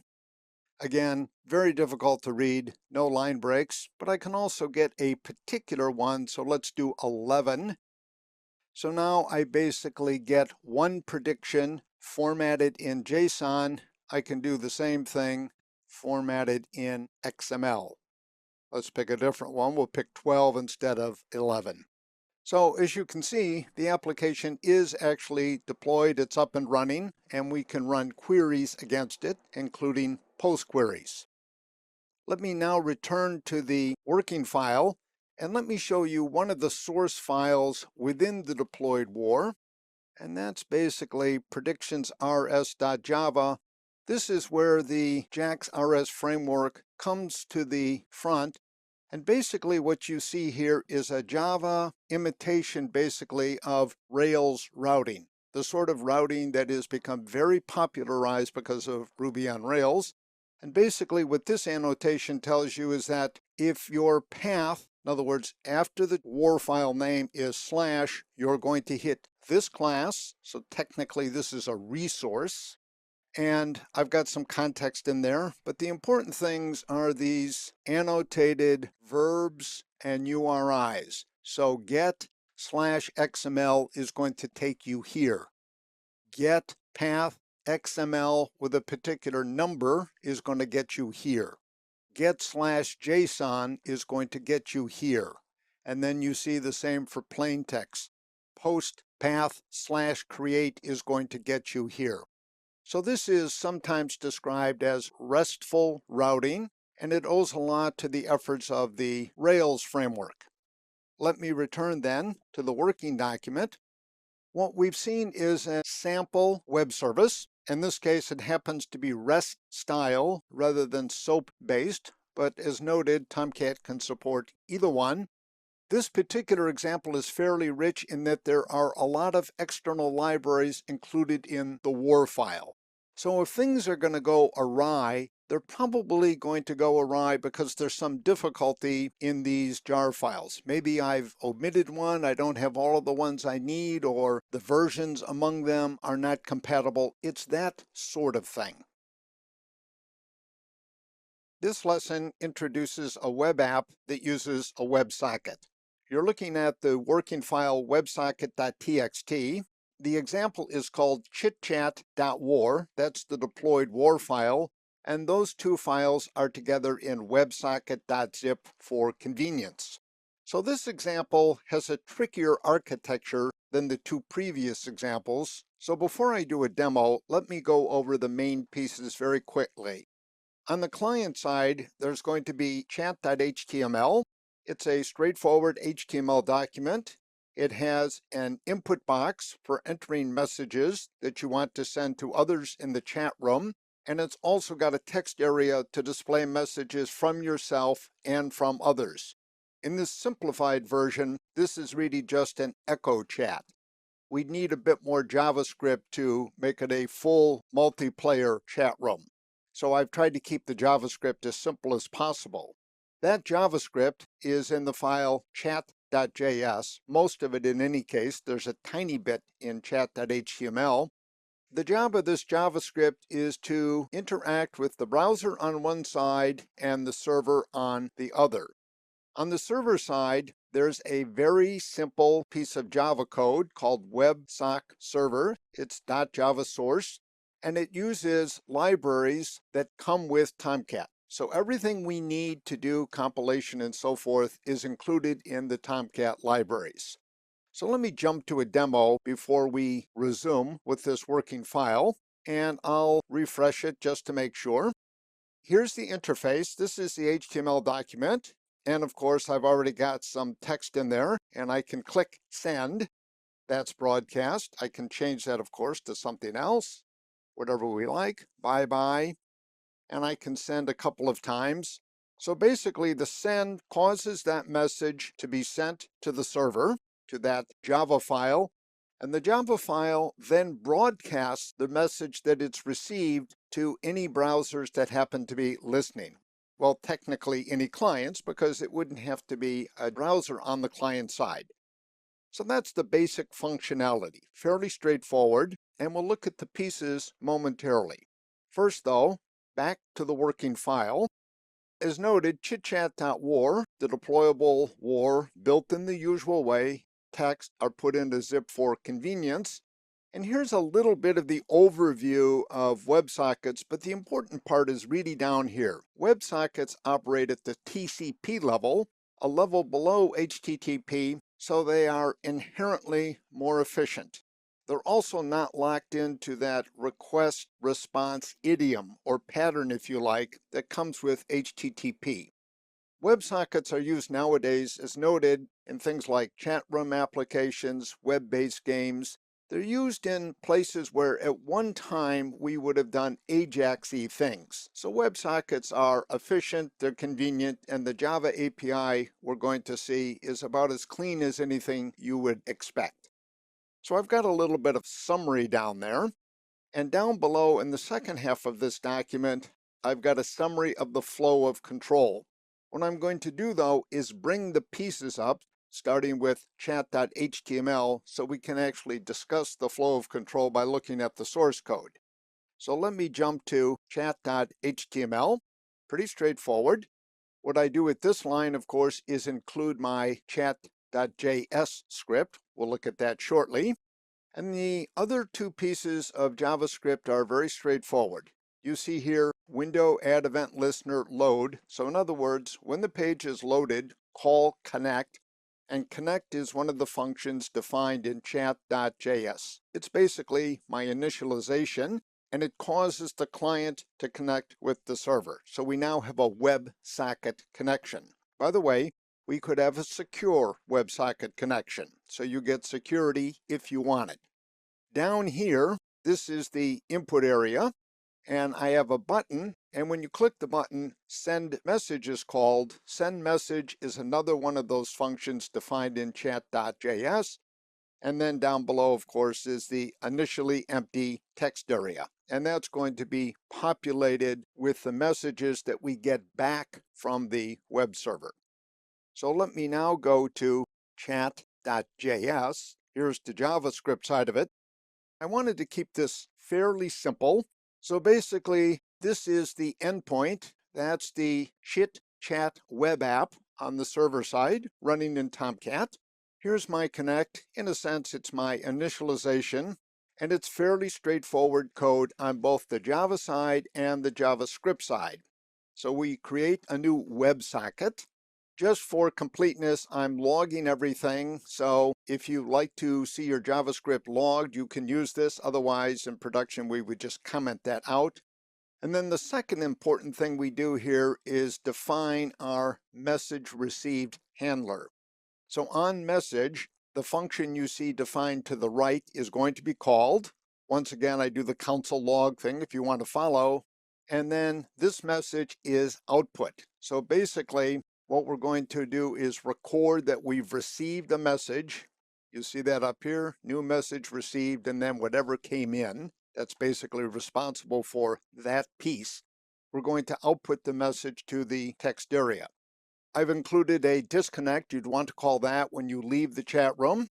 Send message is very straightforward. Once again, there's the logging thing, and all we do is call WebSocket send on whatever text happens to be in that text box.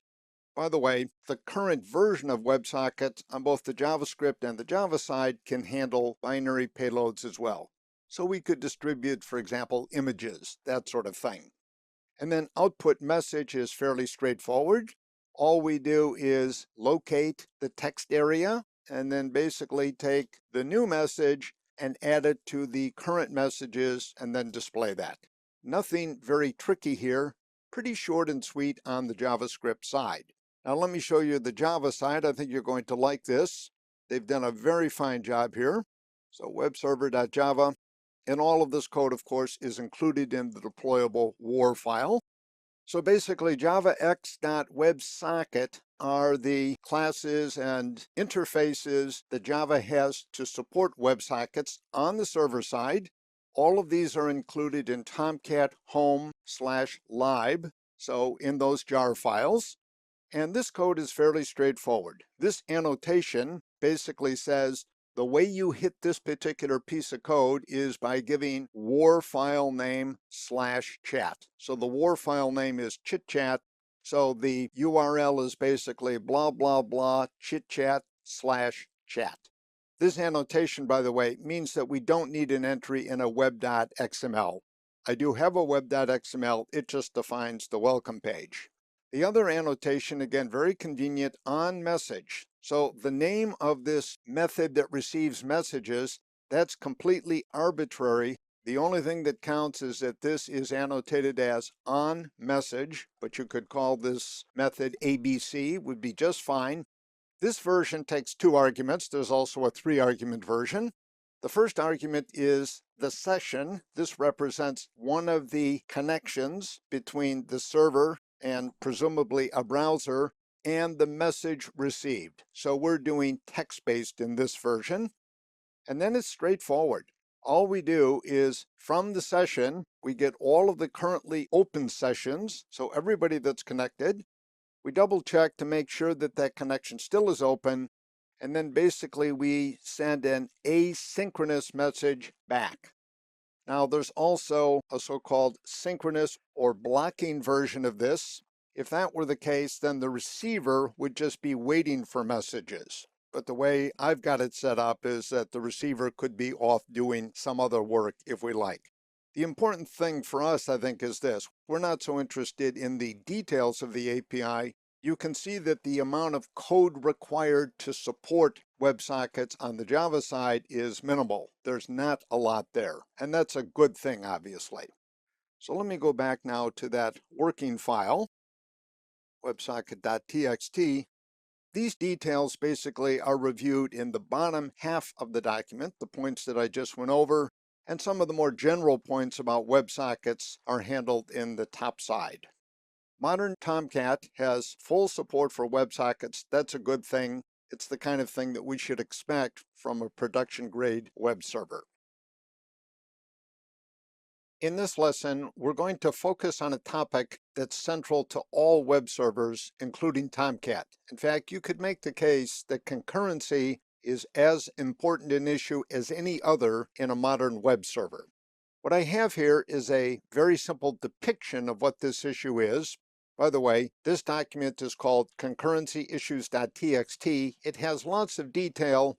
I'm going to go over all of the detail, but later for review this may prove useful. We have a web server, and what we have is a series of requests coming in. Those requests are serialized. In other words, they're put in a queue. There's the first request, the second request, and so on. And the requests continue to be queued up until there's a connection refused error. So at some point, the web server is going to say, after whatever, 1,000, 2,000, 500, the number is configurable. The web server is going to say, no, I can't accept any more.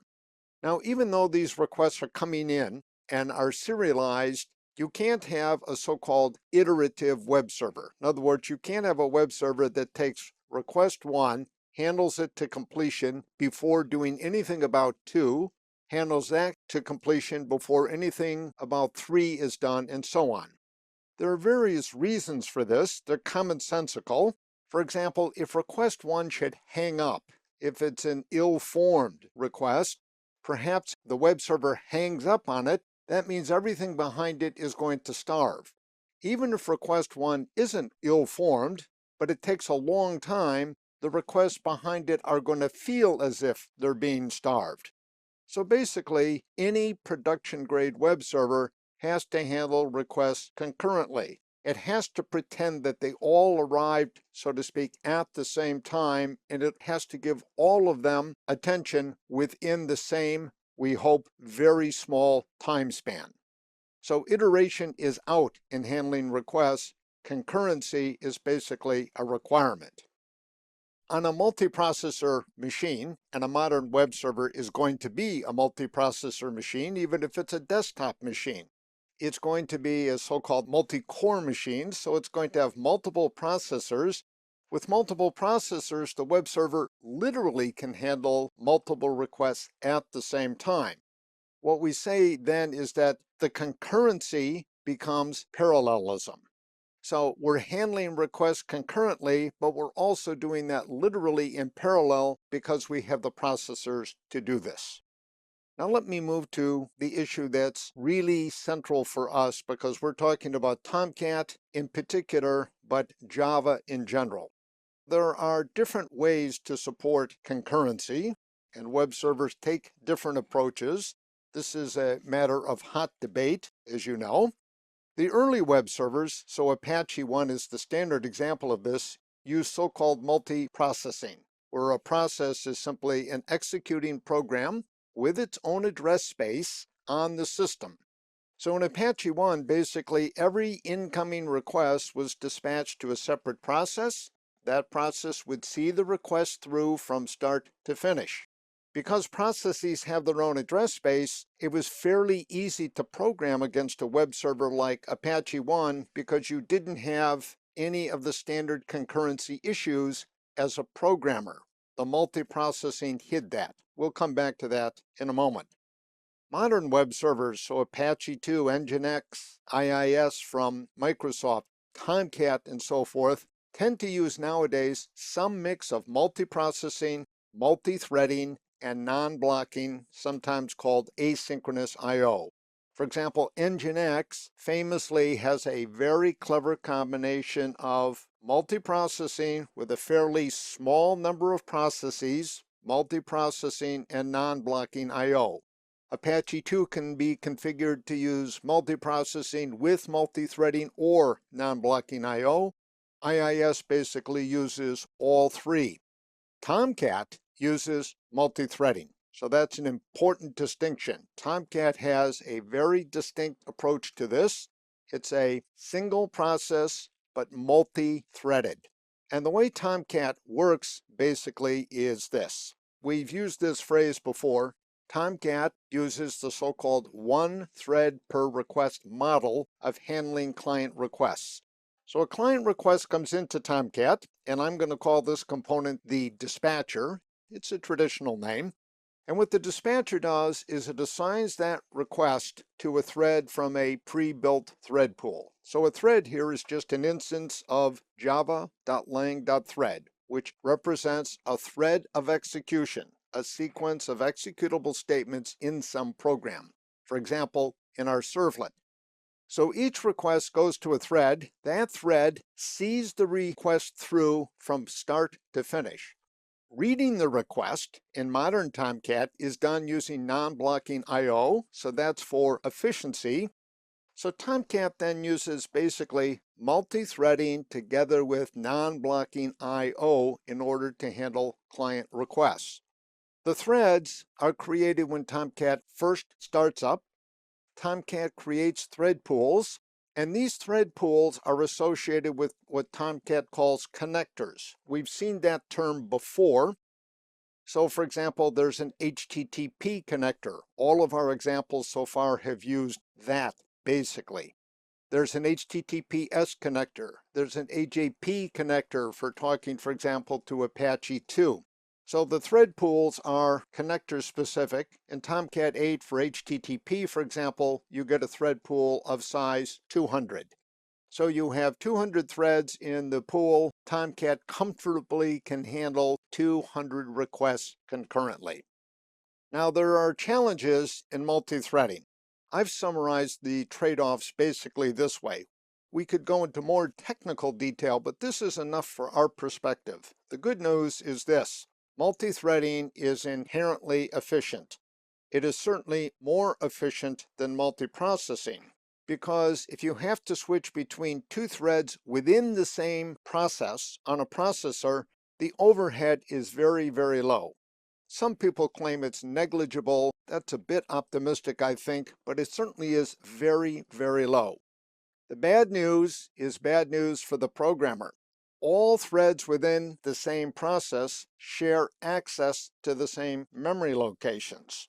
So what you have then is a thread coordination or synchronization issue. In other words, the programmer has to make sure that two threads don't simultaneously try to write to the same location. So in our servlet, we'll see an example of this. We might have, for example, a field called counter. And because Tomcat adopts the one thread per request method, we might have two threads simultaneously trying to write to that same counter. The results, of course, are indeterminate, and this is known as a data race or a race condition. A very bad thing, and Tomcat basically does not help us solve this problem. It's up to us as programmers to solve it. So, multi-threading brings with it a challenge, but multi-threading also brings with it advantages because of its inherent efficiency. In any case, when you go with Tomcat, you're going with a single process, multi-threaded web server.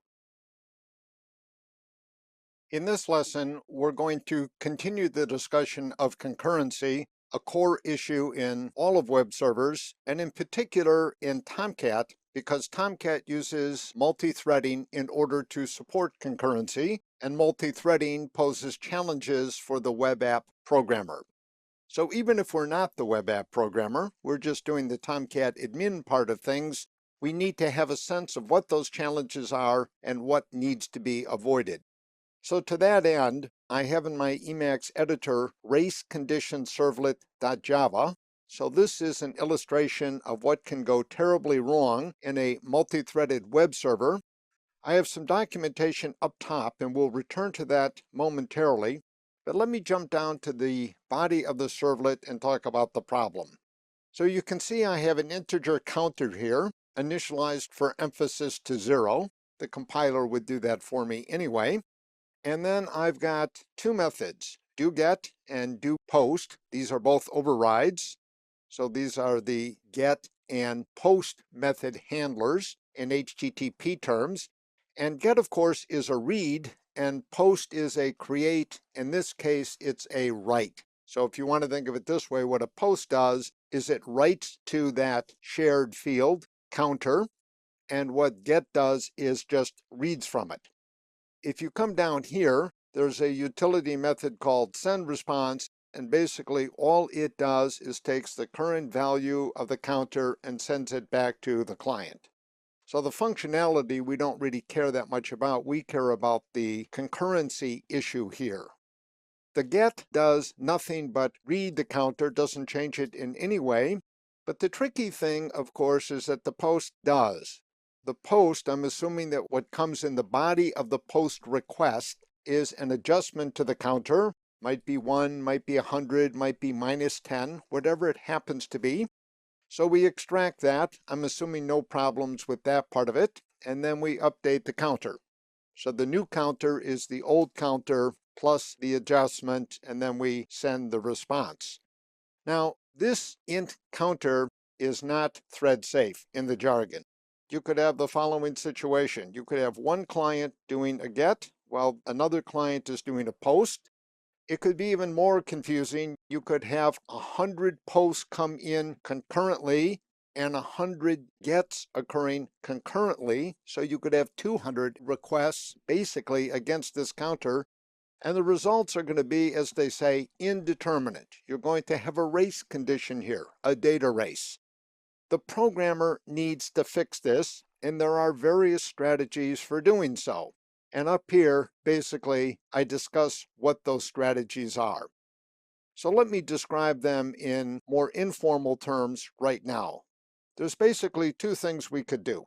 The first thing we could do is we could ensure that there is single-threaded access to the counter.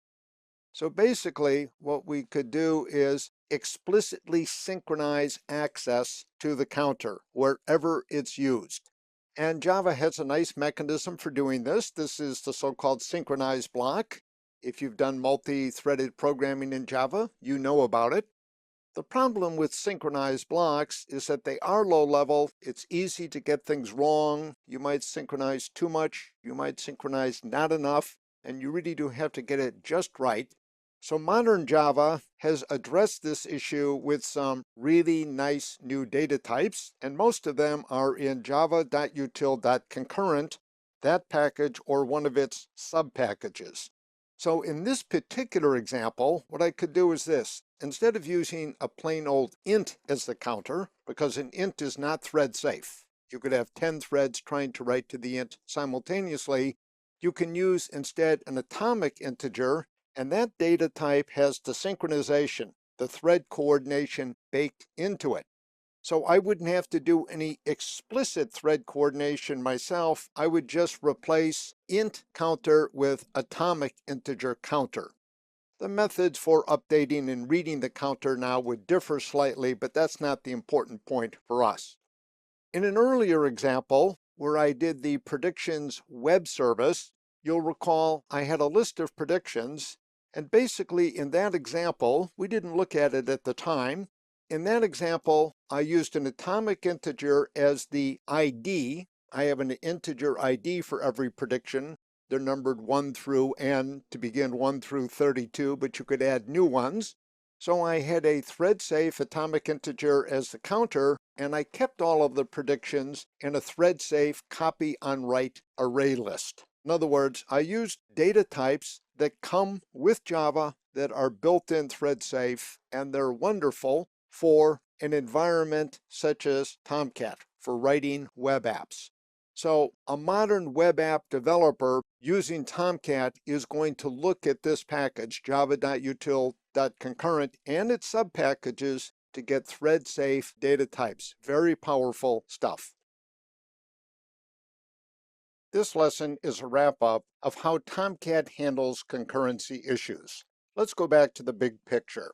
Every production-grade web server, Tomcat included, has to have a strategy for handling client requests concurrently. The only time you're going to see a web server that handles those requests in serial fashion, and that's sometimes called an iterative web server, is in development mode. So there are toy web servers for getting off the ground that are going to take each request as it comes in, manage it to completion, take the next request, and so forth. But that's not a viable option for a production-grade web server. How web servers differ is in how they support client concurrency. This document, concurrencywrapup.txt, hits the main points and also goes back to talk a little bit about how this used to be done in Java and how things have changed. Tomcat implements, as we've noted before, the one thread per request model. Basically, a client request comes into Tomcat, it's dispatched to a thread from a pool for handling. Tomcat does use some non-blocking or asynchronous I/O to read that request, but multi-threading, you might say, is the principal mechanism in play.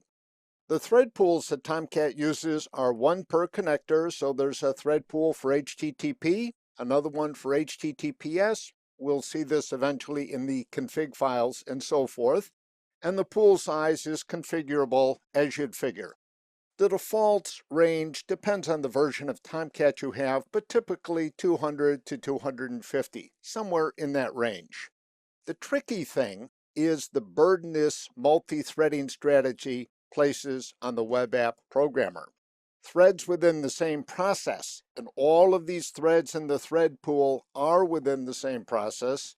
They have access to the same memory locations. And so this opens the door to so-called race conditions, sometimes called data races, because you could have two or more threads trying simultaneously to write to the same memory location. And of course, the result of that race condition is indeterminate, hence the name. The bad news for the web app programmer is that it's the web app programmer who's responsible for ensuring thread-safe memory access. In other words, to ensure that that situation, the data race, doesn't occur.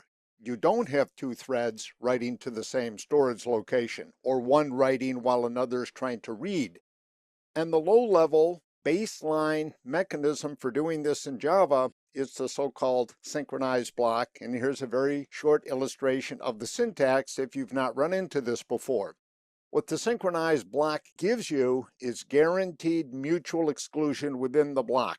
So in this area here with the synchronized block, correctly done, you're going to have single-threaded execution only. You're going to get so-called mutual exclusion. Writing synchronized blocks, getting them done correctly, is very painstaking work. It's ulcer-causing work. It's not the kind of programming that anybody likes to do. Back in the bad old days, what you found is that a lot of large production shops would use a Java application server, and a Java application server includes a web container, basically a Catalina, because you could get this scenario. Here would be sort of the big picture. You'd get a web request coming in, standard HTTP request of the type that we've seen. It would go into the web container. It would hit a web app there. The web container is not thread safe. In other words, the web container Catalina, in the case of Tomcat, does not guarantee thread safety. That's the programmer's problem. However, a Java application server also includes a so-called EJB container, Enterprise Java Bean container. There are basically three types of EJBs, and the one of interest to us is the session EJB, perfectly suited for the task at hand. The good news for the programmer is that the EJB container is thread safe. So what programmers would do would be to put the app logic of the web app inside a session EJB and just let it do the work, because if there were any threading issues, they would be handled by the container. So the burden basically falls away from the programmer. Now, my 2 cents is that this heavyweight approach is no longer as attractive as it once was for the following reason. starting basically with Java 1.5 standard edition, so core Java 5, roughly speaking. What you start to get in Java are really powerful, but also high-level and efficient thread-safe data types and data structures. And I've given you a short list here of 5. A couple of these we've talked about before. In other words, programmers can now achieve relative thread safety within a web container by using the right libraries that core Java now provides. The attraction of session EJBs has then, in my view, fallen off considerably. There are now lighter weight, more attractive ways to do the same thing. So in the web container, you can do both the presentation layer tasks, generating the HTML response, that sort of thing, but you can also do the app logic sort of thing and not worry so much about threading issues if you selectively use the appropriate thread-safe data types. This lesson focuses on an issue that's come up in several examples, but we've never stopped to talk about it in full detail, and now we're going to do so. So the working document here is called where to put the jars.txt, and that's to be taken quite literally. Any web app, it could be a website, a web service, a website that uses WebSockets and so on. Any web app is going to need software libraries of various types. You might be using a framework, you might be using simply JSP or parts of JSP. JSTL is very attractive. We've seen that a bit. And if you use any of these things, and you're likely to do so in modern web app programming, you're going to require jar files because they basically provide the software libraries that our web app depends upon. Now, basically, there are 2 ways to handle those jar files. I'm going to take them in order and make a recommendation near the end. So the first way is this. You can take any jar file that contains software libraries, and you can put them in Tomcat Home Lib. That subdirectory is already packaged with jar files when you load it. Depending on the version, you're going to get different number of jars. In older versions of Tomcat, it was common to have subdirectories under lib. In the current version, 8, the current stable release, there's only lib, there's no subdirectories, but you could have subdirectories.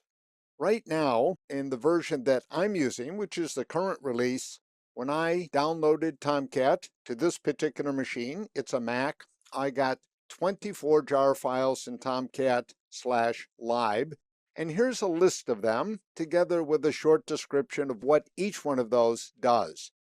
So some of these are pretty straightforward. You see, for example, there's support for the ant tasks, the ant scripts for Tomcat. There's support for so-called cluster management. The HA is for high availability. There's the servlet container itself. That jar file is absolutely critical. Without it, we can't do any web apps. And then you have some others, some basically supporting pieces. There's Jasper. We've talked about that. Servlet API, really, really important. Tomcat API. Tomcat, as we've talked about, is component-based. The different components need to communicate, and Tomcat API.jar defines the interfaces that are used for that communication. One of those components is Coyote. That's basically a connector. We've seen that when we start Tomcat, because when we start Tomcat, basically we're starting it as an HTTP server. Coyote figures prominently in that. There's some internationalization support. In my case, these 3 files. There's JDBC, in other words, database support, basically connection pooling.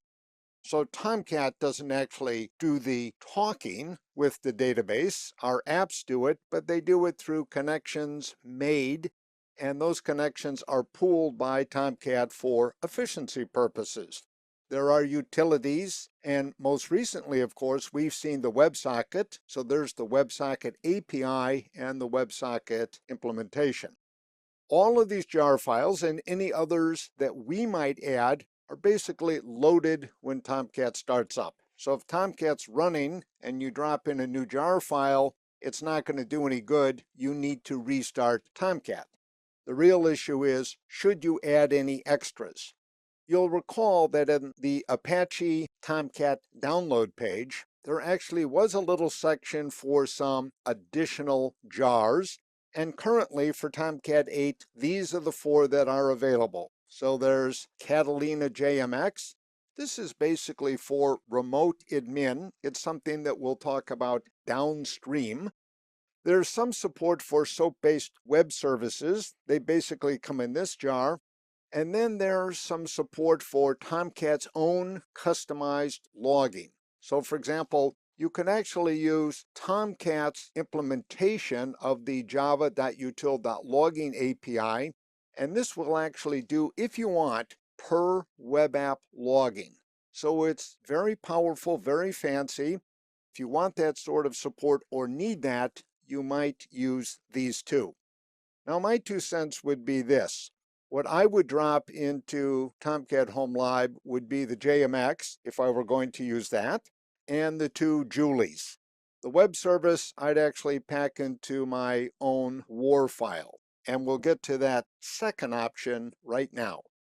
So the second place to put jar files is within the deployed WAR file, and in particular in webinf lib or a subdirectory if you wanted, but webinf lib is typically what I use. And there is a trade-off here.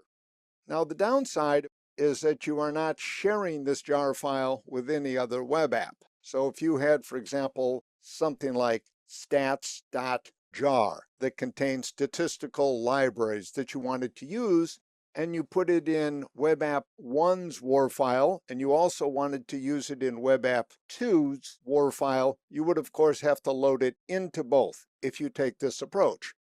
If instead you took stats.jar and put it in Tomcat Home Lib, you'd have 1 copy available for all web apps. The problem, though, I find is this. When you put stuff up here in Tomcat Home Lib, you run into the age-old problem of version control. In the Windows world, I love the phrase they use. They used to call this DLL hell. So your app needs a particular software library, but that's been overwritten by a new version, which is not actually backwards compatible. You can get into all sorts of very, very sticky issues. The modern approach, I think, the approach that's become popular, and this is really the upside, is that you can freeze a deployable WAR file with respect to the software libraries that it uses by putting most of those libraries in the WAR file itself. What you leave up here in Tomcat Home Lib, you might say, is the rock bottom functionality. So for example, you see JSP API, you see EL for expression language. Those are absolutely basic, and they really do belong here. They belong as part of the, you might say, core software libraries of Tomcat. For everything else, I really like to put those jar files in my deployable WAR, and I strongly recommend that approach basically as a policy. This lesson presents an overview of web server and web app security. These are complicated subjects, they're intertwined, and there's lots and lots of technical detail that can become overwhelming. So it's really important to start with the big picture, to have some context in which these details then can be placed in a way that makes sense. This lesson attempts to do that. We're going to look at the big picture first, and then we'll start moving down into the technical details. So web server security covers 2 distinct but related levels, as I note here, and the terms differ somewhat, but I'm going to prefer wire level. This is sometimes called transport level security, and it's the security that comes with HTTPS. The S, of course, stands for secure. It's a secure layer atop HTTP. By the way, there are other secure layers atop HTTP, but HTTPS is certainly the most popular one. It's the dominant one. Now, for Tomcat, what this means is eventually we need to enable HTTPS for Tomcat. Out of the box, Tomcat comes with HTTPS turned off, not on. So HTTP comes turned on, but HTTPS comes turned off. we have to turn it on. We have to enable, in Tomcat speak, the HTTPS connector, and we're going to do that by editing tomcat home conf server.xml. That edit, by the way, is going to be relatively straightforward, but it takes some preparation, and we're starting that preparation right now. The second layer of security, which in general presupposes the first, and we'll get into that a bit later, is popularly known as users roles security. So this is user authentication and role authorization. We're all familiar with this process because we log on to digital devices all the time. We're asked for a username and a password, for example. That's the user authentication phase. The role authorization phase typically occurs behind the scenes, and again, we'll get into those details. With respect to Tomcat, the important thing is, for web apps, we can turn users' role security basically over to Tomcat rather than doing it at the web app level. Doing this sort of security at the web app level is too much work. Better to turn it over to Tomcat to let it handle that heavy lifting. Let's turn to wire level security and talk about HTTPS, but I'm going to do it in a commonsensical way to begin, not in a technical way. And I want to talk about the three services that come with HTTPS. Here are the standard names: peer authentication, sometimes this is called mutual challenge; confidentiality, this might be called message encryption decryption; and message integrity. Basically, the order in which you see the three, peer authentication, confidentiality, integrity, is an indication of how hard they are. The first one is tough, really tough, peer authentication. The next one, not so tough. And the last, the easiest of the three. So let's take our first look at these, and we'll come back and review them later. So suppose Alice and Bob are going to exchange messages remotely. They can't see each other, they're doing it over a channel. So you can think of these as people or as machines. And a critical question right at the start, of course, is, for each of them, Alice wants to know, is that really Bob on the other end, or is it some imposter? And Bob wants to know, is that Alice on the other end, or some imposter? Peer authentication is the process of reassuring each side that it's communicating with who it thinks is on the other side. So Alice gets some assurance that it's Bob, and Bob gets some assurance that it's Alice. This is tricky business. In the internet, of course, the way this is done is typically with digital certificates. More on those as well in a bit. You could do it in other ways, but that's the standard way, and it's the way that it's done in HTTPS. Confidentiality is fairly familiar, I think. We've all seen it. We send a credit card number over the wire. We want to make sure that it's encrypted. And confidentiality provides that. So Alice sends a message to Bob. The message is encrypted on her side. The encrypted message is sent over the wire. So even if it's intercepted, we have confidence that the interceptor cannot decrypt it. And on Bob's end, the message is decrypted and then Bob receives it. Integrity is pretty straightforward. Is the sent message the same as the received message? So it might have been changed, for example, accidentally, there's noise on the line, or deliberately. In either case, this is fairly straightforward to do. I have a little summary down there at the bottom, but we've covered the main points. Now let's turn again to users' role security, something that's fairly familiar to all of us from login experience. But here's a depiction of how it happens. So you have a user. That user has an identity. I'm going to jump ahead. In public key cryptography, you've all heard of key pairs, I assume, but we'll get into some technical details. A public key is, in effect, an identity. For you and I, when we log into our machines, of course, that identity tends to be a username, a name that we've selected or the admin has given to us, whatever. We provide an identity together with a credential that vouches for that identity, and that's basically user authentication. So I give my username and I provide a password, and that's basically the credential that vouches for that identity. The second phase is optional role authorization. Typically, this is done behind the scenes. There might be a file that's used, there might be a database that's used, but basically, when I log in, for example, to my Mac, which I'm using right now, what happens is the operating system knows what I can and cannot do. So I can create certain files, but I can't delete some other files, that sort of thing. And by the way, this file, the working file, is just called securityoverview.txt. Now, there are all sorts of ways to do user authentication and role authorization. Down at the bottom, I give an example of how Amazon does this with Amazon Web Services, AWS. They use an approach based on what's called HMAC, Keyed Hash Message Authentication Code. Quite a mouthful, but a very simple idea. There are other variants of this, and we'll get into some of those, and we'll talk about the preferred way to do this in Tomcat. So, we've taken our very first look at security in general. For now, the important things are this. We're really looking at two different aspects of security.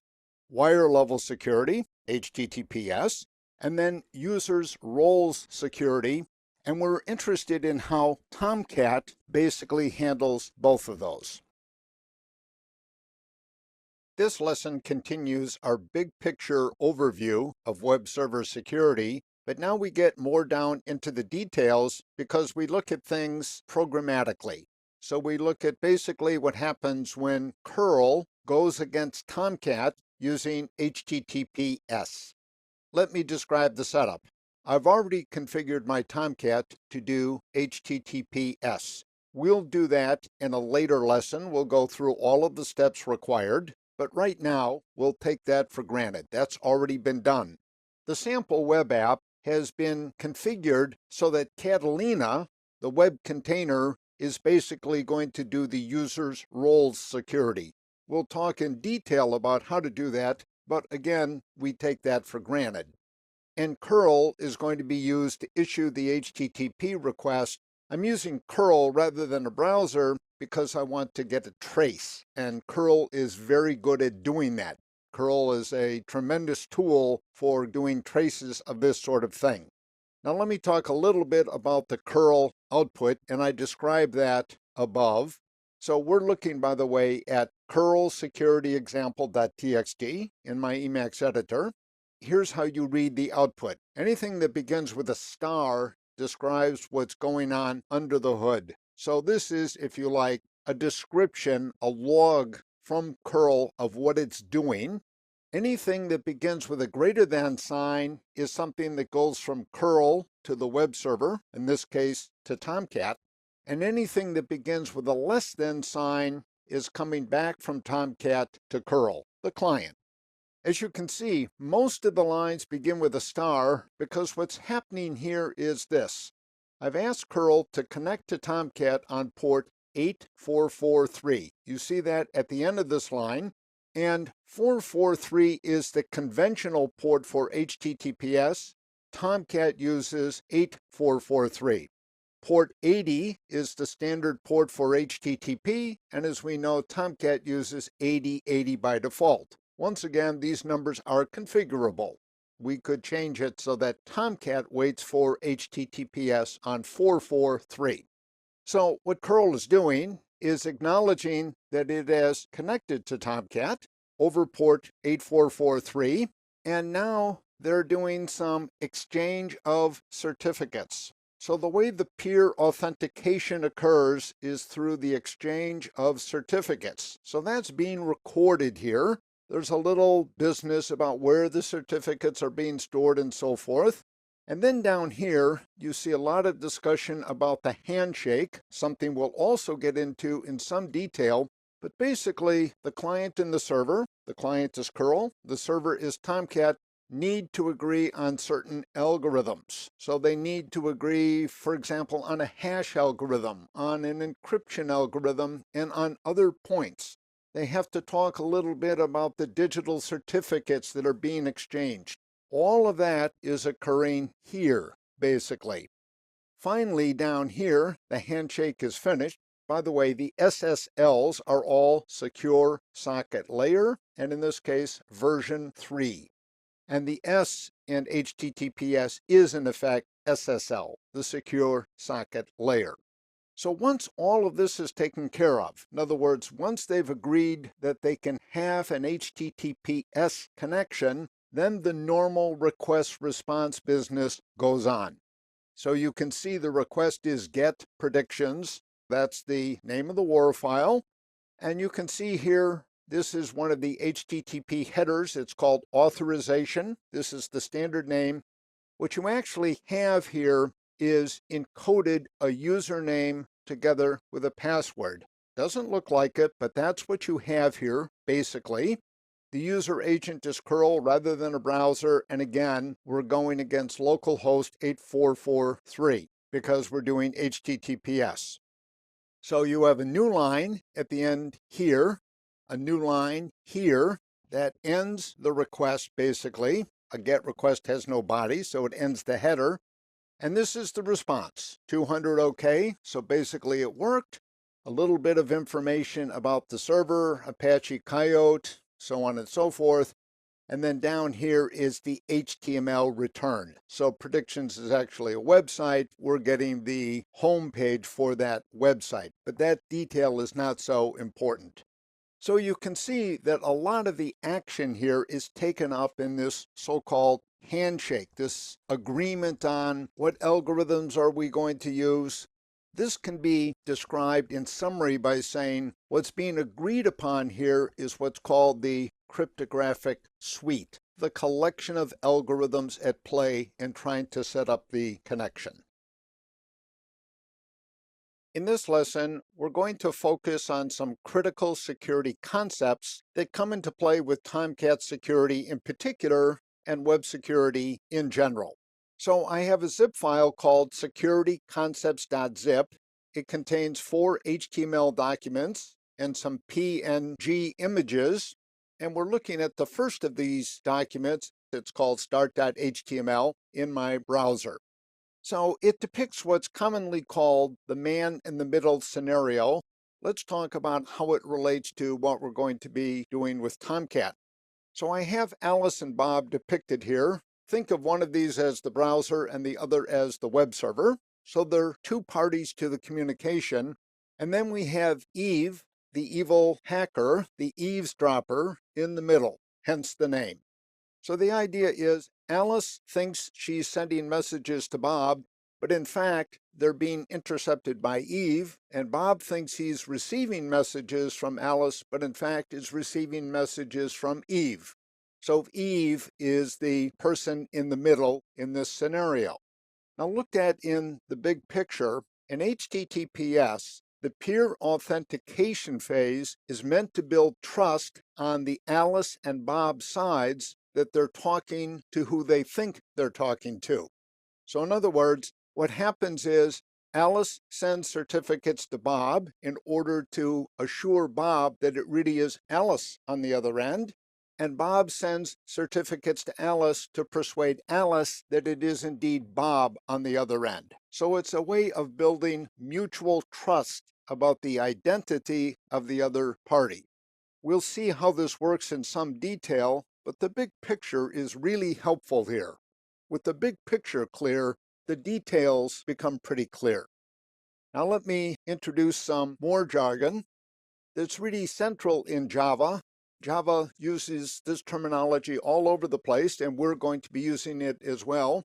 This involves what are called key stores and trust stores, and they bear directly on the topic of digital certificates. We haven't really talked about what a digital certificate is. We'll get there. So I'm relying on our commonsensical understanding of this. A key store, in short, is basically where I keep my digital certificates. So I might get one from VeriSign or from some other vendor. So I get a digital certificate. I pay a few $100 for it. It's perfectly good. And I put it in my key store. So the key store is a database of my digital certificates. A trust store might be the same file, by the way. These things are just files on the local system, My trust store is a database of the digital certificates that I trust. Functionally, this is a little bit trickier, and we'll talk about the details, but let me repeat that the key store and the trust store could be one and the same file in terms of formatting and so forth. Now, let's go back to the key store. Suppose that I am Alice and I'm communicating with Bob. Bob challenges me to establish my identity, so I grab some digital certificates from my key store, let's say 3, and I send them down to Bob. 3 would be a common number used by commercial sites. On the other end, if I'm Bob, I get 3 certificates, let's say from Alice. I want to verify those certificates, and so I check them against my trust store. Exactly how that works is something that we can ignore for now. The idea is the key store, my certificates, the trust store, the certificates that I trust. Now, in this screen, we've seen some of this before. Message digest, when we did the download of Tomcat from the Apache download site, we saw the MD5 and the SHA1 message digest used to verify that we indeed got down to our local machine the same bits that were up there on the Apache server. So that's just a very quick review. Basically, you send n bits into the message digest machine, you get a fixed length digest out. So for example, an MD5, if you'll recall, was 16 bytes, and SHA1 digest was 20 bytes. By the way, a digital signature is in effect an encrypted message digest. Now, let me come down here below. This, of course, is the generic picture for how encryption works. We have so-called plain or unencrypted bits or bytes or characters or messages, so the jargon can change a bit. We send those through the encryption engine. We send the encrypted bits over the wire, so even if they're intercepted, we're confident that the encryption can't be broken. And then on the receiving side, we send those bits into the decryption engine, and we recover the original plain bits. So when Alice sends a message to Bob, it basically goes through this process. Now we get to the trickiest of all of these. There are basically 2 approaches used in the web towards encryption and decryption. One is called symmetric. Sometimes this is called secret. Different jargon is used, but the technical term would be symmetric. And the idea in symmetric is this. You have an encryption-decryption key. There's one key. Of course, it's a bunch of bits. It's basically a number. And that's used both to do the encryption and the decryption. Now, commonsensically, you can see this is going to be challenging because the question is, how do you get that single key on both sides? Let's say Alice has a key. How does Alice get the key to Bob? Or Bob has a key. How does Bob get the key to Alice safely? And that means, of course, securely in an encrypted form. That's the challenge. This is sometimes called the key distribution problem. The upside of symmetric encryption and decryption is that it's very fast. In fact, roughly speaking, it's 1,000 times faster than what we're going to see below on this screen. So below, we have asymmetric encryption and decryption. This is sometimes called public key encryption and decryption because you start out with a key pair. You see that at the top. And the key pair consists of a public key. You can distribute that to whoever you like. The public key, by the way, for context, is going to be in a digital certificate. So your digital certificate would have your public key, mine would have mine. A public key is, in effect, an identity, if you like, a username. The private key, of course, is not for distribution, as the name suggests. So the idea is Bob sends Alice her public key. Anybody can have it. Alice uses the public key to encrypt, sends bits over the wire, and Bob uses the one and only copy of the private key to decrypt. So we have secure communication. Basically, what's going to happen in HTTPS, this is a little bit of a simplification, but the basic idea is this. Alice is going to generate a single key, a secret key. She is going to encrypt that with Bob's public key. So only Bob should be able to recover that secret key using his private key. Once the key has been distributed, they're going to use the same key to do encryption and decryption. So basically, it's going to be one time with asymmetric, and then the rest of the time with symmetric encryption and decryption in an HTTPS connection. That's quite a bit. We'll come back and look at all of this in fine detail, and I'll also clean it up a little bit. For example, Alice doesn't actually send the encryption key to Bob. She sends the bits that eventually will become the encryption key to Bob. So you get some little subtle details in there. In any case, this overview will give us the concepts that we need in order to get into the technical details of Tomcat web security. In this lesson, we're going to finish up our analysis of HTTPS. That will put us in good position to configure Tomcat for HTTPS. I'm going to be doing this with two files. We're looking in my Emacs editor at the working file peerauth.details.txt, and we'll also be looking at a Java program that can be compiled and run in the usual way. We're interested in the output, and that's called googleclient.java. So we'll get to that momentarily. So let's return to the three key ideas in HTTPS. So there's the key pair. This can be generated, by the way, using a Java tool. We'll do that later. A key pair consists of a public and a private key. The public key can be freely distributed. The private key we hold on to. Public keys occur on digital certificates basically as identities. My digital certificate has my public key, yours has yours. And as a voucher, the digital certificates contain digital signatures. A digital signature, by the way, is familiar with respect to what we've seen already.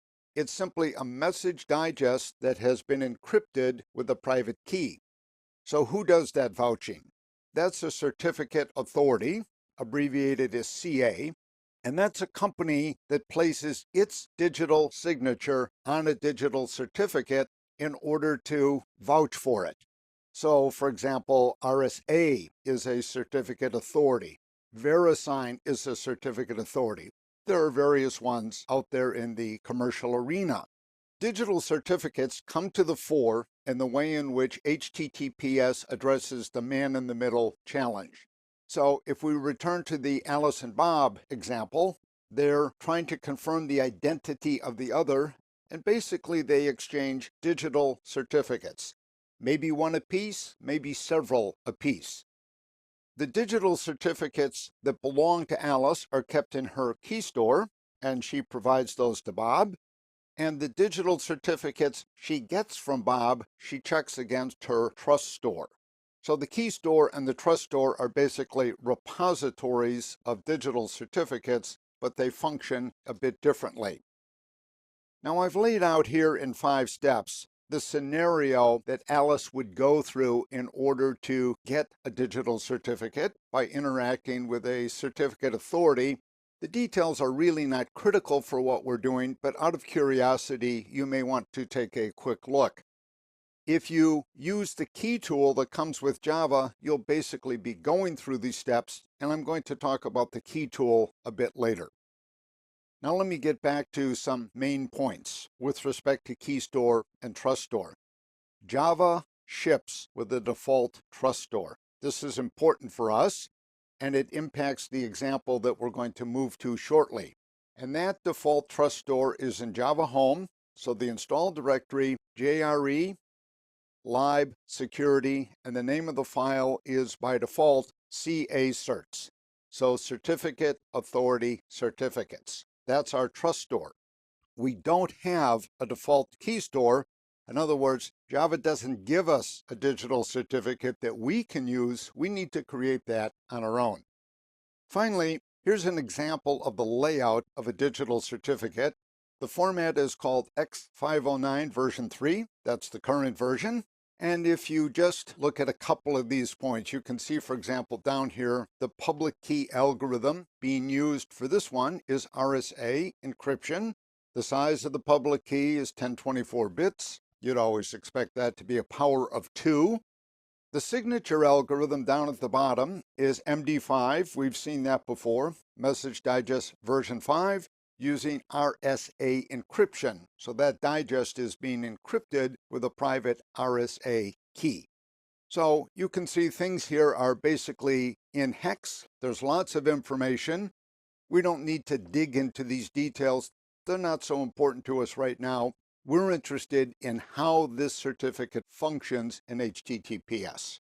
Now let me jump to a code example. So I'm going to go to Google client.java. This is included in the working files. You can compile and run this. So the compilation requires only core Java, nothing very fancy. What I'm doing here, this is the critical line for us, is I'm going to establish a connection to Google, but over HTTPS, as you can see, not HTTP. And if you look at the end of that string, you'll see the port number is 443. That's the default port number for HTTPS, just as 80 is the default port number for HTTP. Now I've captured the output down at the bottom.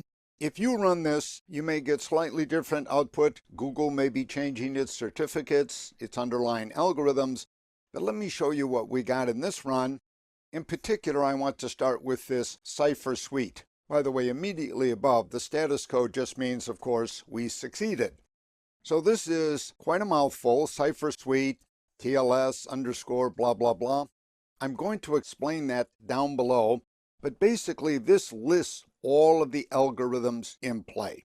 And then you can see what I got back, and you should get this as well. This probably won't change. I got back 3 digital certificates. 3, of course, is better than 1. So Google, as a matter of policy, is going to send me back 3 confirming certificates. These hash codes are called the fingerprints. They're used for easy lookup, so I can quickly identify which certificate I'm dealing with. The algorithm in all cases is RSA. The format in all cases is RSA.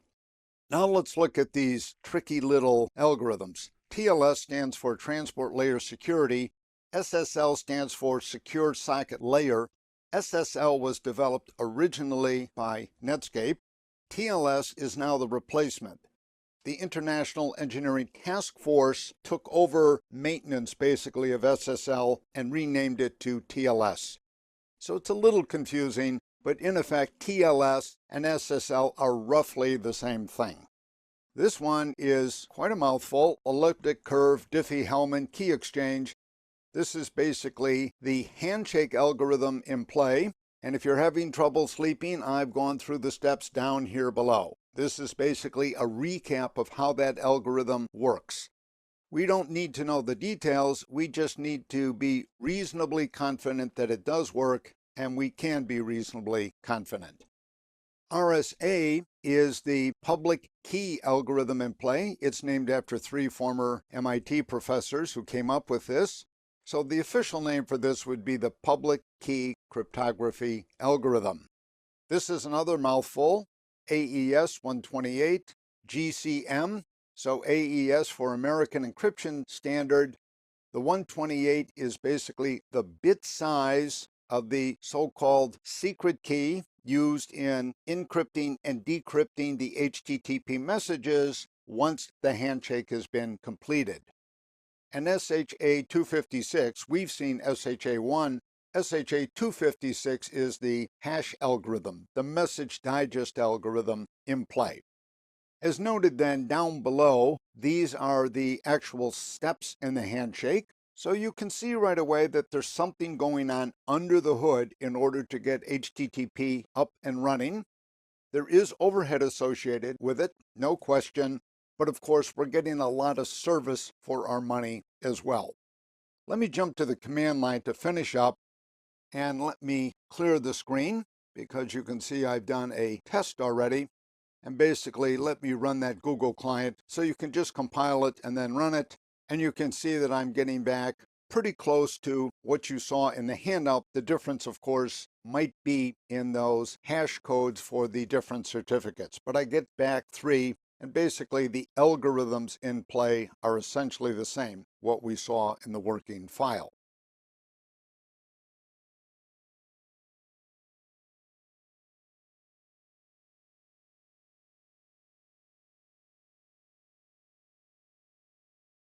In this lesson, we're going to set Tomcat up for HTTPS connections, and we're going to use material that we've covered in the previous lessons. Let me start with the two requirements. The first is that we need a digital certificate. Normally, we would go to a certificate authority to get one that the certificate authority vouches for. So we'd go to RSA, VeriSign, or other players. That's going to take some time, so what we're going to do instead is create our own. We're going to create a so-called self-signed digital certificate. The browser is not going to be happy when we try to connect to Tomcat with this, but we'll talk about that later. And then the second requirement is we need to configure Tomcat, and I'll get into those details momentarily. Let's start with the self-signed digital certificate. Core Java ships with a key tool utility, so it's in Java Home bin down there with the compiler and the runtime. It has various options. I'm going to recommend a very simple one. This is the one that I used, key tool, and then the first flag is -gen key, so I want to generate a key pair. This is now going to be interactive. It's going to get information from me. My name, my organizational unit, my city, what company I work for, and so on. All of that is straightforward. The thing to remember is the password at the end. It's going to ask you for a password to get into the key store and a password for this particular digital certificate. I'd recommend the same password for both. The next flag is the algorithm, -key elg. I'm going to use RSA, that's the industry standard. And the third argument you see here, or flag, is optional, but I strongly recommend it. I'm going to name the file that I want to be the key store. So -key store, I'm calling this devel for development.keystore. The name is arbitrary. You could put the file any place. I'm putting it in my home directory.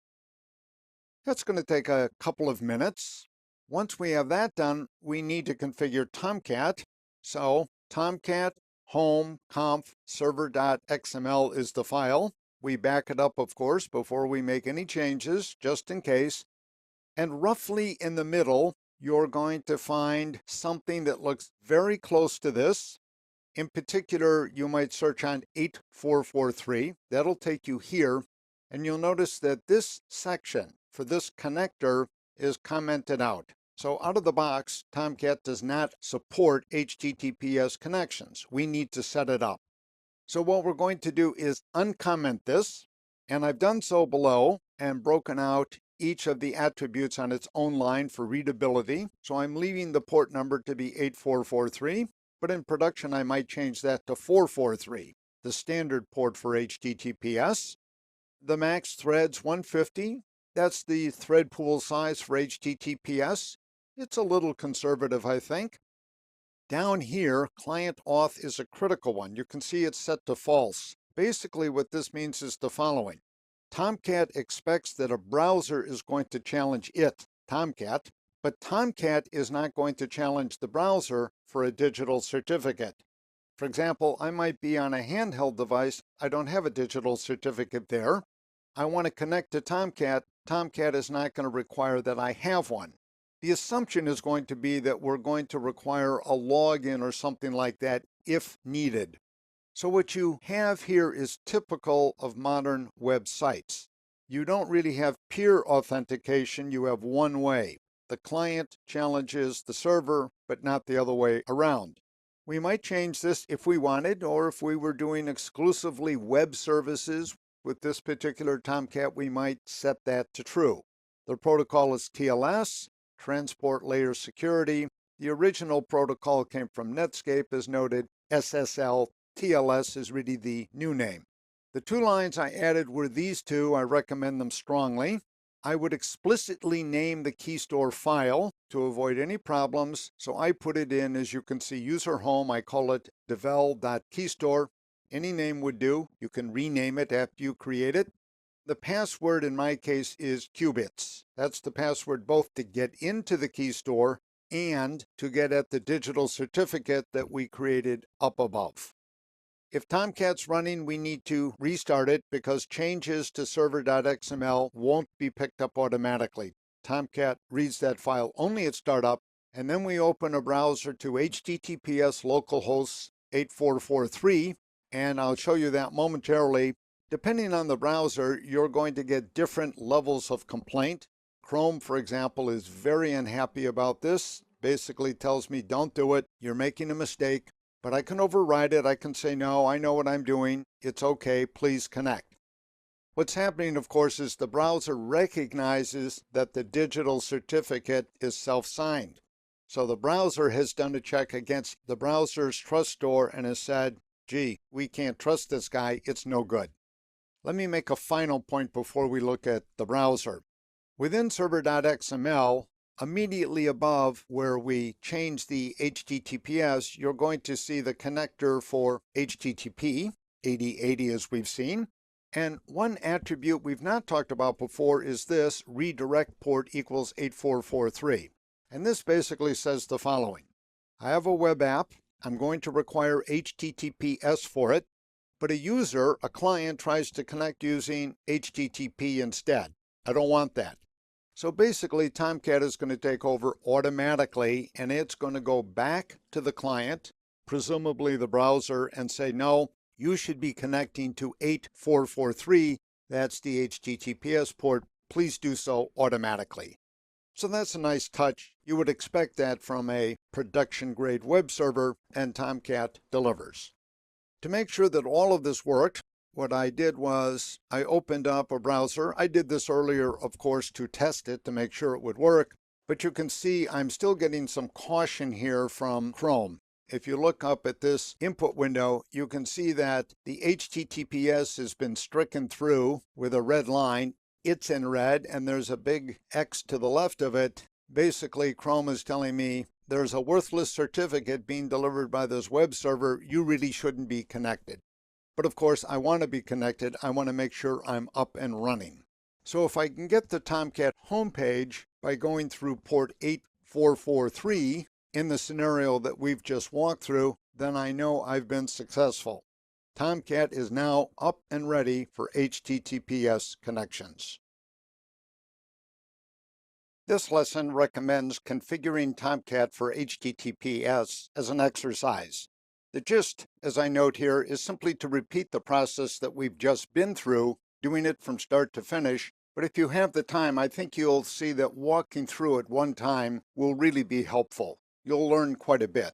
The working file we're looking at is https exercise.txt, and I'd recommend that you do this the most straightforward way to begin. In the assessment session for this exercise, we'll go into some other possibilities. Basically, there are two things that need to be done. The first, of course, is we need a digital certificate. The key tool is the convenient way to go. It ships with core Java. It basically generates a digital certificate in the format that Java expects for the key store, and it's fairly easy to use. Now, there are other options. For example, Windows has a key manager. OpenSSL is a tool set that includes tools to do this sort of thing. That would involve a bit more work. You would have to create the certificate and then import it. But if you'd like to take a crack at that, I think you'll find that too is fairly straightforward. So once we have the digital certificate, we're in position, of course, to configure Tomcat. And that's Tomcat home conf server.xml. Always back up those files, of course, before you do anything with them. And once we make the changes, we're going to have to restart Tomcat for those changes to take effect. My recommendation would be to explicitly name the key store file that you want. Give it any name you want. You can also specify when you're using the key tool where you want that file to be. You should set a password on both the key file and on the certificate. Again, my recommendation to keep it simple would be to use the same password for both, and that's the default. Once you've gone through these steps, these two critical steps, and have restarted Tomcat, Then we can do a test, opening a browser, of course, to HTTPS, so on and so forth, localhost 8443. That might be useful because you'll see the warnings. The first time you do this, for example, whatever modern browser you use, you'll get the caution from the browser, don't trust this certificate, get out of here, this is not a safe way to go. So I think that can be useful.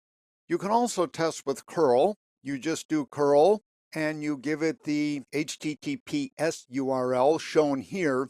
Now you will get some warnings from curl as well. It will basically tell you, boy, that's a really bad certificate. If you'd like to silence those warnings, what you can do is use the --" insecure flag, and that will quiet those warnings. As long as you've left client authentication false, and that's the default in server.xml, the testing should work straightforwardly.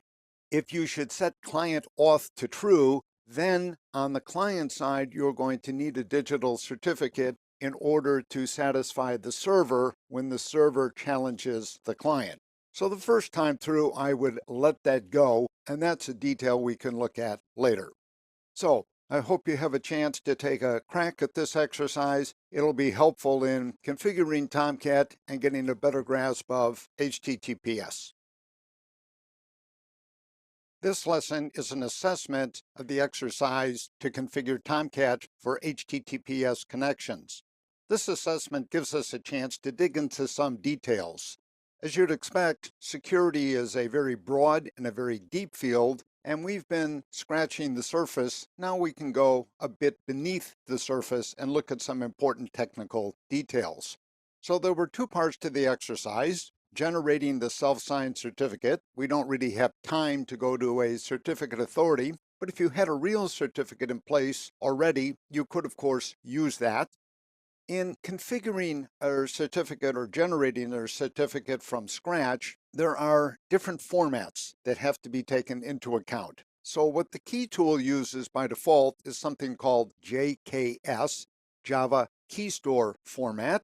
So that's Java specific, as you'd expect, but there are also industry-wide standards known generically as PKCS, Public Key Cryptography Standards, and in particular, PKCS12 is an internet standard widely used, widely available.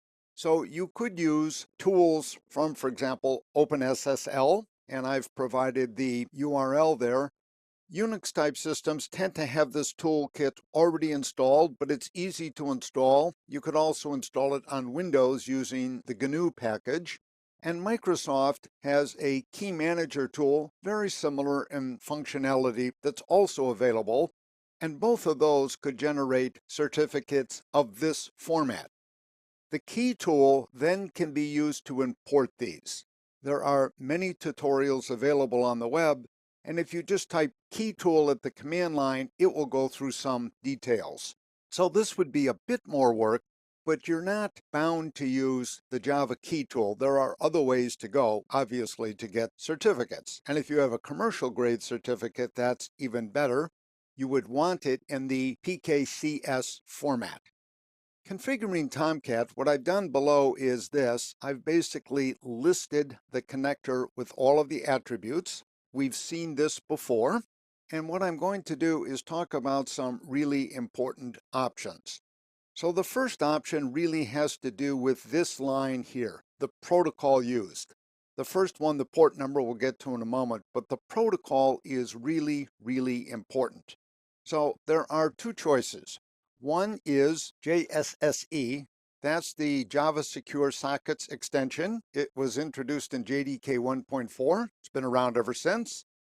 And the second option, which is really the better one, and you'd want to go this way in a production environment. In development, JSSE is perfectly fine. But in production, you'd want to use the Apache Portable Runtime. You'll see this described as a native library for Tomcat. What native means in this context is it's implemented in C. It's faster, and under the hood, it uses OpenSSL by default. Let's jump down here basically to the choices you have for this protocol setting. So the first one is just HTTP/1.1, and what you're really saying is, Tomcat, you decide. I don't know what to do. This is definitely not recommended. So basically, we're going from the worst to the best in this list.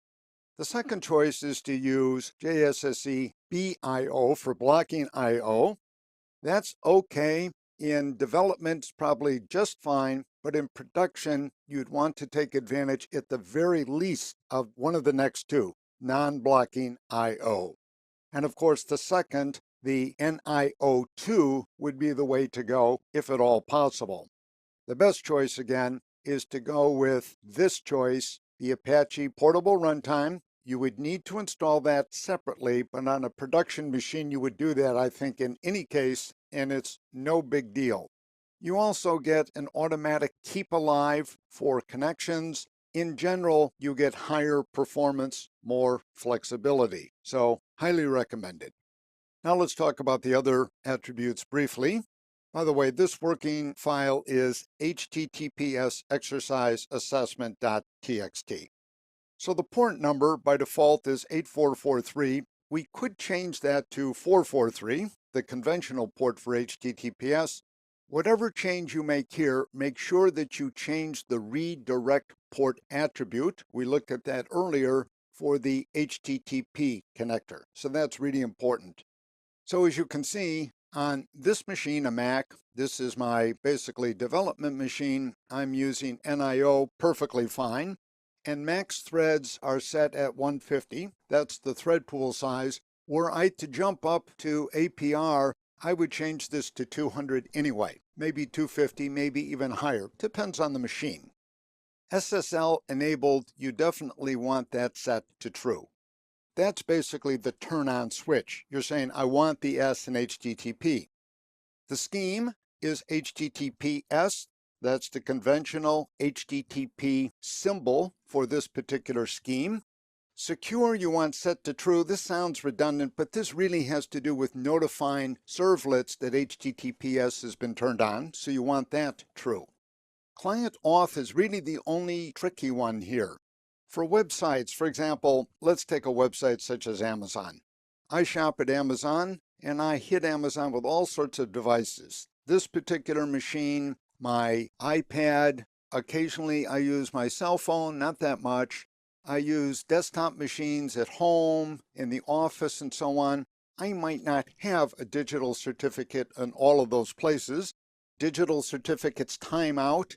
It would be highly inconvenient for me as an Amazon client to have to provide a digital certificate. So I'm grateful, for example, that Amazon has this turned to false. And in general, I think for websites, that's what you'd want. Now, there are special cases. I might be in an organization where I always use a particular machine in my office, and that machine itself might be authorized to connect to a particular server securely, and it might have a digital certificate. In this case, you'd really be using the peer authentication for login authentication as well. In other words, users' role security. So if you set this to true and you have the certificate, you'd be saying, in effect, anybody who's at this machine has the right to log into the server, and we're just going to assume that everything is just fine. Those are special cases, I would say. Web services would be another special case, but in general, I think you'd probably want to leave this to its default setting, which is false. The SSL protocol is TLS. That's the current version. As noted before, SSL was developed by Netscape, but then turned over to an international standards organization, which renamed it Transport Layer Security, TLS. The current version is 1.0. The key store file, again, I would name explicitly. In production, I would create a directory under conf called certs, put my certificates in there, and change this accordingly. And then you'd want, of course, a password. I just happen to be using qubits. That covers both my key store and the particular digital certificate therein. This assessment has given us a chance to talk a little bit about the options, about what's available. It's a very rich environment. Security is what I'm referring to, of course.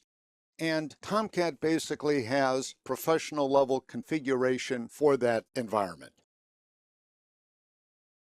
In this lesson, we're going to look at HTTPS from the web app side. Our focus so far has been on configuring Tomcat to accept HTTPS connections. But now we need to flip emphasis. We want to talk about this. How can we make sure that a particular web app or parts of a particular web app are accessed using only HTTPS? The big picture is this. I have a web app, test.war, and in order to make sure that HTTPS is used to access all of it or part of it, so for example, we might want to limit only admin to HTTPS connections and allow HTTP connections in a subdirectory called pub, that sort of thing. So we could do the whole app or just parts of it under HTTPS. The question in any case is, how do we do this? And as you'd expect, it's a configuration issue. We don't want to change anything in the web app logic. That would be too tedious. We don't want to have to add extra files or anything like that. Basically, we do the config in the deployment descriptor, web.xml, and that's the end of it. To review then, on the Tomcat side, we have to have, of course, HTTPS up and running. Without it, the whole thing is pointless. And then on the web app side, what we're going to do is say, look at, to hit this web app or some part of it, you must use HTTPS. Now I've got a little depiction of how this works, and then we're going to look at an example. So here's a depiction. We have a web app called Hi Secure, and in fact, this working file, redirect https.txt and hisecure.war are in a zip called hisecure.zip for convenience. So here's the idea. We're going to hit this web app with HTTP, but the web app itself requires HTTPS access. There's only one thing in the test web app, and that's an HTML page. So it's all or nothing, basically. What's going to happen now is that Tomcat is going to pick this up and going to notice that we're using the wrong HTTP scheme. So that's the official term. We shouldn't be doing HTTP, we should be doing HTTPS access. So Tomcat is going to go back to the requester, a browser, we assume, and tell the browser you need to do a redirect and you need to use HTTPS, but you can hit the same web app. And so the browser is going to do that, and now we're going to have a hit. In other words, it's going to be successful. So to flesh this out, let me open up my browser. I'm in Chrome again. And you can see in the URL window, I've got HTTP, that's the important part, localhost, and then at the end, hi secure. So I'm going to hit return. Of course, this happens very quickly, but you can notice that the connection is now HTTPS. Chrome is still unhappy about that self-signed digital certificate. We can't blame it for that, but we're certainly hitting the page with HTTPS, and the page, as you would expect, is very, very simple. It's just hello world. Now let me come back here, and let me open up the configuration file, because this is where all of the action is. So this is the web.xml that's in hisecure.war. We've seen this sort of thing a bunch of times, the welcome file list, hi.html. That's the very simple document. The new part is this security constraint section. So we have a security constraint, and we're going to constrain a web resource collection. This could be one or more things. In our case, it's simple. There's only one thing. And the URL pattern is name of war file / anything. So basically, we're doing all of it. But we could do, for example, just /admin /star, that sort of thing. The constraint is a so-called user data constraint, and we're requiring two things at the transport level: confidentiality, in other words, encryption and decryption, and message integrity. Now, as I note in the comment, you probably can use just one of these, because if you give either one of these two entries to Tomcat, Tomcat is going to say, we need SSL. In other words, this is a request for full HTTPS support. By the way, the peer authentication is going to occur in any case. In other words, the handshake and that sort of thing, the exchange of digital certificates, or in this case, the sending of a certificate from Tomcat down to the browser. I've put both of these transport guarantees in here, but typically what you're going to see is only the top one, confidential, because that's basically enough. So let me go back now to the working file. So you can see the mechanism for setting up is fairly straightforward. There's nothing new about the app. The only thing new is an entry in the deployment descriptor web.xml. Let me end by talking about a more radical approach. What you could do, and some websites do this, no question about it, what you could do is go to Tomcat, enable HTTPS in the way we've seen, and then you could disable HTTP. What you would now be doing is forcing all access to be under HTTPS. So you would be enforcing this in effect at the web server level. There are lots of sites that actually do this.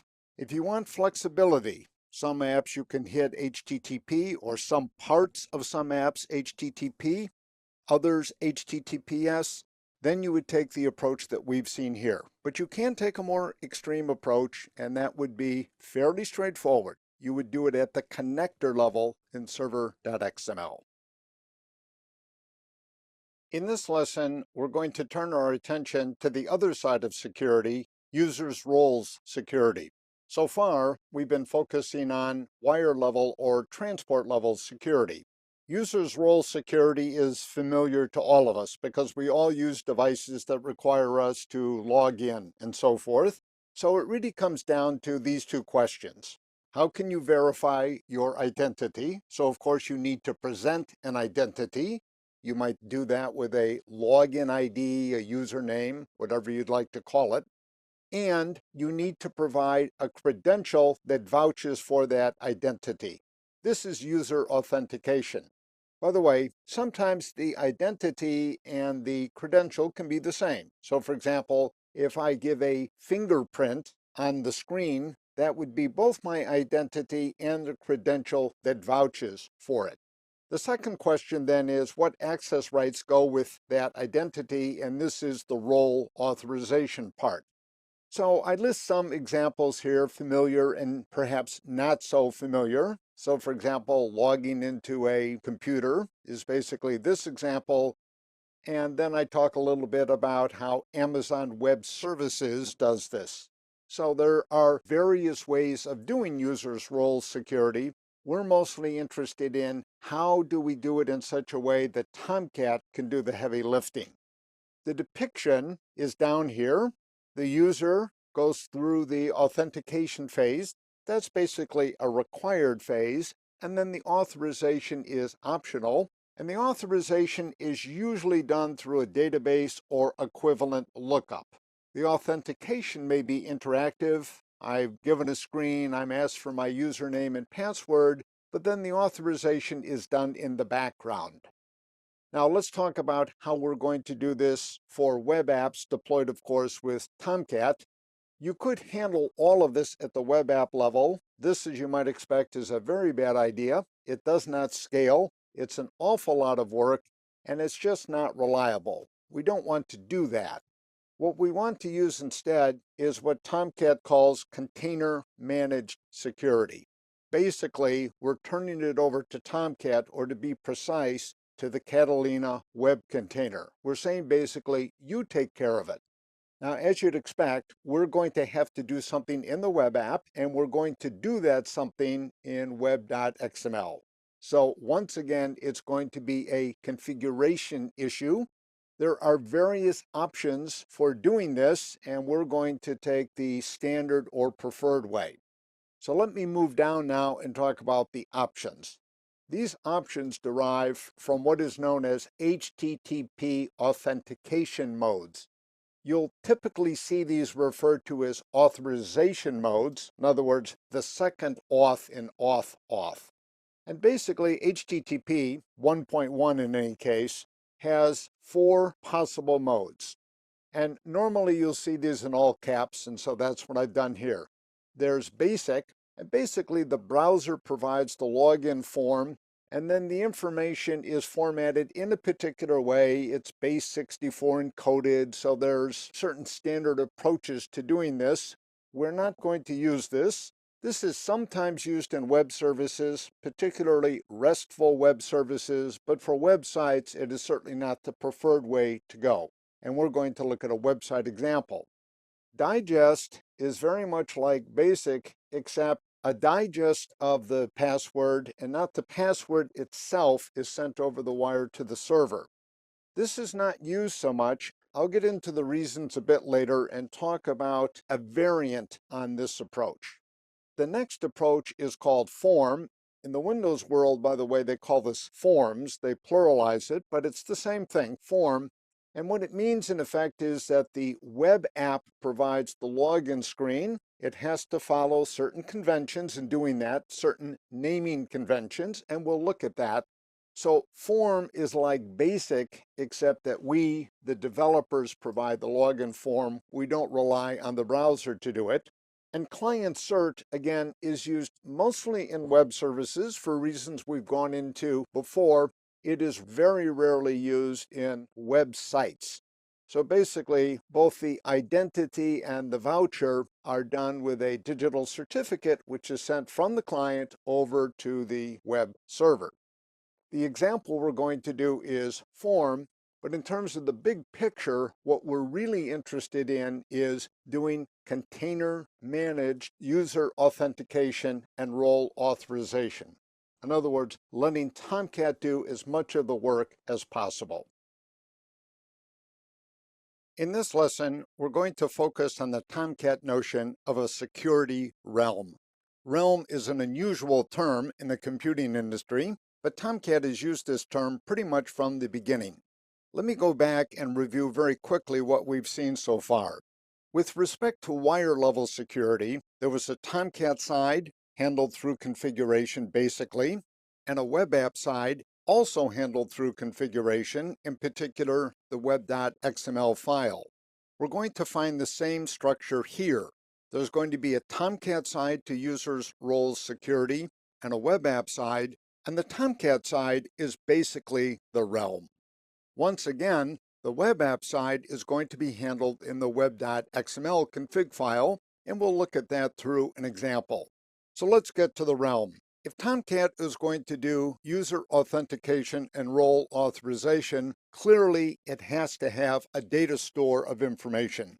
It needs usernames, login names, identities, whatever jargon you want to use. It needs credentials.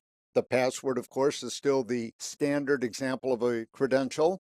And it needs security roles, so-called authorization roles. There's also going to be, for example, if we keep that information in a database, there's going to be information about the database, there's going to be code infrastructure, SQL queries, that sort of thing, to store and retrieve information. So basically, a Tomcat realm encompasses all of that. The information stored together with whatever code is required to store and retrieve the information. So you can think of it in general as a data store and probably as a database.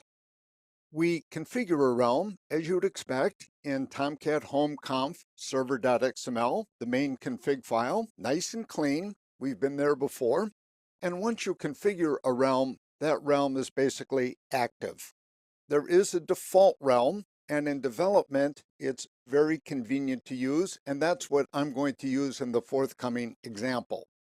Now let me do a little bit of background because we need some of this jargon to understand the realms that are available under Tomcat.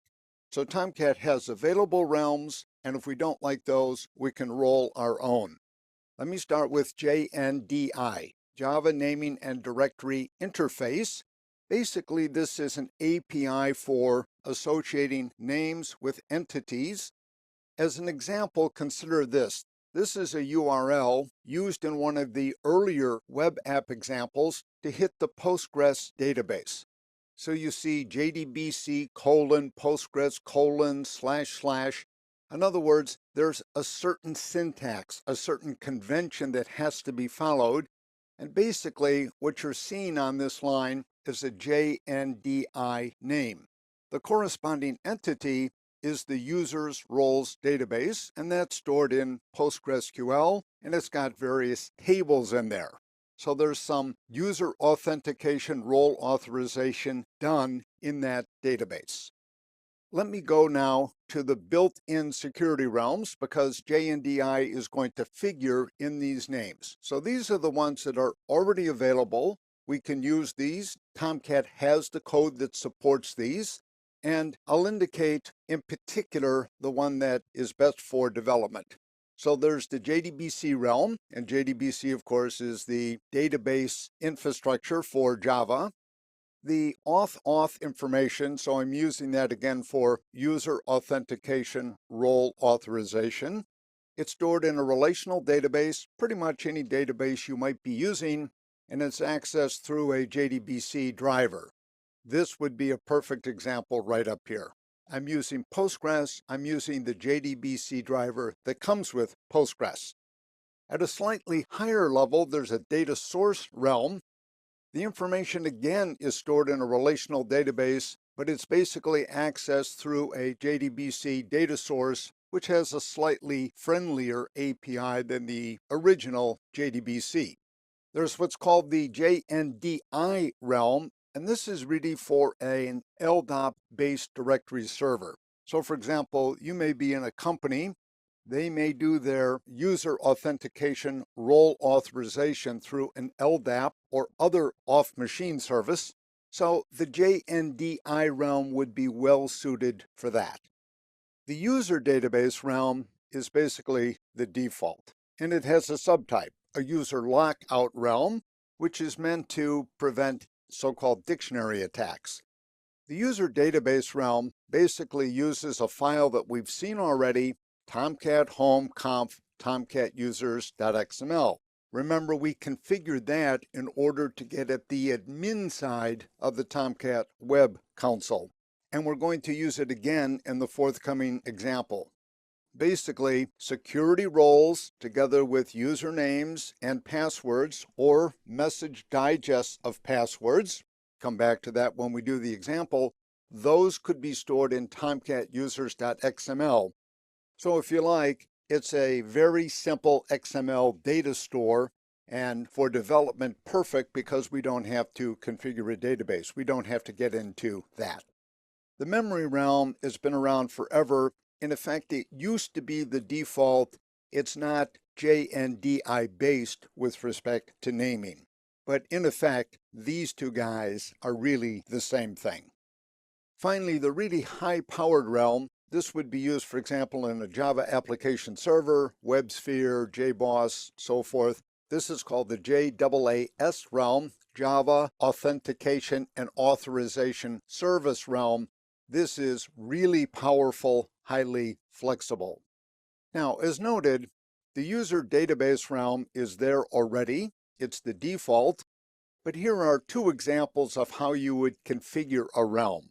For example, this would be an example of the lockout realm. It's really a subtype of an already existing realm. And as you can see, there's some information that needs to be provided. There's information about which other realm you're subtyping, in this case, user database realm. Down here at the bottom is an example of a JDBC realm, and you see the driver name given. In this case, the connection URL would be for a MySQL database rather than a PostgreSQL. The user role table. It's information that's highly intuitive, but if you're going to have a backend database, obviously, you need tables, you need login information to get into the database, and you have to share that with Tomcat. So setting up the realm is how you set up the Tomcat side of container managed security. In this lesson, we're going to focus on a demo that covers all of the aspects of security with which we've been dealing. So there's going to be wire level security, HTTPS, and also users roles security, user authentication role authorization. We're looking in my Emacs editor at users roles code overview.txt. This file, together with the demo, which is login test.war, are included for convenience in a zip file called logindemo.zip. So that will be in the working files. Let me do a very quick overview of the pieces in the demo, then we'll look at the demo and focus on a couple of the pieces. The configuration document web.xml basically is the key on the web app side. It sets up the HTTPS, and it also sets up the user's role security, exactly how it's to be done. So it specifies the authorization role required, for example, to hit this app. And that role is, I'm just calling it Big Shot, and that, of course, will be entered in the Tomcat Home Conf Tomcat users.xml file. More of that in just a moment. The login page is login.html. It could be JSP as well. And this login page is specified up here. That's really important because everything in the WAR file is secured. But of course, you can't really get at anything unless you first log in, which means login.html has to be the exception to the rule. And it is. And that exception is specified up here by naming this guy as the login form. Error.html, in my case, is just a slight variation on login.html. It could be the same file technically, and basically this is what comes up if you have a bad login. In other words, if the login fails, Tomcat is going to send back to the browser, we're assuming error.html, and we'll see an example of that. The other pages are secured, of course. Secure page 1, and for good measure another one, and then I also have a log out, so we can log in and log out. And we'll have a chance to look at these pieces. Let me now jump to the demo. So I'm going to my browser, and you can see in the URL window I've got HTTP, not HTTPS. And basically what I'm trying to hit is secure page1.jsp. This shouldn't work. If this works, the demo fails. So I'm going to come up here and hit it. And you'll notice we've gone to HTTPS. We still get the line through it because Chrome is unhappy about that certificate. I'm using the same certificate. Now I'm going to enter a bad username and password, ABC. We'll jump down here, A, B, C. This should not go. It's not going to go. And I'm now basically on my error page. Now notice up here in the URL window, you see that there's something blah, blah, blah at the end, J_security_check. That's basically Tomcat, or if you want to be technical, it's Catalina doing the container managed security. It's basically testing things for us. I'm now going to enter Mo, all lowercase, and come down here, Mo capitalized followed by Mo capitalized again, and basically that gets me in. That information is in Tomcat users.xml. I'm using the default realm for Tomcat, and as you can see, I get a very minimal page. That's deliberate. I can jump to the other secured page, nothing different there. So I can toggle back and forth now that I'm logged in. As soon as I'm logged out, I'm basically back to the beginning. Let's return to the editor and look at the pieces. So let me start with the all-important web.xml. We'll look at that. And this is about a page full, and this is what you'd need to do both HTTPS and users role security. So there's the security constraint we've seen before, and we're basically securing the entire WAR file, not just parts of it, everything. There's now an auth constraint. In this context, that's really authorization. The role name is Big Shot. So we're basically saying whoever logs in needs to be a big shot in order to get at the goodies in the WAR file. The user data constraint we've seen before. This is essentially HTTPS.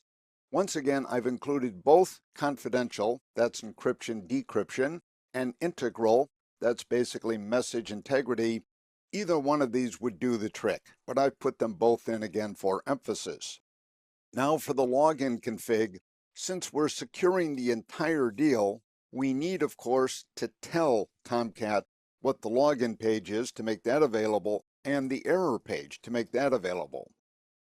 So we're using form authentication from HTTP, which means we write the form, and we'll look at that form shortly. Its name is login.html. The error page is error.html. And notice that the welcome page is securepage1.jsp. It's neither of these things above, and that would be customary. Now let me show you the login page very quickly. It's more on the app side of things, but it's worth a look just to get the idea of how it works, because there's a couple of features that would be invariant no matter what app you did. So here's the form. The method is post. That's conventional. The action is J_security_check. That's the specified name for Tomcat. We're basically saying it's Catalina that's going to handle this, not us. To follow up, there is J_username, and that's the name of the control that's going to provide the username, the ID if you like, and J_password for the credential. So the rules are these. You have a form whose action specifies J_security_check. The username is in a control, HTML control, a text box in this case, called J_username. Password in a control named J_password. Now let me go back to users roles code overview. And let me grab it this way. We've looked at basically the key parts, the login.html, error.html is essentially the same with an error message, and the web.xml. Now on the Tomcat side, we need to pick a realm. We're taking the default realm, and so that requires us to put some information in Tomcat users.xml. We've done that before, of course, because we've done this to set up the Tomcat homepage as an administrative page. So in this case, I needed to add a role name, Big Shot, and then I just simply had username Mo, password Mo. Let me make a quick aside. If we wanted, we could, of course, have a message digest in here instead of the actual password. That would require a little bit of intervention on the coder side. But in this case, the assumption is that Tomcat users.xml is secure at the file system level. Only the Tomcat admin would be able to get at it. Now let me make one last point, because there's always some subtleties in this sort of thing. In the demo that I've done, if you go back and look at login.html, you'll notice that I have the style sheet information actually embedded in the login page and in the error page. And this is quite deliberate. And here's basically the reason. If we secure everything in the app, and the user puts in a request for securepage1.jsp, which is what I did, we hit the web container, Catalina, and Catalina basically says, is this guy logged in? No. So we need to send him the login page. That's the exception to the rule, that and the error page.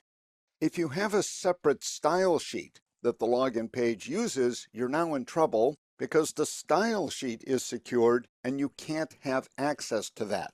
In other words, the browser is going to try to read the style sheet, but the style sheet is secure, so we're going to get a failure. So there are always these little gotcha moments in security, and this is one of them. Basically, the login page should be entirely self-contained. That's the demo, the sort of putting all of the pieces together. We've seen these pieces separately, but Login Test War contains everything, and it's a good way, I think, to get the overview of how security works. The combination of HTTPS at the wire level, and then users' roles security for user authentication and role authorization. This lesson is a wrap-up of the various security issues that we've been considering. Security is very challenging, not because any particular piece is so difficult, but because you have many pieces, and those pieces have to be brought together in a very precise way. So it's the structuring of the pieces that's challenging. Let's start with a very simple depiction that reviews what we've been doing. There's basically two levels of security. There's the wire level security, HTTPS basically, and then there's users role security, user authentication, role authorization that sits on top of it. So you want this architecture because in users role security, in a web context, you're sending sensitive information over the wire, in particular, a password or similar credential, and you want that to be encrypted. So you want all of the services you'd expect from wire level security. Now, configuring Tomcat for wire level security is relatively straightforward in the number of steps, but one of the steps can be tricky, and of course, it can cost some money. And that's the first one, to get a digital certificate. For development, we used a self-signed certificate, perfectly fine. The browser isn't going to be so happy, and it shouldn't be. In real life, getting a regular digital certificate requires interacting with a certificate authority, and so this may take some days or even some weeks, depending on the level of the certificate that you want. Once we've got a certificate and imported into a Java key store, where we keep all of our certificates, we can uncomment the connector for port 8443 in Tomcat. We can even renumber this if we like. Then set the attributes for the key store file and the key store pass. Tomcat does have defaults. I recommend against using those defaults. It's too subtle. It's better to have a named file and then just to specify that file and the password to get into it. If Tomcat's running, we need to restart it because we're basically tinkering with something in Tomcat Home Conf, and that's the general rule. For users' role security, the next level up, Tomcat lets us pick the so-called realm that we're going to use for container managed security. And container managed in this context means Tomcat is going to take over the task of checking the username and passwords, or whatever IDs and credentials may be in play. The default realm is easy to use, perfect for development, and even, I would argue, lightweight production. But if you go to a big website, you would have an LDAP service, or you'd have your own database implementation of this. And the default realm is the user database realm. If you use that, no configuration is necessary in server.xml. You basically have it right at the start. What that requires you to do is to put the auth information in Tomcat users.xml. We've seen that file a couple of times. You specify security roles, then you specify users, providing their username and their password. So that part is pretty straightforward. On the web app side, if you're going to use container managed security, you want to follow certain conventions, and the most important is this. You create a login form. In our example, we used a simple HTML page, could have been a JSP page, a JSF page, or something else. The idea is this: the form has an action, and the target of that action is J_security check. That's basically the name for Tomcat, or to be more precise, the web container Catalina. Then the username and the password are put in HTML controls with the names J_username and J_password. So that's basically it. That's the convention. Now, all of this, of course, can be customized. We can get much fancier. We could use a more powerful realm than the default. For example, JAAS, Java Authentication and Authorization Service. There's a realm for that, and that's really high-powered. That's basically Java Application Server powered. But we could use that in Tomcat as well. Now, there's certain design decisions to be made, mostly by the programmer. We're looking at things from the Tomcat side, but it's worth noting. The big issue basically is this: how much of the WAR file's contents do you want to secure? Everything, only part. My preference is typically to go for everything. It's simpler, it's safer. The login form and the error form, which again could be the same page, then become the exceptions to the rule. At the wire level, probably we want everything, and specifying either confidential or integral gives you that. And with role authorization, we then need to decide which security roles grant you access to which web resources. Now let me make a final note. We're talking here about an environment in which we have a mix of HTTP and HTTPS. As noted earlier, you could require HTTPS for the entire website, and in that case what you would do is disable HTTP and enable HTTPS. That's not quite as flexible, it's not quite as common, but it's important to know that it's very much doable in Tomcat. This lesson focuses on Tomcat logging. We've had occasion from time to time to look at log files to talk a little bit about the logging, but now we're going to focus not only on Tomcat, but on tools that are available to analyze and archive Tomcat logs. Let me start by jumping out of the Emacs editor. We're looking at the working file logging.txt and going to the command line. Let me show you on my particular machine what the log file looks like. I'm just going to do a listing of logs. You can see to the left there are log files for particular days, May 21st, May 22nd, and so forth. And about the middle on the left you see Catalina out. On a Unix type system, that's the primary log file. You don't have that on a Windows machine, but you do have Catalina.particularday.out. You see other log files, host manager, you see access from localhost over to the right. So you have a variety of log files, and about 10 days ago or so, I updated Tomcat, so this is a relatively fresh version. In a production environment, you would expect to see many, many more entries, and the files themselves, of course, would be considerably bigger. So the log files can be overwhelming, and we'll address that problem shortly. Let me come back now to the working file and talk a little bit about what you get with Tomcat out of the box. The same group that brings us Tomcat, the Apache software group, also brings us the general Apache web server and many other fine pieces of software as well, and there's a lot of sharing. In particular, Tomcat uses what's called Apache Commons logging, and I've provided the URL, but Tomcat gives it a specific implementation name, Julie. And the reason for that name is down here. It's basically an implementation of the java.util.logging API. So it's the standard API for doing logging in Java. Julie can be configured. You'd expect that for any piece of Java software. And you can do that programmatically. You can do it through property files. Tomcat basically does this under the hood through startup scripts. The good news about Julie is that it would not interfere in any way with customized web app logging. So you and I, for example, could use java.util.logging to do our own web app specific logging. There'd be no interference. And we've already seen how we can basically piggyback on Julie by writing to system out and system error. Those writes are recorded in Catalina.out.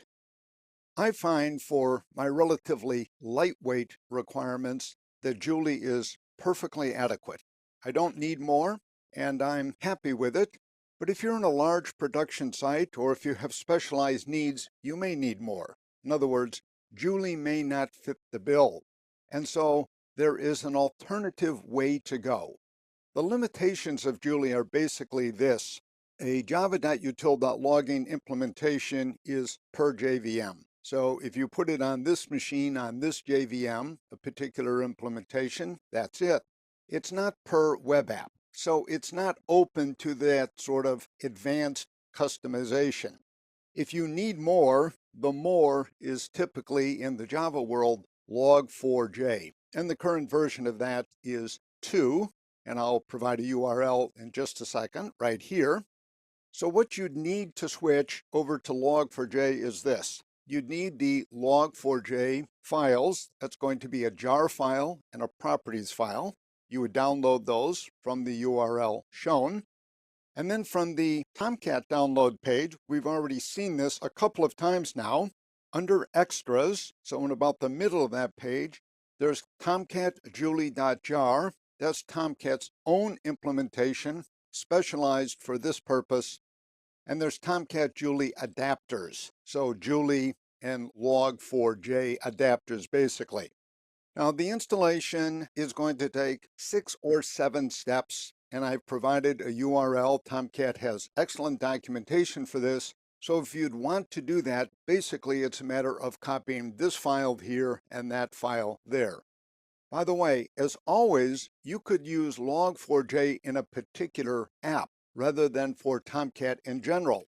You would put log4j.jar, as usual, in webinf/lib, and you'd put the property files in webinf/classes/properties. All of that is covered in the documentation. Log4j is more powerful and flexible than the Julie that comes with Tomcat, so it's really a policy decision. What do you need? And so if you need more than what Tomcat is currently providing with the default, then log4j is a good option. What I've provided here are some slices of log files. This would put you right to sleep, as you can imagine. So from Catalina.out, we see all sorts of information about deployment, and if something went awry during deployment or runtime, we would get stack dumps. They can be, of course, overwhelming as usual. You see reference down here, for example, to NIO for both port 880, HTTP, 8443, HTTPS, and for the AJP protocol that we talked about that can be used to talk to the Apache web server. From the localhost access, what I've excised from that log file is a slice where we were doing chit-chat. So you can see here's basically a GET request against the WebSocket chat room app. And you can see the GET, and then at the end you see 200. That's okay. The 858 is the number of bytes that was returned in response to that request. And then you see down below, for example, some redirects. So this is the application in action. You see the loading of the style sheet, JavaScript, and so forth. So again, lots of information, everything time-stamped. The data, of course, in such log files can be absolutely overwhelming, and the question is, what do I do with all of this? Humans can, of course, scan this sort of thing, but we're not really good at it. We'd like to use this as input to reports. So for log file analysis, I can recommend several places that you should take a look. What I use generally is the second choice. That's worked for me, but you may have more extensive needs than I do. So I've put these in alphabetical order. AWStats is worth a look. Java Melody is just mentioned. It's the one that I use most often. There's Octopussy and also SciProblem. All of these are quite good, and each of them deserves at least a look, and there are others as well. Finally, let me talk a little bit about backing up log files, because over time, that Tomcat Home logs directory is going to become overwhelmingly big, and at some point you're going to want to archive those log files. In the Unix world, log rotate has become the standard utility. There are many excellent tutorials. It's free, of course. What I've done here is provided the one that I like the best. I think it's a straightforward, very simple introduction to how to use log rotate. Basically, log rotate will archive up your files, zip them up, for example, and put them wherever you like. You might want to send them, for instance, up to the cloud, or you might like to keep them elsewhere on the local machine, and after a certain amount of time, delete them. You can use log rotate in exactly the same way on Windows if you install Cygwin. Cygwin may be considered a bit much if all you want is log rotate, so there's also log rotate win available from SourceForge. That does not require Cygwin, but it's essentially the same as log rotate. In the Windows world, there's also lots and lots of PowerShell scripts in particular for doing log rotation. So that's the overview of logging and a recommendation for some tools that you might consider for doing log analysis. And to go way back to the start, the main decision I would say you would make when you install Tomcat is, am I going to stick with the default Julie, or am I going to go the log4j route? And that's a policy decision. It's going to depend very much on your particular needs. In this lesson, we're going to look at virtual hosting, what it is, why it's a good thing, and how you do it in Tomcat. I've presented at the top a very short scenario in order to motivate the idea of virtual hosting, but let me jump down to about the middle of that example because I can make some of the same points here. The idea is this: we might have a small company. We've got a single server or maybe a single cluster of servers. So Tomcat supports clustering, as you'd expect. But we have two different businesses. Or if this is too hokey, we have a business and maybe a hobby. So we sell stuff, but we also pursue photography as a hobby. And we would like to use the same physical machines, the same server or cluster of servers, in order to publish material on both the company and our hobby. But I'm going to stick with the two different companies. So one company basically sells outdoor clothing, and we have a domain name. So in this URL, the domain name is outdoorduds.com. And down here, this is the domain name for our other company, which sells materials, tools, and so forth for gardening. And this is called yardstuff.com. So for example, more familiar domain names are, of course, yahoo.com, google.com, and so forth. This is very much like security in the following way. In order to do wire level security, the tricky part is to get the digital certificate, and you need to go to a certificate authority to get a good one. In order to register a domain name, you need to go to what's known as a domain name registrar. GoDaddy is a very familiar example of that, although certainly not the only game in town. So I'm assuming that we've already done that background work. So that's really the critical part. We've registered these two domain names, outdoorduds.com and yardstuff.com. So that part is done. We're now concerned with how do we get Tomcat to work along. Out of the box, as noted here, Tomcat already has a so-called host configured, localhost. We'd want that. In fact, that's what we've been using throughout this series of lessons. Virtual hosting becomes really virtual and more interesting when we have multiple hosts. So we want to get into those details. And once again, Tomcat, you're going to see, is professionally constructed. The architecture is modular and sophisticated. So in Tomcat, the notion of an engine, and we're going to see this in the flesh very shortly, is central to the whole idea of hosting. And so what I have is a simple depiction here to try to clarify the term. Imagine an HTTP request comes into Tomcat, the web server, and that request goes to what Tomcat calls an engine. So this is one of the internal modules. And the job of that engine is basically to inspect the HTTP request, in particular the HTTP headers, including, and I'm being a little broad here, including the so-called start line. The engine needs to know what is the request for, what's the HTTP verb, what other metadata come into play in order to handle this request. It's the job of the engine then to send that request to the appropriate host, and you can think now of the web container as consisting of one or more hosts. Out of the box, one host.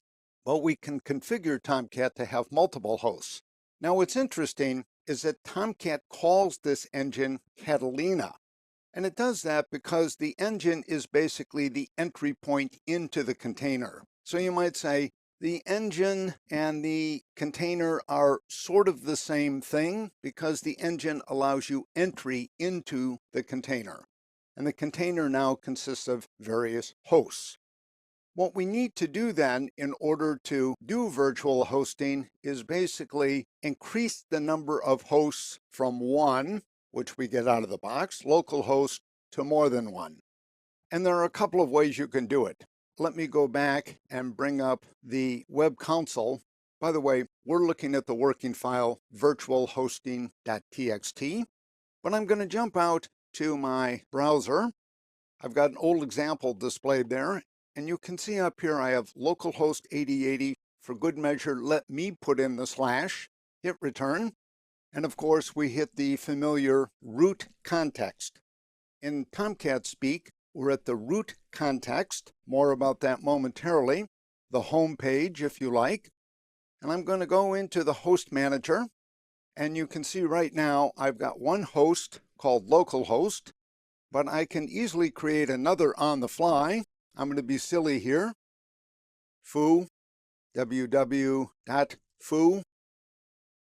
The app base is going to be foo apps. In other words, instead of web apps, anything in this particular host is going to be put into foo apps. And then I'm going to add this. And as you can see right away, I get a new entry. It's in alphabetical order, foo, www.foo, and so forth. I can remove it if I like. I can stop it if I like. In other words, deactivate it.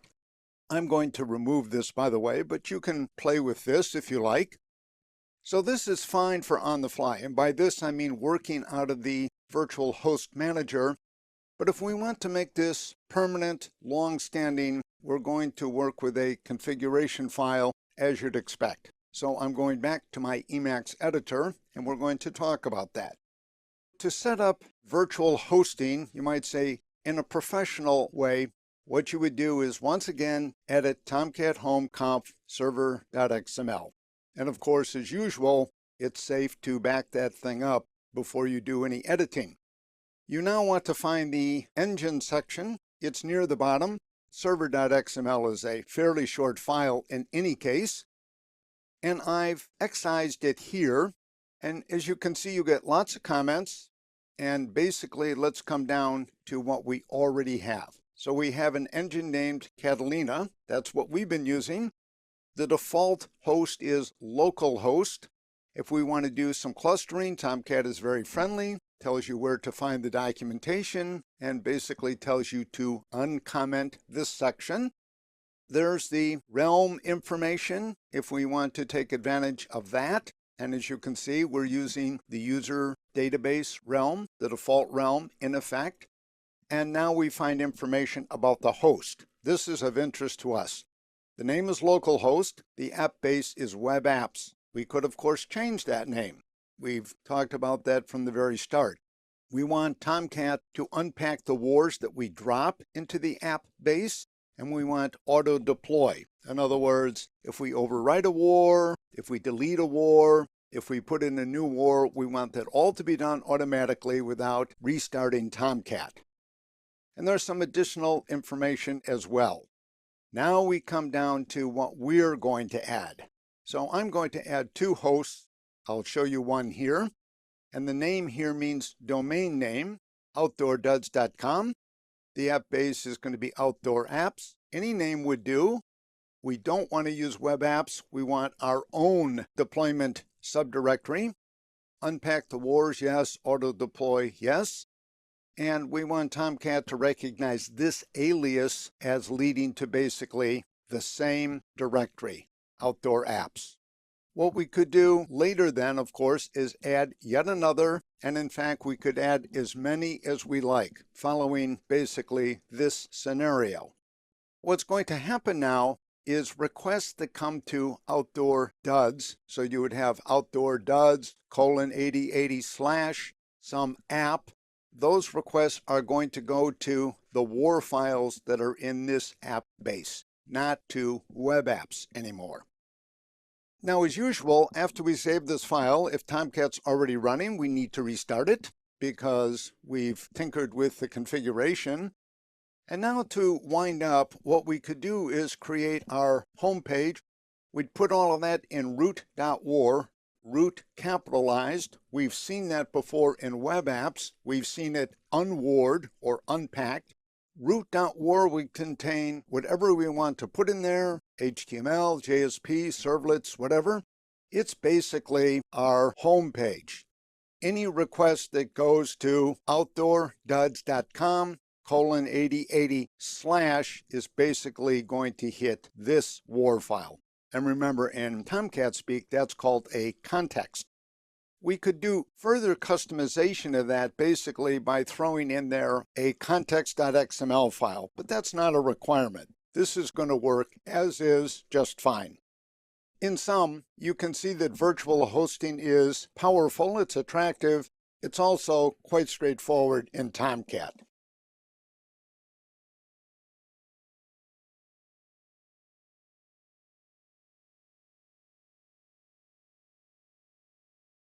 In this lesson, we're going to focus on remote monitoring and management. We're looking at the working file remotemonman.txt. If you look at the Tomcat documentation for remote monitoring and management, you're going to see references to Catalina_home, Catalina_base. I've avoided that distinction until now, but I think it deserves quick clarification. So from the start, to avoid any confusion, I've been using Tomcat_home to designate the install directory for the Tomcat binaries. So when I downloaded the zip file for Tomcat, I unloaded it, I put it in my home directory, and that became Tomcat Home. I just called it Tomcat 8. In official Tomcat speak, that's Catalina_home. So Catalina_home is where we install the binaries for Tomcat on a local system. Now it's possible, I think inadvisable nowadays, but still possible to have personal instances of Tomcat running. So you and I might be sharing a machine, you have one instance, I have another instance, and in that case, Catalina_base would basically point to the working files in your instance, and Catalina_base would be different for me. So those two would differ. They'd no longer be the same. Nowadays, of course, hardware is relatively cheap. I'm doing this screencast on a MacBook Pro. It's a couple years old. It's got 8 CPUs, it's got lots of memory, it's got plenty of disk, and that's the rule nowadays. It has no trouble running Tomcat. So in the past, it was more common to have multiple personal instances of Tomcat running than now. It still might occur, but in any case, if you look at the documentation, you're going to run into that terminology, so I wanted to clarify it now. Basically, there are two Java-centric tools for monitoring and management, two dominant ones, I would say. There are others as well, so you might look around, but we're going to look at JConsole, which comes with the JDK since 1.5. And at the command line, you just type JConsole, boom, you're up and running, and I'm going to do that shortly. There's also Visual VM, which I think is worth a look, and I've provided the URL. So let me jump to the command line and run JConsole. So you can see I'm ready to go. By the way, JConsole is in Java_home bin, the same place as the compiler and the runtime. So I just type it, I get a nice GUI, and the critical box is this one, remote process. Well, we're not actually going to go remote, so it's going to be localhost, but in real life, this would be the IP address of some other machine. I've set it up, and we'll see how momentarily, to listen on port 9876. Any port number that's open would do. It's best to pick a port number greater than 1023, since 1023 and below are usually reserved, and you would need special admin privileges to use those. So I've picked something that's easy. I'm going to provide my credentials. There's a way to work around this, and it's just tcat, and then I'm going to connect. And it's warning me that this is an insecure connection. We don't have SSL. It's okay, we're on localhost. Now I get the overview screen. Up on the left, you see heap memory usage, you see threads, classes, CPU usage. I'm just going to do a very quick tour. You get an overwhelming amount of information about what's going on in Tomcat. Memory, threads, classes, VM summary, plenty, and the mbeans. the manage beans, Tomcat exposes basically all of its key components as this. So for example, we can look at connectors. We can look at 8009. We've seen this guy a number of times before. We can come down and look, of course, at 8443, at the deployer, the environment, the engine. We've seen that. So we've seen lots and lots of this sort of thing. So you get an enormous amount of information nicely presented in a GUI, and Visual VM is very similar. So now I'm going to take this down and return to my Emacs editor and talk about the best way to set this up. So this is the recommended way. There are other ways. I'd recommend shutting Tomcat down first because we're going to tinker with Tomcat_home bin. And what we're going to do is add a file there, set env.sh. In Windows, it'd be set env.bat. If you've done a fresh install of Tomcat, you shouldn't have that file. It's optional, but you can add it. You could also put it elsewhere, but I'm going to put it here in Tomcat_home bin. It's the easiest place. And then what you should do is add these 4 lines. When Tomcat starts running, it's going to read these. These are all properties. And the really important one for us is the second one. It sets the port number to 9876. It sets 3 other properties as well. What you're really doing is making it easier to start JConsole, just to say JConsole, and then you can enter the port number 9876, and Tomcat will have already exposed all of the mbean components for JMX. Now, as noted, for Windows, you would replace export with set, and you would replace $sign Catalina ops with %sign Catalina ops %sign. After you've done this, start Tomcat, and then you can experiment with JConsole. You'll find it straightforward. Now I'm going to list some other options and make a recommendation. I use JConsole actually quite a bit to do monitoring, both remote and local. But if I'm going to do any management, in other words, if I'm going to actually change anything on a remote machine, I very much prefer to use the secure shell. So on Unix type systems, that would be SSH. Almost all of them have that already installed. That allows me to log in remotely, and then I can act on that remote machine just as if I could act on my local machine. I find that safer. I feel more confident. This is a personal preference, but strong enough that I would make it a recommendation. SSH, by the way, is available on Windows. There's an excellent implementation called PuTTY, and I've included the URL there. I also like to use operating system or system level monitoring, and the tool that I like, there are lots of them out there. I prefer Monit. I'm familiar with it, so this is not a strong recommendation, but it's the kind of tool that's worth looking at. So Monit's going to see how Tomcat is doing. How much CPU is it using? How much memory is it using?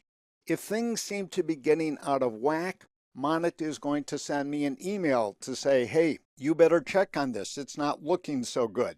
So I think in addition to things like JConsole and Visual VM, system-level monitoring tools are also really, really useful when it comes to big apps such as web servers. In this lesson, we're going to talk about how Tomcat can be used to host web apps that are written in a non-JVM language. Let's suppose that you're writing mostly in Java. Most of the web apps you have are in Java or in a closely related language. Clojure, JRuby, that sort of thing. In other words, any language that compiles into Java bytecodes. But you happen to have some legacy web apps as well, and you'd like to run those under Tomcat as well. That's a problem that can be solved through what's called CGI, Common Gateway Interface. And as I mentioned in some of these comments, it's been around forever. It's been very popular. The early web servers relied on it heavily. So let me describe through this very simple depiction how it works. You have a web server, and then you'll have any executable program on the local system that's a web app. So it could be written in any language, but the popular languages for this tended to be the so-called dynamic languages. Perl, Python, Ruby. But you could write in C or C++ or other languages as well. And as the name suggests, CGI is a gateway between the web server and that local program. In more detail, the way CGI works in Tomcat is this. There's a CGI servlet. We've already seen a default servlet, a JSP servlet. There's a CGI servlet that comes with Tomcat as well. So a request that comes into the CGI servlet is then forwarded to that web app, and that web app then talks back to the CGI servlet, which talks back to the client. So it's architecturally very simple, very clean, elegant, and really quite clever because there's minimal overhead. Now the question is, how do you set this up for Tomcat? And that's what we're going to focus on now. This working file is called cgiservlet.txt. I've got a sample web app that I'm going to show you. It's deployed as greet.war. For convenience, I've put this working file and the war file in a zip called Tomcat CGI.zip. Let me get into the details. In Tomcat Home Conf, there's what might be called the master deployment descriptor, web.xml. It's got everything. We've looked at that file before. We looked at it when we examined the default servlet, and you could actually use that. You could uncomment the CGI section and then enable CGI for Tomcat as a whole. As you know, my preference is to freeze a war file. In other words, to put the CGI stuff into the war file that I'm going to deploy and not make it a general solution. For one thing, for security, it's better to take this second approach. So basically what I did was copy the relevant section from the master web.xml into my own web.xml, and we'll look at that shortly, and then added a few other things. So it's very short and sweet. The other configuration file you need is this. In Tomcat Home Conf, there's also context.xml, and in effect, that's the master context descriptor. We've not had occasion really to look at that before. There's been no need, and mostly you'd leave it as is in any case. With this file, however, one very important change is required. What I've done is cut it down, and basically the change is this. You see context privileged equals true. In the original copy, privileged equals true is not there. Basically, what privileged equal true says is we're going to run code outside the JVM. We know we're taking some risks. We know there's some inherent dangers. We'd like to do that anyway. So we need this file. So basically what I have is my web.xml and this context.xml, and we'll talk about where to put these in the war file. First though, let me do the demo. So let me jump to my browser. I've already tested, as you can see. Let me do a refresh. So if you look at the URL, it's localhost 8080 greet/CGI bin. That's traditional, not required. And then at the end, you see hi.cgi. That's basically a Perl script. Again, the name is completely arbitrary. I could have called this just hi.pl, which is a conventional extension for Perl.pl. The names are pretty much arbitrary, and we'll now look at the web.xml to see how this got set up. So back to the Emacs. Let me talk a little bit about what's in the war file. So I have context.xml. That needs to go in the meta-inf subdirectory, not webinf. That's important. Web.xml goes in the usual place. We'll look at that in a moment. Webinf CGI hi.cgi is my Perl script. I could have put it any place, but this is the recommended place. So I've done that.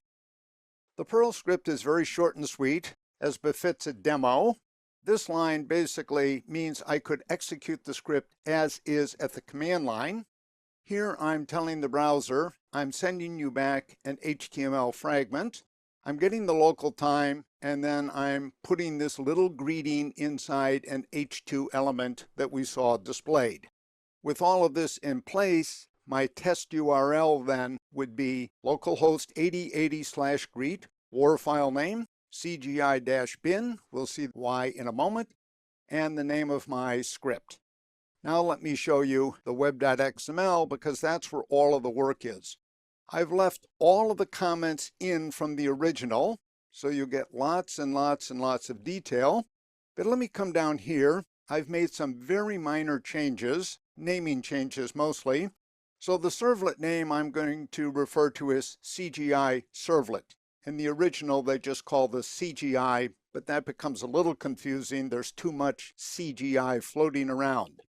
The servlet is right here. You can see CGI Servlet. That ships with Tomcat. We're setting the debugging level to 0. Basically, we're turning it off. And the CGI path prefix is webinf/CGI. That means our CGI scripts, if you like, web apps are going to go under webinf, under CGI. We could put them any place, but this is the recommended place. Load on startup, 5 instances. You might not need this many, but I'm leaving it as is. We might reduce that a little bit. And then the old servlet mapping.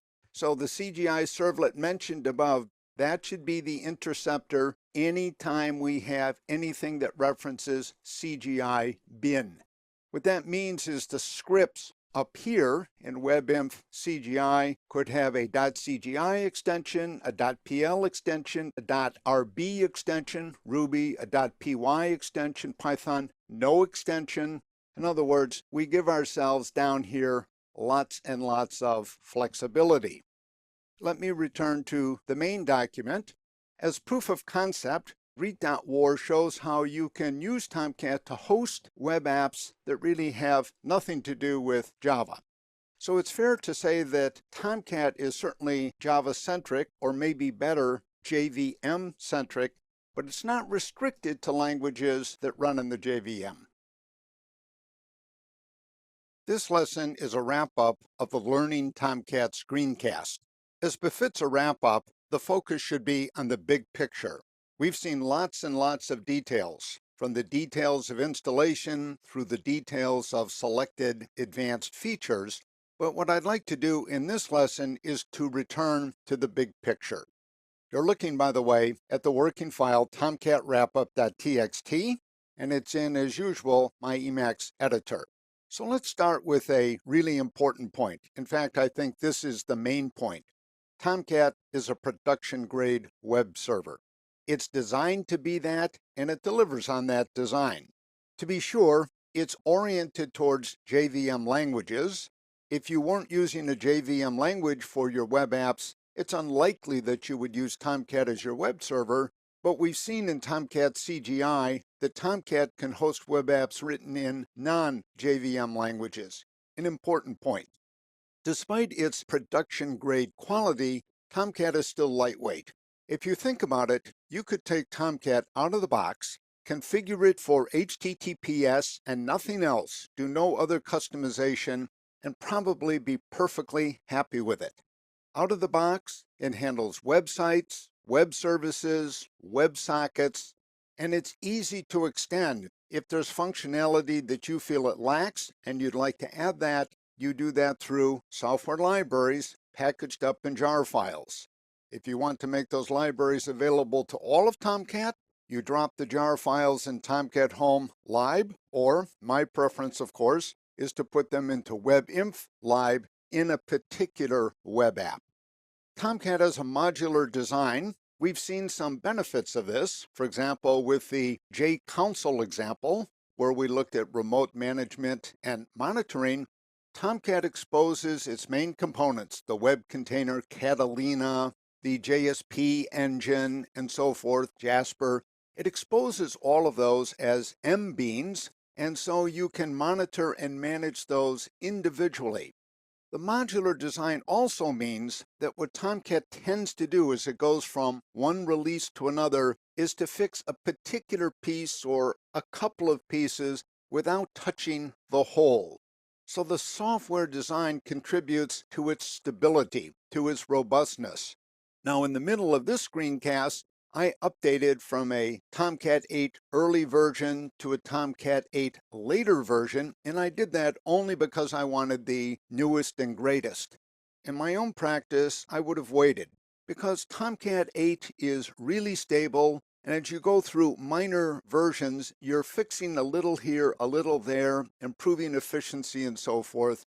Rarely anymore do you find fixes of major bugs because there rarely are major bugs. I do keep up with the version releases, but I'm not overly worried about getting to the new version right away because I know that the current version is stable, reliable, robust. And of course, Tomcat has always prided itself on backward compatibility because of the modular design. If you went way back, even to an early version of Tomcat such as 5.5, and you needed something and it didn't ship with that version, well, you can always add some extra jar files. My preference in the end is to run Tomcat as a system service. I run it on both Unix type machines and on Windows. And when those machines boot up, they start Tomcat. When they reboot, they stop Tomcat. And in between, I find that it just runs and runs. It purrs along, and it's precisely the kind of behavior that you want in a web server. So I'm a big fan of Tomcat, and I hope that you become one as well. Best of luck with using this fine piece of software.